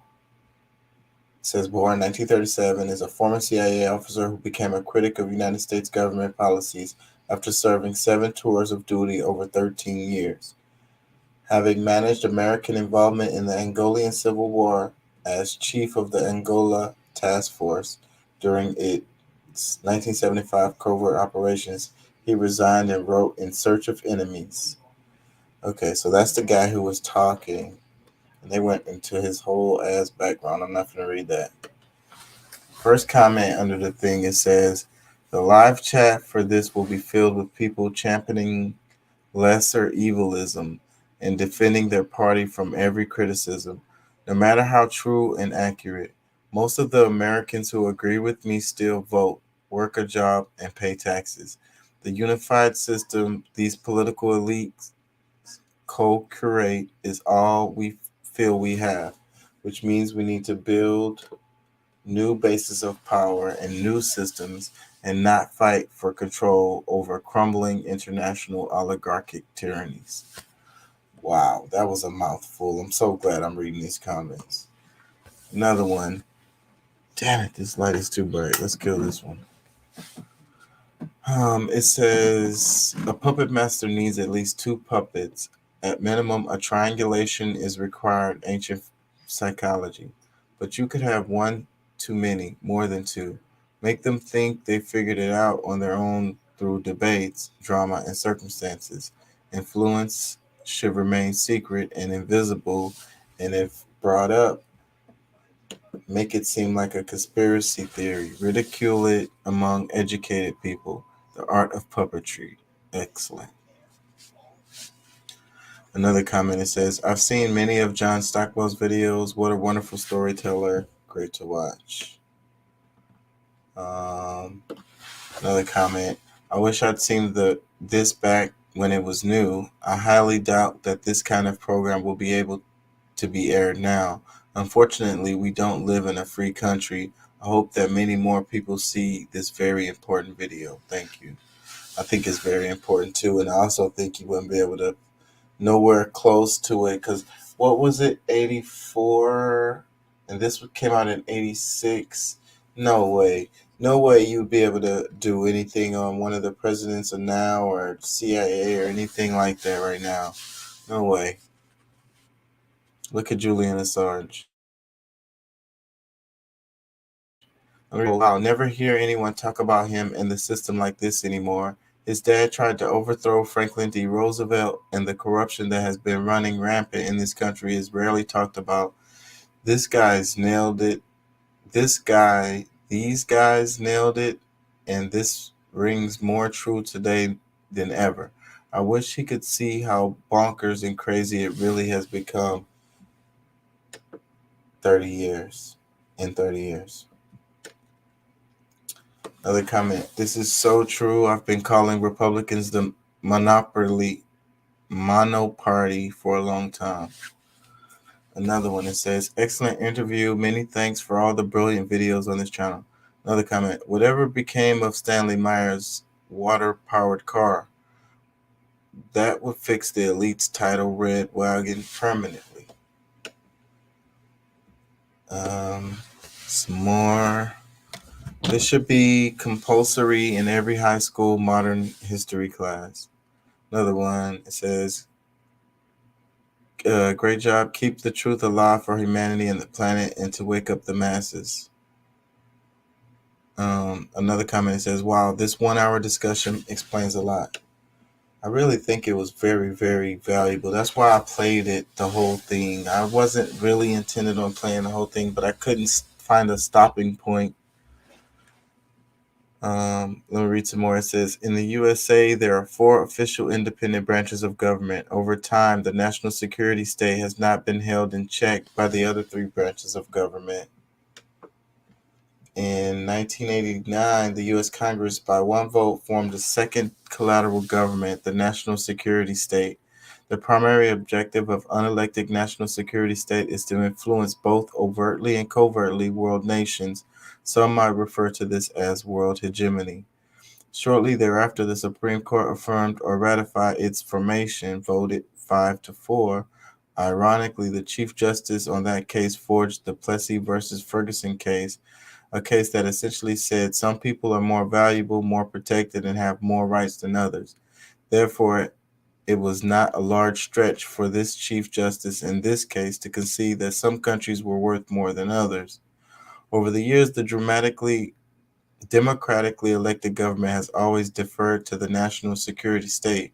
So when investigating the Contra cocaine train, the national security state overruled prosecution.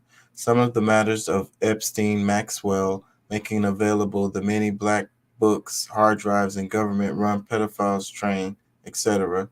In 1992, Congress unanimously made a law that ordered that all CIA and NSA documentation on the JFK assassination be made available and redacted. Despite this being law created by the elected branch of government, the national security state refuses to give them up. As always, the elected branch of government deferred to national security state. Trump sided with the national security state, as did Biden. Therefore, laws are below national security state interests. The primary objective of most government is to sell gratuities to the highest bidder. The practice shapes the country's growth and culture, typically for the worst where the common man is concerned. The Constitution precisely limits the size of central government. In summary, the Constitution states that unless express and specific permission is given in the Constitution by law, the central government cannot do it. According to the Constitution, the U.S. was a confederation of cooperating states, and state government local deciders were able to be the primary goalkeepers. The central federal government by this Constitution was vastly limited in power. What exists today, and as it existed in the 1860s, is an illegal rise in power and prerogatives by the central federal government. Legally, this gives states the right to file for breach of contract and to succeed. But we know what happened when a few of them did. Things have been moving downhill and an even accelerating pace ever since. The other fundamental flaw is that that contrary to the Constitution, the central government turned over the creation of money to private bankers. When you couple this illegal, immoral practice with politicians selling gratuities, you wind up with bad things like endless wars, a huge financial boon to the bankers who counterfeit money, then loan it to the big central federal government to prosecute their wars. Governments have a political imperative to spend more money than they have. For thousands of years, they arranged for this by allowing money changers to create money out of thin air, some of which the government borrows. This always leads to the collapse of a country. Sometimes the country never recovers. Example, King Philip II of Spain. Some governments banned the money changers from the deleterious scheme, resulting in prosperity of their nation. Examples include Julius Caesar, King Henry I, Queen Elizabeth I, etc. In Europe, the Rothschilds kicked it up beginning around 1743. They financed Cecil Rhodes, enabling him to monopolize the rape of natural resources out of Africa. And they financed John D. Rockefeller in his monopolization of natural resources in the USA. And later, J.P. Morgan, Kuhn Loeb, etc. By 1840, the Rothschilds' money changers have full control of France. I need to take out my contacts. They're getting blurry. The privately owned Bank of England started raping the people with counterfeit money they were permitted to create out of thin air around 1694. The current privately owned Federal Reserve Bank officially started raping the U.S. in 1913. Fast forward to 1971, the U.S. government owed tons of money to the money changers, Fed, for their frivolous wars and demanded compensation. President Nixon satisfied the problem by taking the U.S. dollar, the world reserve currency, off the gold standard. Now the Fed could counterfeit all the money it wanted without any restraints. This allowed the U.S. government to pay for everything it wanted by using the Fed's phony money. European governments vehemently protested. The world was wildly out of balance. The British and French were the most vocal. France literally sent a warship to New York Harbor on August 15, 1971. Nixon told them all to piss off. The European Central Bankers, group of private money changers, decided they could bring the balance back, forming a European Union, and allowing themselves to likewise counterfeit money that wasn't backed by anything. This began to race the counterfeit money. European money changers versus U.S. money changers. This wasn't merely a moral dilemma. It rotted the entire apple from the inside out. Most of the counterfeit money winds up in the hands of elites. Workers are taxed heavily to pay the ever-occurring debts. History continues to allow these money changers this power over the creation of counterfeit money. The results are always the same in the end. Many bad things happened in the U.S. beginning in 1971. Real wages took a dive. The amount of lawyers exploded. Cost of living began to soar. Collapse of small businesses. Savings plummeted. Utility costs and fuel costs skyrocketed. Infrastructure became neglected. Subsequent generations became more impoverished. Federal debt grew logarithmically. Speculation traded accelerated. Massive growth in healthcare administration and costs, and so on. He left the article. Let me read it. The following webpage has many shocking and highly illustrated graphs to demonstrate the annihilation of the nation that began in earnest following Nixon's dropping of the metal standard in 1971. Wow, this guy made a whole freaking long-ass lecture for us, bruh. And he gave us an article. I've already read a lot, and this is long. It says, hold on, can y'all see this? Let me share.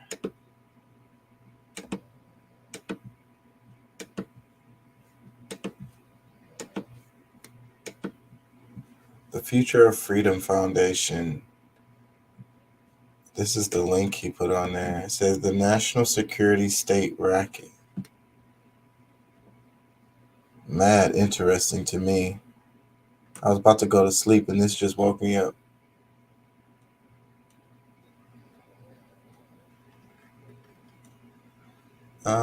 Some people criticizing President Biden for the recent U.S. airstrikes in Syria, as well as his refusal to sanction Saudi dictator Mohammed bin Salman, the man who U.S. officials have concluded orchestrated the murder of Washington Post columnist Jamal Khashoggi.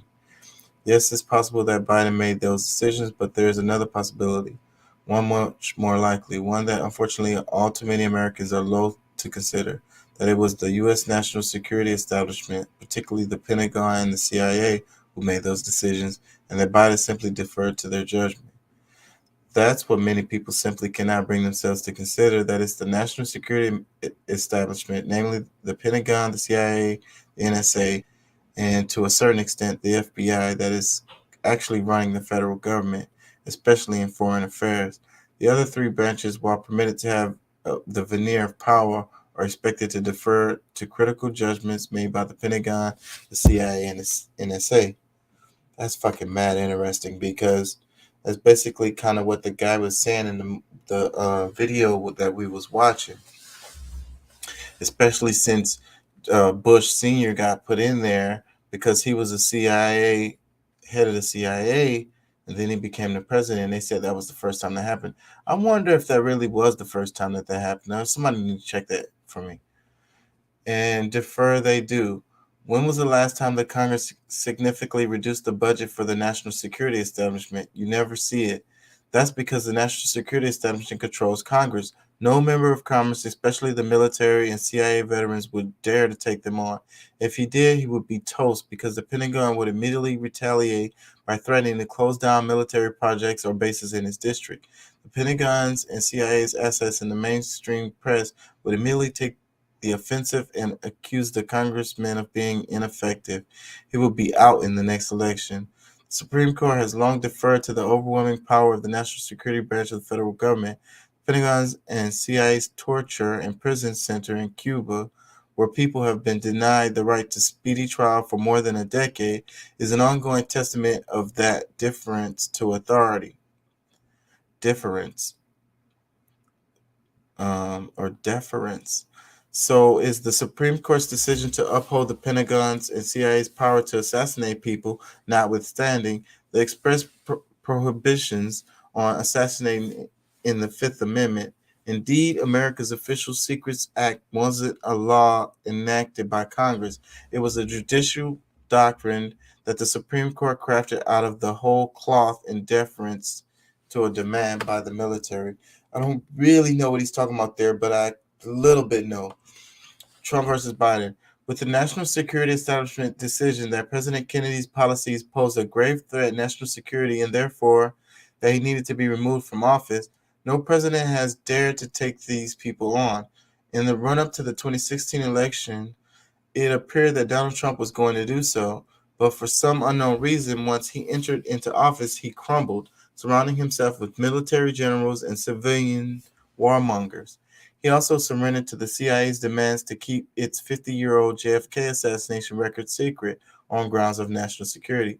But there is no doubt that Trump was different. He didn't show the same difference to the authority of the national security establishment that other presidents since Kennedy have.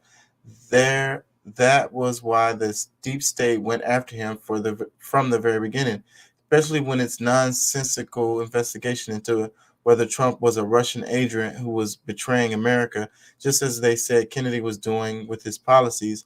Perhaps with time, we will learn the full extent of deep state's efforts to ensure Joe Biden's defeat of Donald Trump in 2020 presidential election. Now they have Biden, which is their notion of an ideal president. One who will defer to the omnipotent power of the Pentagon, the CIA, and the NSA. Did Biden really select military-industrial complex man Lloyd J. Austin III as Secretary of Defense? It's much more likely that the Pentagon was not wanting to jack with the civilian overseer, chose Austin, and that Biden simply deferred to his wishes. That sounds probably right. Unheeded warnings. President Eisenhower warned about this type of government structure in his farewell address in 1961. He pointed out that it constituted a grave threat to the democratic process and rights and liberties of the American people. That was more than 50 years ago. Since then, the Pentagon, the CIA, NSA, and FBI, along with other army of contractors and subcontractors feeding at the public trough, have only grown progressively more powerful and rich. John Kennedy took these people on directly. Kennedy was not a dumb man. He knew precisely the nature of power structure he was up against. That was why he played an instrumental role in bringing the movie 7 Days in May into production, to serve as a warning to the American people, the same type of warning that Ike issued to Americans in his farewell address. The problem is that Americans never paid heed to those warnings. They just don't want to acknowledge that they had any validity. Indeed, any Americans still do not want to confront the fact that this brutal structure within the government apparatus ended up turning its omnipotent power inward against a president whose policies they deemed constituted a grave threat to national security. Are y'all saying that the CIA killed John F. K? It says milking the racket. From some 45 years, the national security establishment milked the war on communism for all it was worth, constantly engaging deep fear with the American people so that they would continue to vest the Pentagon, the CIA, NSA, and FBI with ever-increasing power, influence, and money. It was nothing more than one great big racket, one that continually year after year enriched the pockets and expanded the power of those in the military intelligence establishment. When Kennedy decided to bring an end to the Cold War racket, he had to be dealt with, and a message needed to be sent to the American people. We are here, we are in charge, never take us on, and just get used to it. Ooh. When the Cold War ended, the racket quickly morphed into the war on terrorism. All the fears about communism that these people engendered in the American war were simply switched to terrorism or Islam. At first, the fear revolved around the notion that foreign terrorists were coming to get us. Now it's morphed into the notion that domestic terrorists are coming to get us. They have now come full circle, restoring Russia and China as official enemies who are supposedly coming to get us, just like they supposedly were during the 45 years of the Cold War racket. It's now a fear-mongering perfect storm. Terrorists, Muslims, Russia, and China, and for good measure, Syria, North Korea, ISIS, the Taliban, Al-Qaeda, drug dealers, illegal immigrants, and an unsafe world. And I would say domestic terrorism now. And upended values and morals. Ever since its inception, the deep state has upended American morals and values. How many foreign regimes, including democratically elected ones, have these people destroyed in the name of national security? How many brutal military and right-wing dictatorships have they installed into power, trained, supported, and aligned with? How many people, including the democratically elected U.S. president, have they assassinated over the years based on national security? Oh, they are saying that. They just went out and said it there. The obsessive quest to inflict extreme punishment on people like Julian Assange and Edward Snowden says it all. Here are people who have done nothing more than disclose the truth about the national security establishment's evil and immoral actions. Yet it is people like Assange and Snowden who are considered to be evil and moral ones. What better evidence of an upending of American moral and values than that? If our American ancestors had been told that the Constitutional Convention was bringing into the existence a national security state type of government structure, they never would have approved the deal. The only reason they approved the deal was because they were assured that the Constitution was bringing into existence a limited government republic. The national security state is a root cause of many woes under which America is suffering. To get our nation back on the right road, it is necessary that we dismantle, not reform, the national security establishment and restore our founding government system of limited government republic to our land. Wow, that was really good. This post was written by Jacob G. Hornberger. Jacob G. Hornberger is founder and president of the Future of Freedom Foundation. He was born and raised in Laredo, Texas, and received his bachelor's in economics from Virginia Military Institute and his law degree from University of Texas, UT. He was a trial attorney for 12 years in Texas. He also was a adjunct professor at the University of Dallas, where he taught law and economics. In 1987, Mr. Hornberger left the practice of law to become a director of programs at the Foundation for Economic Education. He has advanced freedom and free markets on talk radio stations all across the country, as well as on Fox News, Neil Cavuto, and Greta Van Susteren shows, as he appeared as a regular commentator on Judge Andrew Napolitano's show Freedom Watch. I thought he was a lefty. All these shows are right shows. But that shows we all agree, really, when it comes down to the freaking truth.